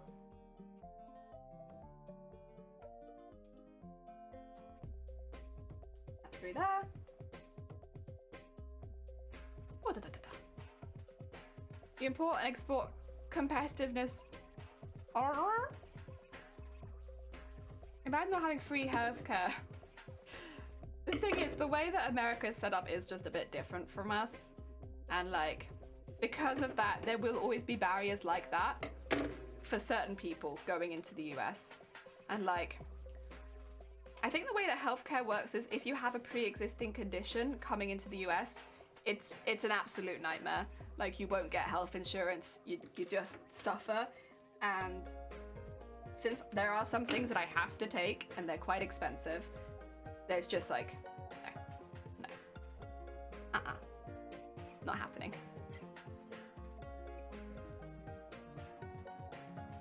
I will say though, despite everything I just said, I should say, I don't hate America. While it's not somewhere I could ever live,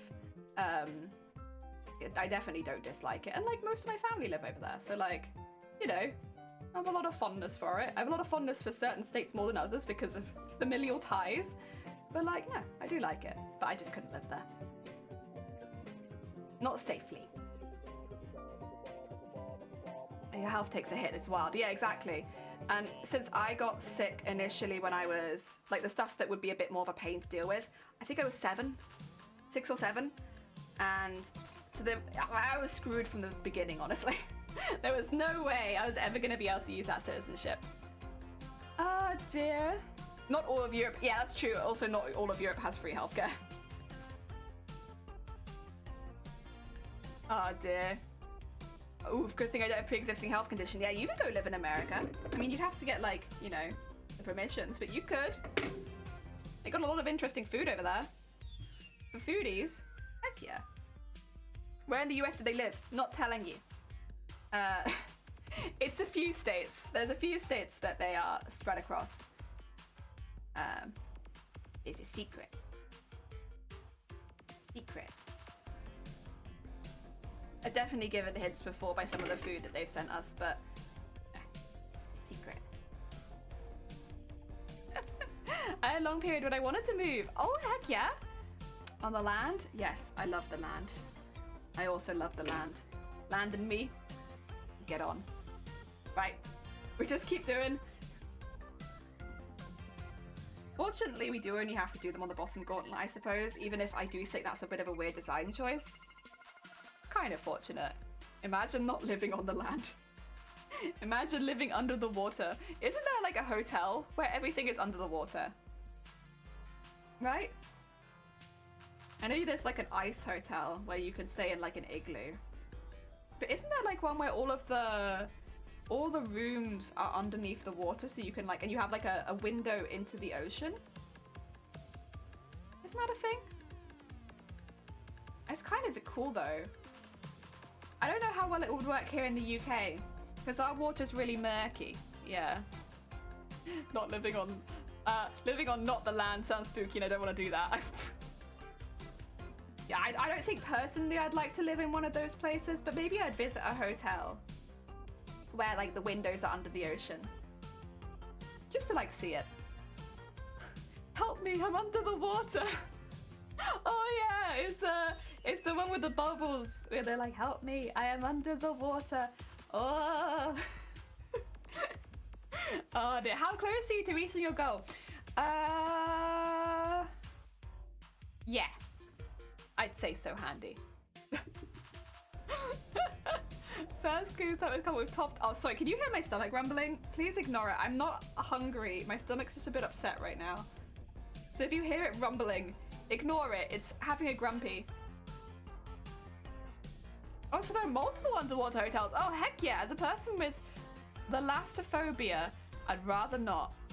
Is that a fear of under the water? I want to be correctified and justified in voting.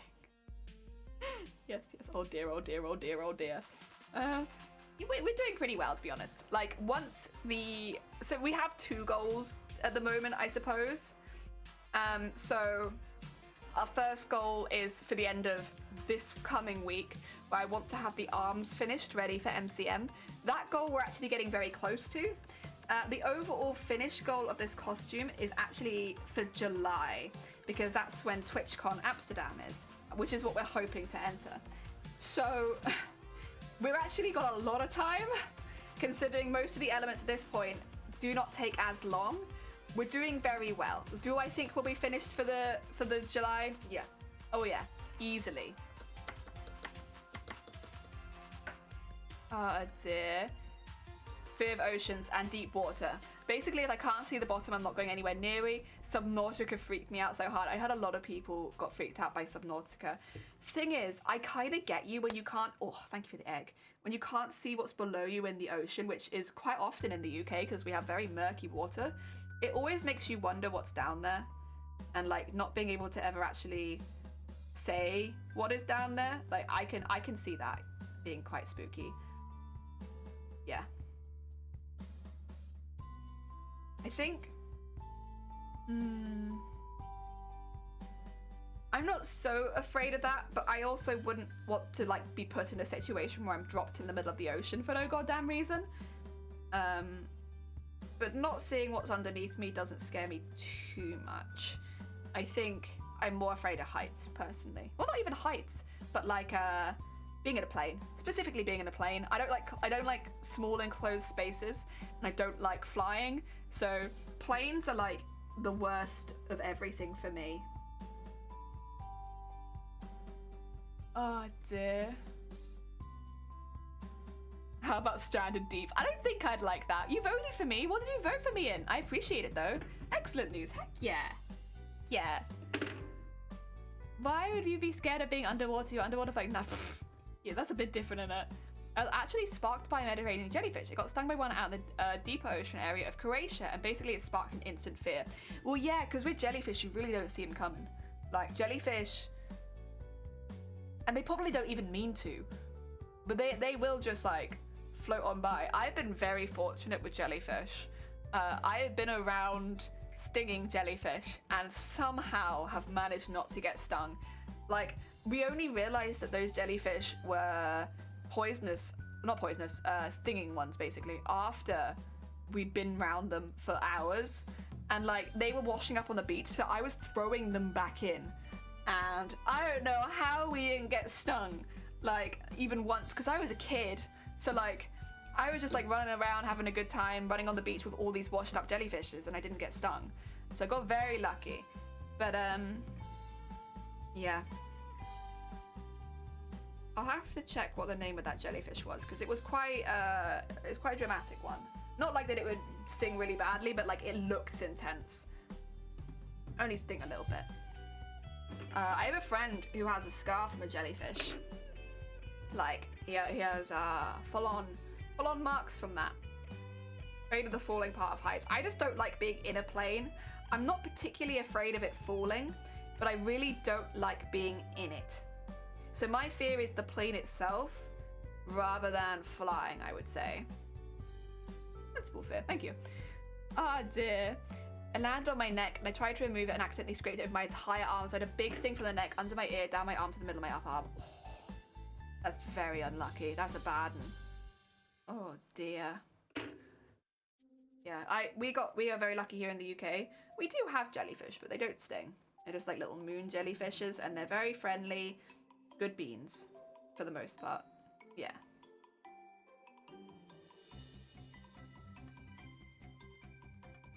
"11-year-old that was likely to..." Yeah, I'd say so. I say even as an adult, that's something that is going to make you nervous about going in the ocean again, isn't it? I love planes, but I don't like planes because uncomfortable because of my size. I really don't like the feeling of being in an airplane. Like, I'm not someone who gets particularly travel sick, and that's not... It's just that feeling makes me really panicky. Like, the speed of the plane really gets to me as well. Like, when the plane is taking off, I really... What is up with this thread today? I swear.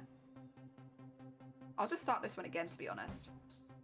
Sorry, I'm having a lot of really bad knots today. Like, unfixable knots.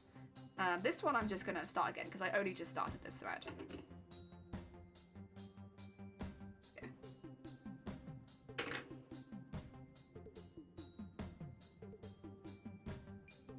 Ooh.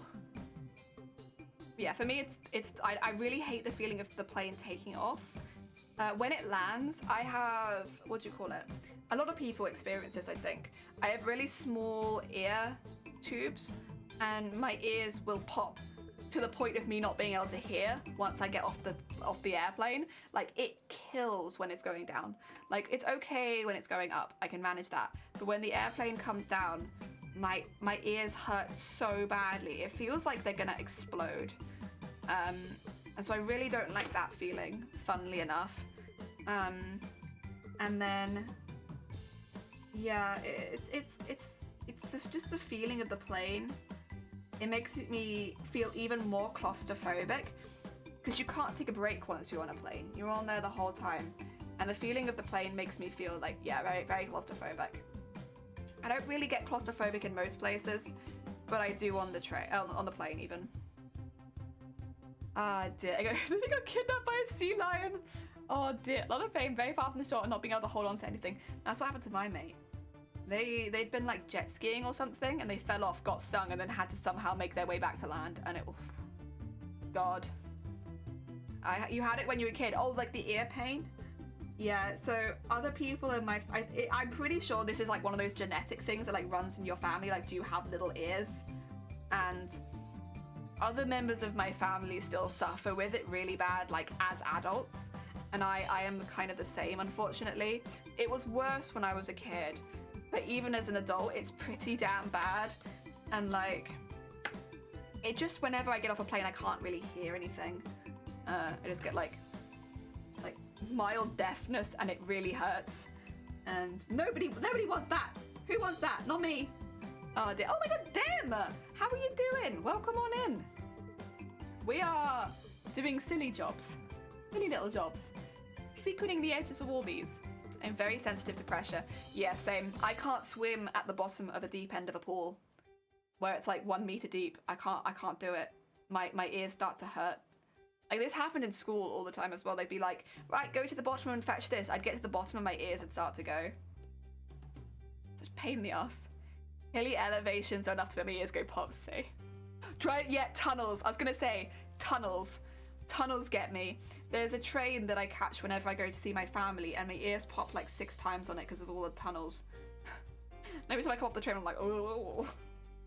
Ears. Tired and stressed? Oh, I'm sorry, Dem. How's your day? I'm okay. My stomach's a little upset, but other than that, I'm good. I'm finally getting my voice back properly after last week, which is nice. And we have MCM at the end of the week, which I'm very excited about. My head hurts. Oh, take care, Handy. Look after yourself. Thank you for popping by. But yeah, go look after yourself first and foremost. Make sure your head gets better. And how to see him. Oh. Yeah, talking a little bit about pressure and ear pain and airplanes. Yeah, I remember, like, at some point growing up, we did find at the chemist these little things you could put in your ears for when you come back down. It still hurts, but it's not as dramatically painful. And so what I tend to do, or what I used to do at least, because I haven't been on a plane for a while now, I would take chewing gum with me, because I always found that helped, and put my ear things in an hour before we land, and then just ferociously chew the gum, like constantly, just until my head felt better. I went swimming with sea lions back when I was a wee lad, and one of the rules was not to follow sea lions and like try to lure you into deeper water or get you to share where the territorial adults would and they'd attack if they got too close. One of the first things I did was start following a few. Oh, for God's sakes. Jason. Terrible. I've seen seals, but I've not seen sea lions. And I've never swum with them. I don't think I'd want to swim with them, to be honest. Kind of big. Oh dear. Like, one of those could knock the wind out of you, and you don't want that in the middle of the ocean. Even if they're not attempting to attack you, they could wind you probably. Oh dear. Wave.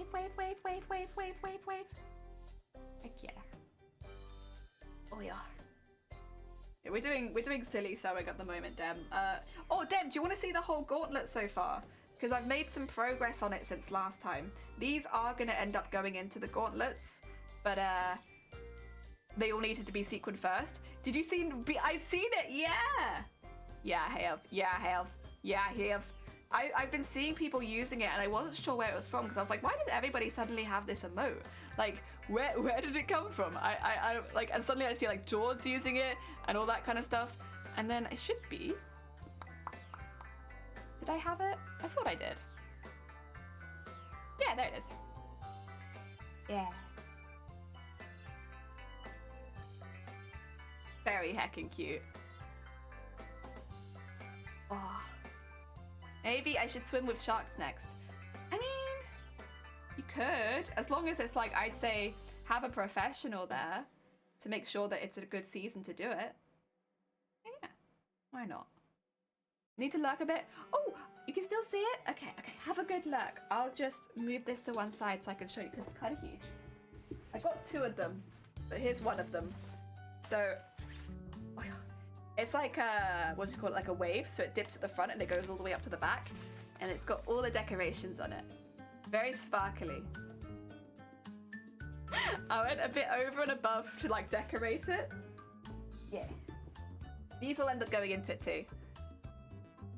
Oh dear. Oh, look out! Thank you so much for the follow. Welcome on in. We're doing big costume. Big sparkly costume here. There we go. We'll love the sparkles. At the moment we're adding sequins to like these tiny scales that are gonna end up coming out of the gauntlet. That's just it. When you tackle a really big costume, you just gotta get prepared for silly small jobs. I should see if I get my hands on a waterproof camera. Oh, that'd be cool actually, Jason. Yeah, that would be really cool because you've got so many cameras at this point. That would be a lovely addition. I wonder how expensive that would be the only thing, but it would be a really cool piece of kit.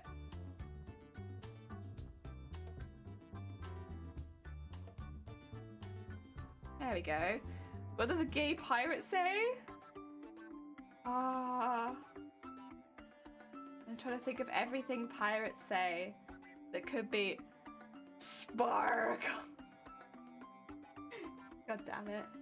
Couldn't that also just be a pirate with like good fashion sense though? I don't know. Could be a gay pirate, but could also just be a pirate that knows what they like, and they like sparkles, understandably. I agree. I mean, yes. It could just be someone with good fashion sense. I just made it up. Okay, it was very good. It was very good. I couldn't work out what you were gonna say. It was very good. Very good. 10 out of 10. Sonne.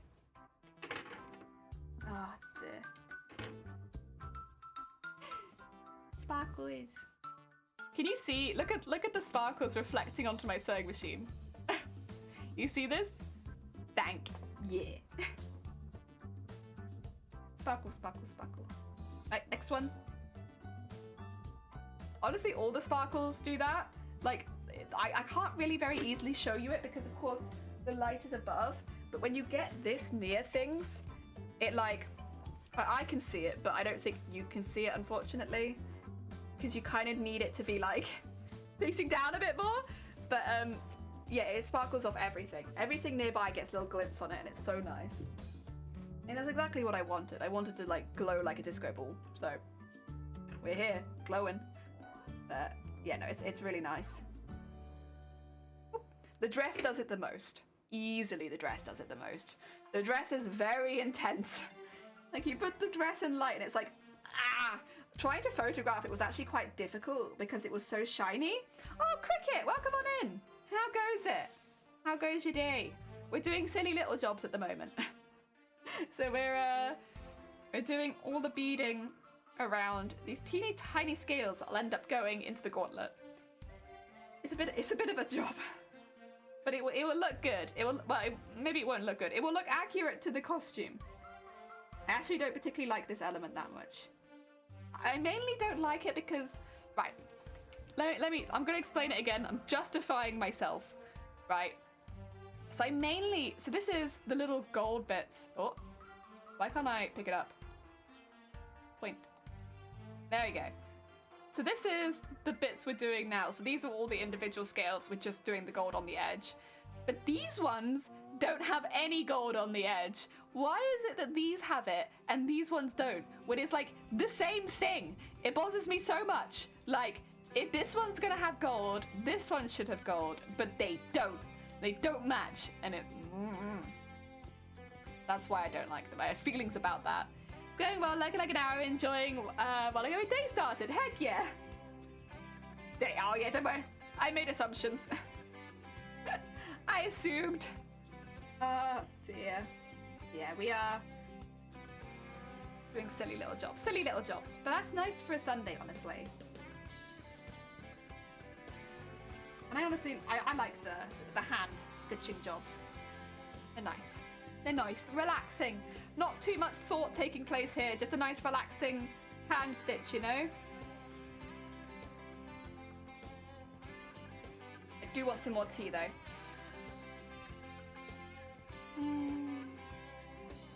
Ah, so good.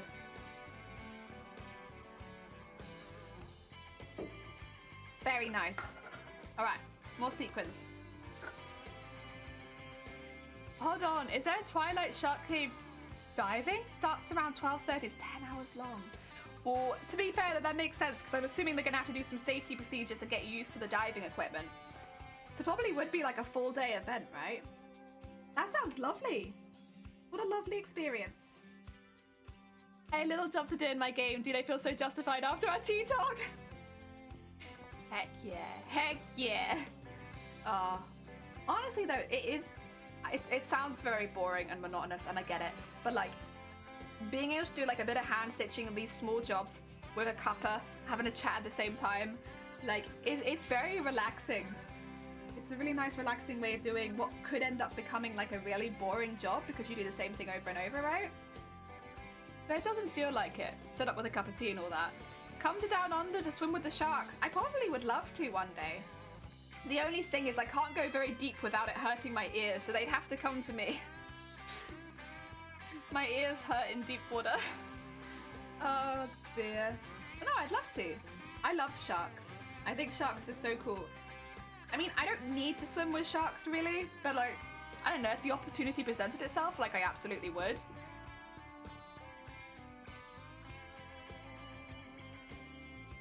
I think as long as it was in the ocean. I like to see sharks in the ocean. Give them that big space.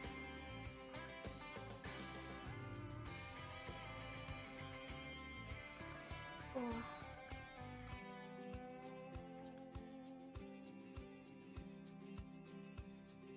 There we are. I might need some more thread on this one again. God damn it. Threading the needle again. I think the opportunity just presented itself. There we are. Oh dear. I imagine getting to Australia to be quite expensive though. That being said, if I was going to come to Australia, this would probably be around the time of year that I'd want to go. When it's not super hot anymore. No, actually that's not true. The time I want to go to Australia is in October, because then you have the zombie walks, and I want to go see the zombie walks. I'd like to see sharks in the ocean, more preferable to see sharks in the air. Well, it more like you can do, in some places, like you can swim with animals in captivity, can't you? And I don't think I'd really want to do that. Oh yeah, that's what I was referring to. Not that I see sharks swimming across the land very often. But yeah.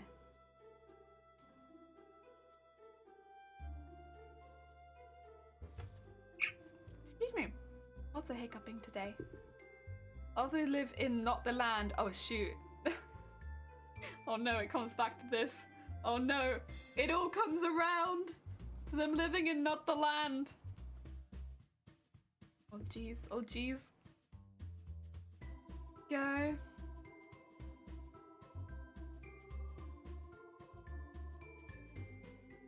What we're doing. To be honest, I've been talking a lot of trash about them, but they actually look kind of cute. I don't hate them. I just wish they matched the ones at the top, but they kind of look cute. Land shark? Candygram? I recognize land shark as something, but I don't actually know what it is. I just recognize it. Oh yeah. Sorry. Your grandma has heard of a meme, but only vaguely. In passing. Ugh. Oh yeah. I'm wondering if I can get to the end of this, or if that's going to be a bit cheeky.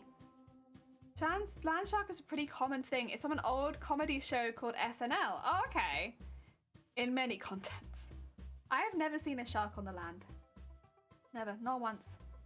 I've only seen pictures of sharks, and I've seen some small sharks in captivity, which always makes me a little sad. I feel like sharks should be in the ocean, you know? They're big beans. Give them the ocean.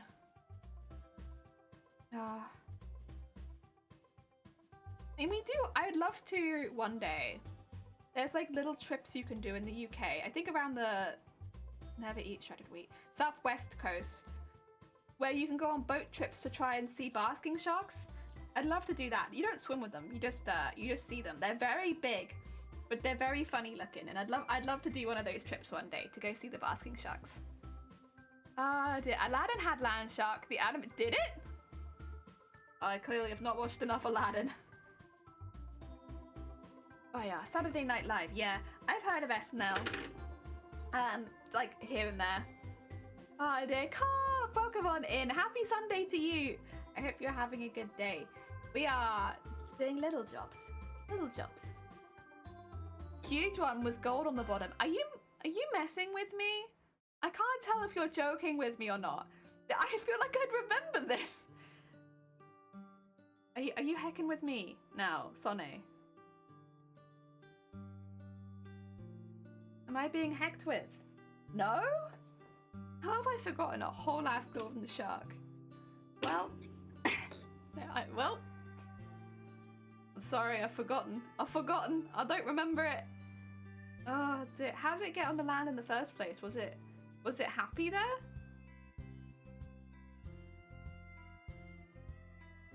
Oh dear, a whole ass shark, a whole ass shark. I've just forgotten it. And it was golden apparently. How the hell did I forget a whole ass golden shark? I don't know. I don't know how I've forgotten that.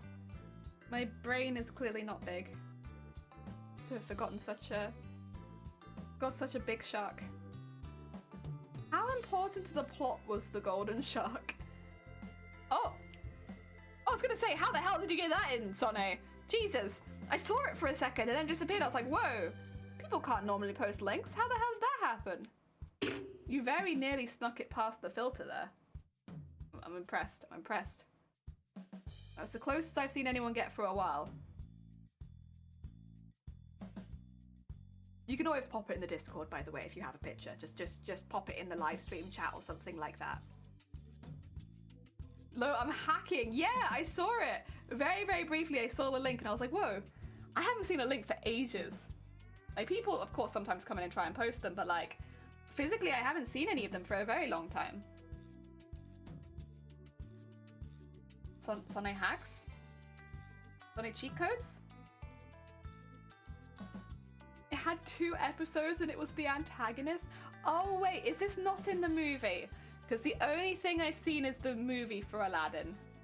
Nightbot said no. Nightbot was like having a snack and then saw the link and I was like, oh god. There we go. That might be wise because I've not seen the series. I've only seen the movie. I was wondering how I forgot a whole shark. Oh, thank you, Noisy. Take care of yourself. Enjoy the rest of your day. You said animated series. Yeah, you probably did. I'm big dumb. Don't mind me. My head is in the clouds for the most part. Ignore me. It's fine. Oh, dear. Yeah, I'm really bad with that kind of thing. I would not be surprised that I got confused. There you go. With this one, we'll be over halfway. Through one gauntlet, of course. There is still another gauntlet that will need to be done, but, you know, halfway through one. We take the small victories here. One small victory is over halfway. Heck yeah. And to there. Nice. And then we'll just tie it off here. I kind of want to start pinning them in, but I'm not going to do that till they're all done. Because otherwise, I'm just getting ahead of myself and I'm getting excited, but I want to see them all together. Oh dear, that's one of the hardest things as costume is like waiting until everything's ready to start putting it together, because you want to start putting it together immediately so that you can see like an idea of your final product. But if you do that, you're going to screw yourself later on where you'll have sewn things in that you wish it hadn't. You have to unpick things to get the rest of it in. So you just have to wait till everything's done and it's torture. Torture. I want to see it all together now. There we go. Another one. Yes. Very cute. Sparkles. Let's do this one next.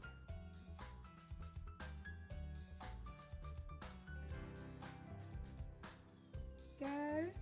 What time is it? Okay, it's nearly 2. I should probably think about having lunch soon. I'm just not really very hungry. I don't know.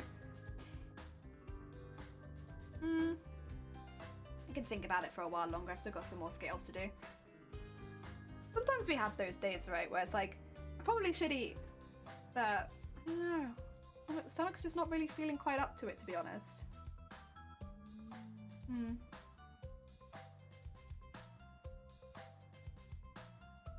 Okay, get that in there. And then start going back down again. Oh, they're so small and silly. To be fair, the benefit with them being so small is they are very quick to sequin. So, shan't complain too much. Makes my job here very easy.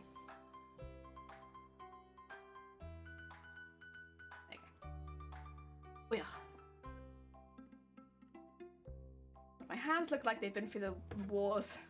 Thank God that I can wear, what do you call that? Gloves with this. Because, like, I don't know what happened. If I had to have my hands on display, you'd be like, oh, nice costume. Why are your hands like that, though?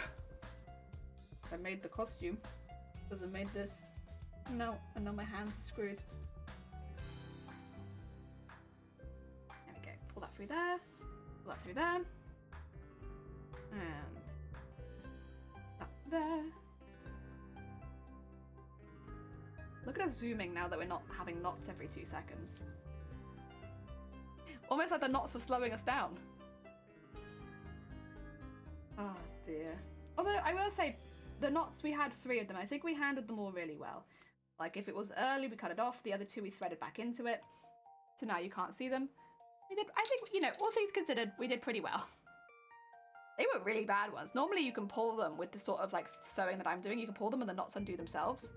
So to have them like that, where they're like knots on knots on knots out of nothing, it's like, whoa. Where did it even come from? Oh, come on. There's one in the lid I'm trying to get right now.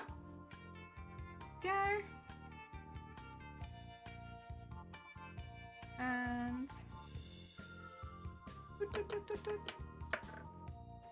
oh, there we go. Get some good posture in here. Oh dear. I'll have to make a few more of these for the top piece, but we've got time on that. We got time. Plus these are, other than the bias tapes, the last things that need to go into the gauntlet part. And the gauntlet's a lot more intense than the rest of the arm. It's quite big. Big and it's bulky. I do need to bead the embroidery for the upper half of the wing. Oh, the wing. The arms. I'm getting confused because they look like that. Also, I'm so sorry. My voice is a lot better than it was last week, but it is still recovering from a minor infection. My throat is, not my voice. I didn't have a voice infection. My voice could be considered an infection, but no, that's not what I had going wrong. It's mainly better, but it's still a little bit gravelly. Hence all of the tea. We need lots of tea at the moment to get through this hard time. I'm really hoping it's back to normal by MCM, because I don't know, it'd be annoying to lose my voice midway through MCM. Especially 3 days in a row. Ugh. Fingers crossed. Right, pull it down there. And then up there. Yeah, they're very cute. I'm glad we use sequins rather than beads though. I don't know, the sequins, they look a slightly nicer finish, I think, for this and the beads. I was considering going around the outside of beads, but I think that would have been lumpy and maybe not so obvious. Excuse me, voice. Could you? Sorry. I'm like trying to clear my voice without coughing, because coughing will only make it worse, right? So I'm just like, excuse me while I just scream to clear my voice. Oh dear. Nah, it is a lot better. Like, it doesn't really hurt anymore or anything like that. It's just a little bit gravelly if I talk for too long. It's what it is. It came at a really bad time, honestly, because I got it last week before deadline, which I feel like is not a coincidence. I don't know if anyone else gets this, but when you're stressed out, do you get sick easier?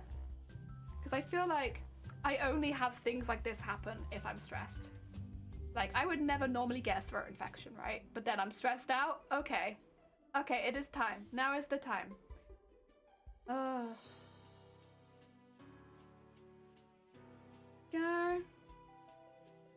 And down there. Oh. Oh.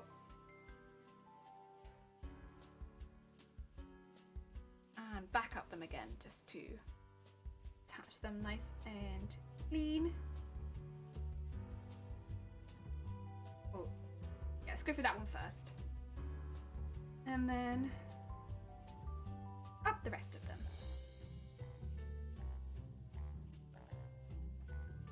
The other thing is, this is one of those details that I don't think anyone will notice. There's so many details like that, this in this costume. Again, it's like you take home when you do a bigger costume, is that there will be details people won't notice in it, that you might spend days doing. It's just, it's just kind of how it is, because I guess the costume comes across as like a whole rather than its individual elements when you do a really big costume. I'm so sorry. I'm trying really hard to not let my voice get the better of me today, because it doesn't hurt. How long have we been going for? Only like 4.5 hours. Honestly, it shouldn't be going after 4.5 hours. That's too quick. If it does keep getting worse and worse, I will just stop stream there, because I'm not looking to lose my voice again. I already lost my voice once. No more, no more. Everyone should be subjected to me talking non-stop. That's just how it should be. No losing of the voice.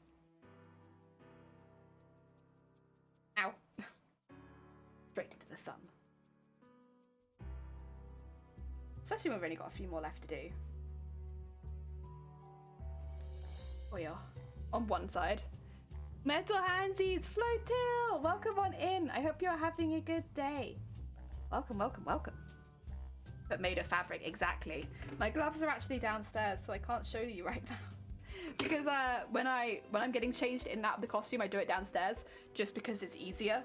Like, there's so much space, heck, comparatively to up here. Go. Another one. Also, I apologize in advance, Flotil. I think I am potentially in the process of losing my voice again. Help, Flotil. Help. Streamer requires more voice. More voice strength in general. What can streamer do? Streamer did have a throat infection, but they have basically recovered from it now. But my throat's still, it's like the last thing, obviously. I feel fine. Throat's still a bit gravelly. I'm trying hard. Remember to hydrate. Yeah, I got another one. Yeah. Well, we thought it was a bit odd because, like, it wasn't going away on its own and it was getting really swollen. Like, it looked like I had, what do you call it? I don't know, done something. It looked weird. It looked very weird and very swollen, and we were like, you could see the top of my mouth hanging down, and we were like, what's going on here then? And all my lymph nodes were up, and I was like, all right, probably something's wrong. I don't know actually if I had an infection or they just gave it for anti-inflammatory purposes, but I needed some help. I needed some help to shift it, whatever was wrong with me. And now I feel fine again. It's just like recovering, like it's taking a few days to get better. Because I thought I just had a cold. I was like, it must just be a cold because I feel really tired and like my throat is sore. But no, it was not shifting on its own. We needed some extra assistance to get that one to leave me alone. But I think, again, I feel like this only really happens, at least to me, when I'm stressed out or like I've worked really hard. So as long as I'm like chill, I should be fine. Oh dear, did you know there's a rare condition that Rika has? It's called Fiery Love to Everyone. Heck yeah. Heck yeah. Or Fiery even. Fiery, isn't it? Not Fiery. Oh, that's a rare condition there. Yeah, mine was fine. It just needed a little assistance, and then it was fine. It was just more frustrating to not be able to stream like most of the last week leading up to deadline. Because we've worked so hard on this costume, right? And we've worked hard on it since August. And so to not be able to stream like that last week, bit of a... I'm a bit salty about it, to be honest. Because, yeah, I don't know, I just kind of wanted to be able to stream that week leading up to deadline. It's not like the costume's finished, but yeah. Did you manage to get into TwitchCon contest? That's the one you've applied to. So we applied last Thursday, the first day just gone. We will find out if we get in June. So we have a bit of a wait to find out if we did enough to get in. I will say, I'm saying this a lot, if we don't get in, it's not the end of the world. Only because a lot of the people that I've seen entering this have phenomenal costumes. Like, they are god tier costumes, right? So if we don't get in, It's not the end of the world. We will survive. We can always enter this into something else. But we did enter, and we entered on Thursday, and we should hopefully find back at the beginning of June. Yes, if we get in or not. I mean, I'm going to keep making the costume regardless because I want this costume to be finished. But yeah, find out in June. Very exciting. I mean, the thing is, I assume they'll email you if you get in or not. Maybe during those first few days of June, I'll just keep my emails open during stream so I can find out as soon as possible if I do get in or not. If I don't get in, it's not really a problem, but if I do get in, I need to quickly book some travel and get over there. So yes, fingers crossed. Fingers crossed. That's kind of the place I'm in. We've done everything we can up to this point. Like, you know, we don't really crunch costumes here, but I'd say that we've steadily worked on this for a really long time. And this is, right now, I might be better than when I started at this costume, but when I started this costume, this was the best costume I could physically make at this time. Not to say that it still is, but it was. So I feel like that's all I can do, really, isn't it? Is enter the best of the work that I can make and hope. And if I don't get in, that's okay.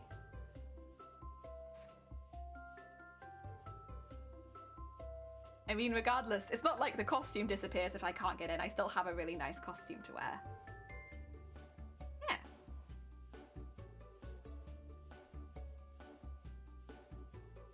And, oh, I should also say we entered the sewing category.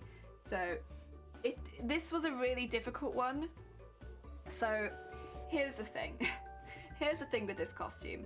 I would say SFX would be less argument for it, but we very easily could have entered sewing armor or larger than life, because all of those categories actually fit this costume. So the costume is completely made of sewing methods, like it's all embroidery, beading, sequins, and sewing. But I have tried to make a suit of armor out of sewing techniques. So the costume is absolutely armor. It's meant to be armor. Like, while it has been made of all sewing techniques, it is armor. So I could have entered the armor category for that. And then also, because of the wings and the tail, I actually end up having the costume be more than a foot away from the body. So I could have also entered larger than life. But I entered sewing because that's where most of the skills I feel like I put into the costume are. And if we get in but they have to move the categories, that's fine. I don't mind moving categories if I get in. All I want to do is get in. I genuinely don't mind if I get moved around. But what we have entered is sewing, because I think most of the things that I'd end up talking about with this costume are sewing related. So entering larger than life, technically, you know, and on armor as well. Technically, yes, I could talk about it, but I don't think I could talk about it as much as I could talk about sewing. Yeah. Yeah, fingers crossed. We'll find out soon. I guess in 2 weeks' time we'll find out. That's very soon, honestly, actually. I was like, we have to wait a while, but we don't actually have to wait that long. 2 weeks is not very long to find out. I am quite nervous. Quite nervous. It'd be nice just to know, to be honest. I think the waiting is the worst part. Oh dear. And down there. And then I'm just gonna grab some more thread before I do the next bit. I'm running a little low. Love you, Riku. I hope the game's still treating you well. Oh yeah. Okay. We're getting there, we're getting there.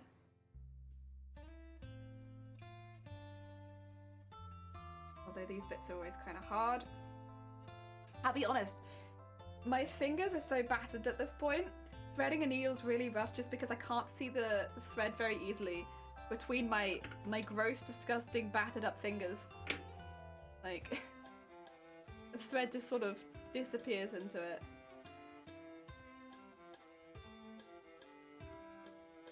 And again, I said since day one, once this costume is done, we're going to a hand spa. Going to a heckin' hand spa. We're looking after them so that they can recover, hopefully, and try not to ruin it on whatever we make next.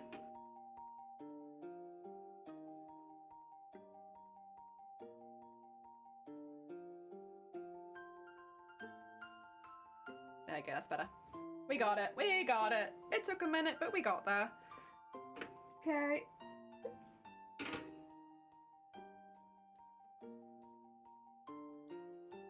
What is up with you today? Huh? Huh? What is up with you today? Why are you being so funny and making lots of knots everywhere? I should say, I'm not talking about you guys. I am speaking directly to the thread. It's been trying to knot a lot more than usual. I think it's because we're getting down in the reel, so this reel was like flat across there, and now we're getting down a bit, so it's probably just that there's more twists and turns in it. But yeah, I don't know, it's quite bad. It's quite bad. I'm not keen. Okay, let's get this in here and through there, and then whoop, yank it out of my own hands because there's a tiny knot in the thread. I see it. That's not going to be a problem. I just have to bear in mind that it's there, but I can see that tiny knot in the thread. Wow. Wow. I hadn't even started and it had already knotted. Guess we're just having that kind of day, huh?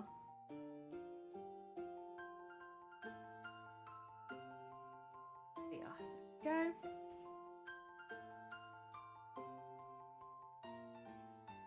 And put that up in there. Oh yeah. Ow. Straighten the end of the finger. Very nice. I'm so used to it at this point though. Like this costume, I don't know. I should have a tally for how many times I've poked myself with a needle, but we would have had to start that at the beginning, I suppose. It might be a bit late to do that now when we're most of the way through the costume, because we are most of the way through the costume at this point. I'm gonna miss it so much when we finish this. It's been such a staple of my life for the last year, and we're not making this anymore. I'm gonna be sad. I'm gonna be sad jelly. I like making this costume. It's been really fun. I don't know. And that is one of the nicest things about doing really big builds. Like, not necessarily Oh.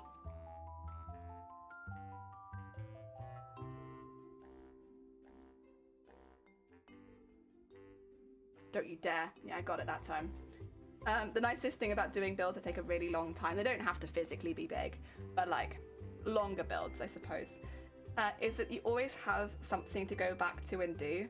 Like if you've had a stressful day at work, well, okay, come home, do some beading, add some sparkles to something.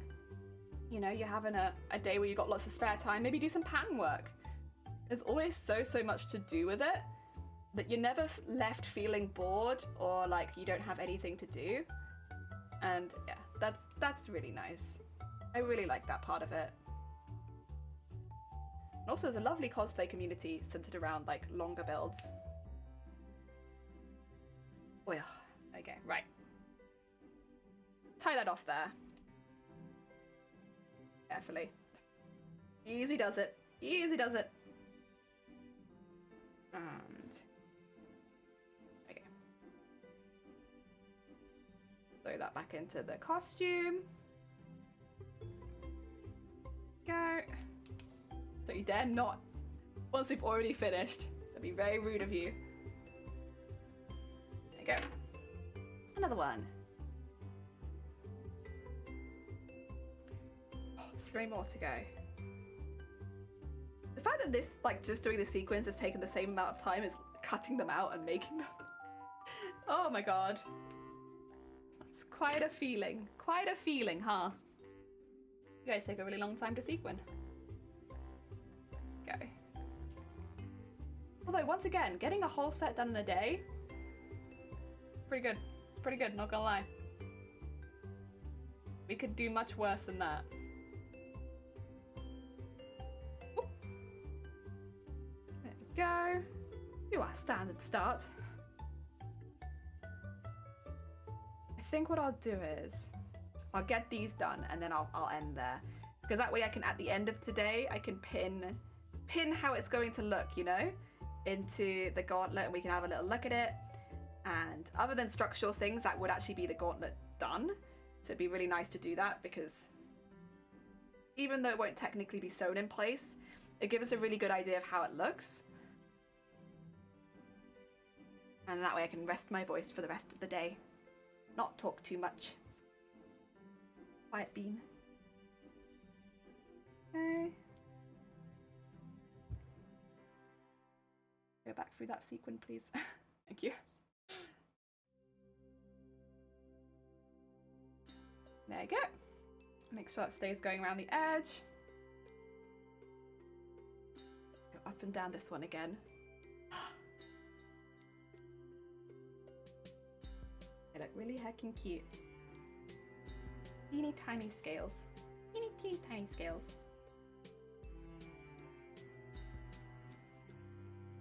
Oh.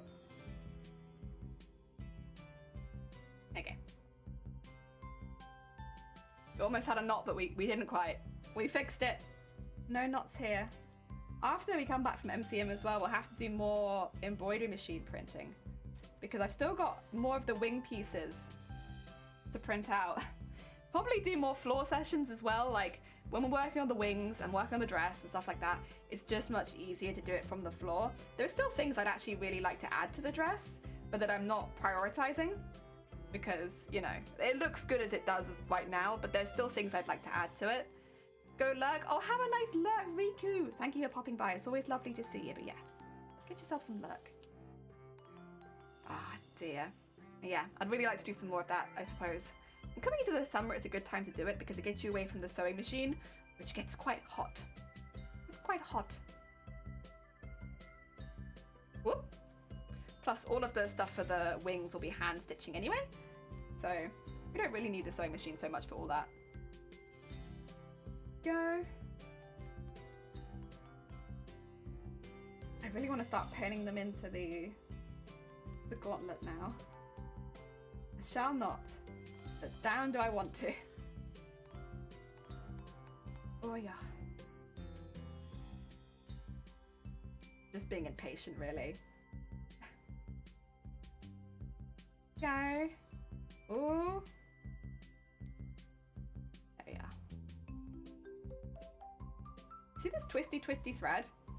So all of the twisting it's doing, I'm trying to get it out of it really badly, because that twisting is what causes the knots. And it's creating all of those twists. It's creating potential knots every time. Go. Down there. And down there. I think we'll probably be doing, well, it depends how much I get done tonight, to be fair. We'll probably be doing a similar thing tomorrow, although I would really like to bead the embroideries. So maybe we'll do that tomorrow. So there's 2 embroideries on the arms, only 2, which is it's pretty small amount comparatively to the rest of the outfit. No, there's only 2 embroideries on the arms, and they need to be beaded and sequined. I have pinned them in at the moment, but they need decoration. They need decoration before we can add it to the costume for real. So I think I'd like to do that next, potentially. Oh, you know one thing I could do as well, actually, thinking about it, I have purple sequins. I could sequin the upper arm ones with purple, so that they still have a purple trim. Excuse me, so they still have a trim of some sort. Ow, well that one did hurt a little bit. But I want to finish this. Okay, voice, stay a little bit longer. You've got this. Maybe I'll just finish this one and then we'll pin what we've got in, so I don't have to push it too much further. I think we'll do that today, because I want to stream tomorrow and the next day and the next day, and so I can keep my energy and my spirits up, and mainly my voice. Mainly my voice. Oh, I'll have some lemon drink after this. What do you call it? Like lemon, ginger, and honey, and try to smooth it out a bit. Like I said, it's not swollen anymore, and not really a problem, but yeah, we get into that.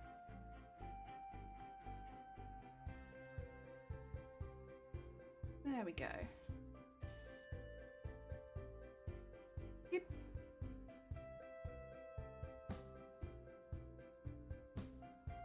Whoop.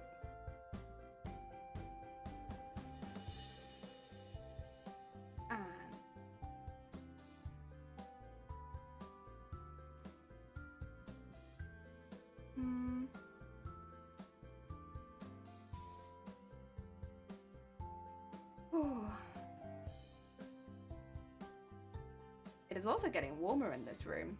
It does say it's 18 degrees. It doesn't sound too bad, but it's always a fair few degrees hotter in this room than it is outside.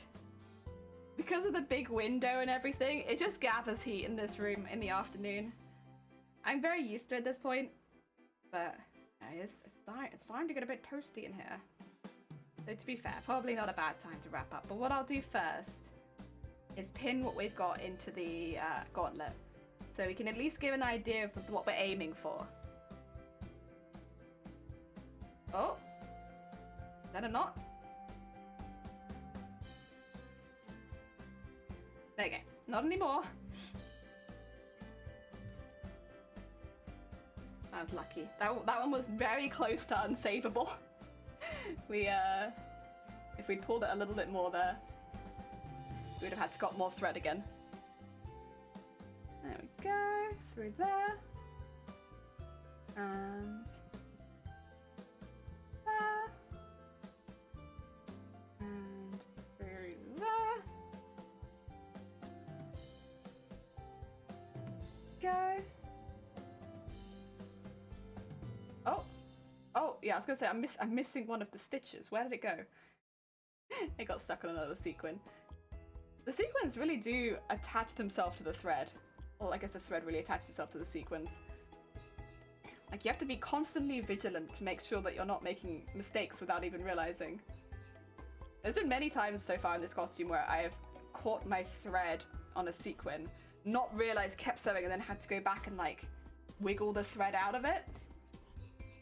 Pain in the ass, but otherwise it just looks like there's a bubble of thread in it, and that doesn't look very good either. There we go. Right, let's grab a gauntlet and have a look at starting to pin them in. I know there's still 2 left, but we can have a look. We can have a look. There we go.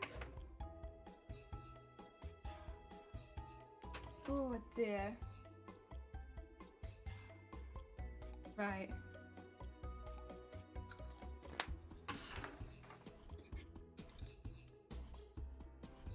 Okay, wait, not that one. This one. Because this one's already open. And then... You know what? You know what? I was kind of harsh about this at first. I don't actually hate it. It's not that bad, is it? It's a little unusual. But I don't hate it. I don't think it looks that bad. I'm just gonna pin some of the big ones in first. There will be a couple of gaps which we will fill later, but it's just a little unusual, this kind of decoration. It's probably a bit harsh on it. That one there.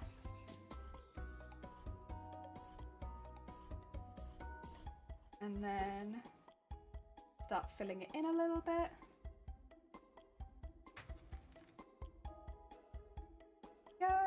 Made a lot of the smaller ones. I seem to have not made as many of the tall ones.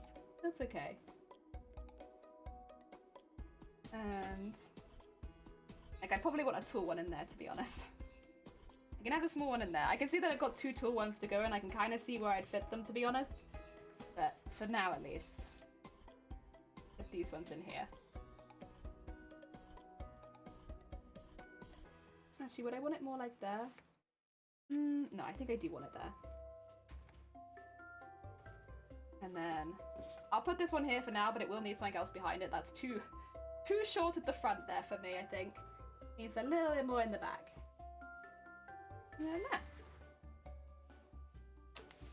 It needs like one in here and one in here, I think, personally. But these are not sequined yet, so I'd need one there and one here. Yeah. Otherwise, I think it looks really cute. It's a very intense gauntlet. Very, very intense. I'll take those 2 out because I can actually pin the rest of it if I want to. Thankfully. Just like put that through there. And then I'll take you over to the other camera in a second. But yeah. Oh, and that bit should eventually go up to there. Probably not yet, but that's okay. We'll do it now. Not a problem. I'm just excited to see this come together. Obviously, very overexcited to see how this comes together. And I'm going down there, and then we have all our things there. Let me go to the other camera really quickly, just so you can see. Look at our little flips. Look at our little flips, like that. And then we've got the... Ooh. It's technically not in the... what do you call it? It's not in the concept art for it to look like that, but it makes more sense as far as taking photos that there's a bit of an angle on it. Otherwise, it's just going to be a flat surface, and that's not going to look very good. So I've got it at a bit... I added some extra length into some of it, so it went at a bit of an angle. But yeah, it's pretty cool. It's pretty cool. Right, we need to do a little raid before my voice gives out completely, huh? Should we find somebody to send you all into? Also, thanks for everyone for joining me. I don't normally stream on the weekend, but it was nice to see everybody. I should be back streaming tomorrow. Yeah, that's what I said. I said tomorrow, right? Tomorrow. That's what the plan is.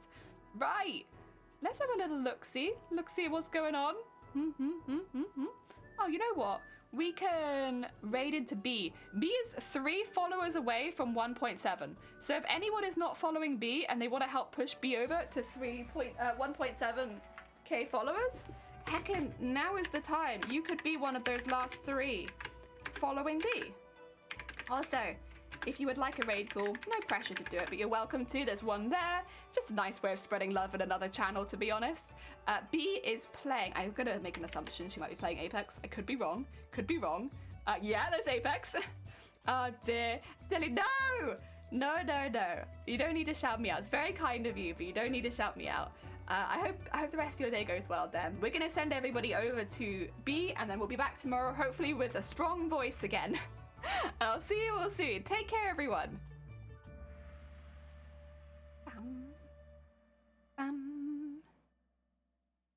We are.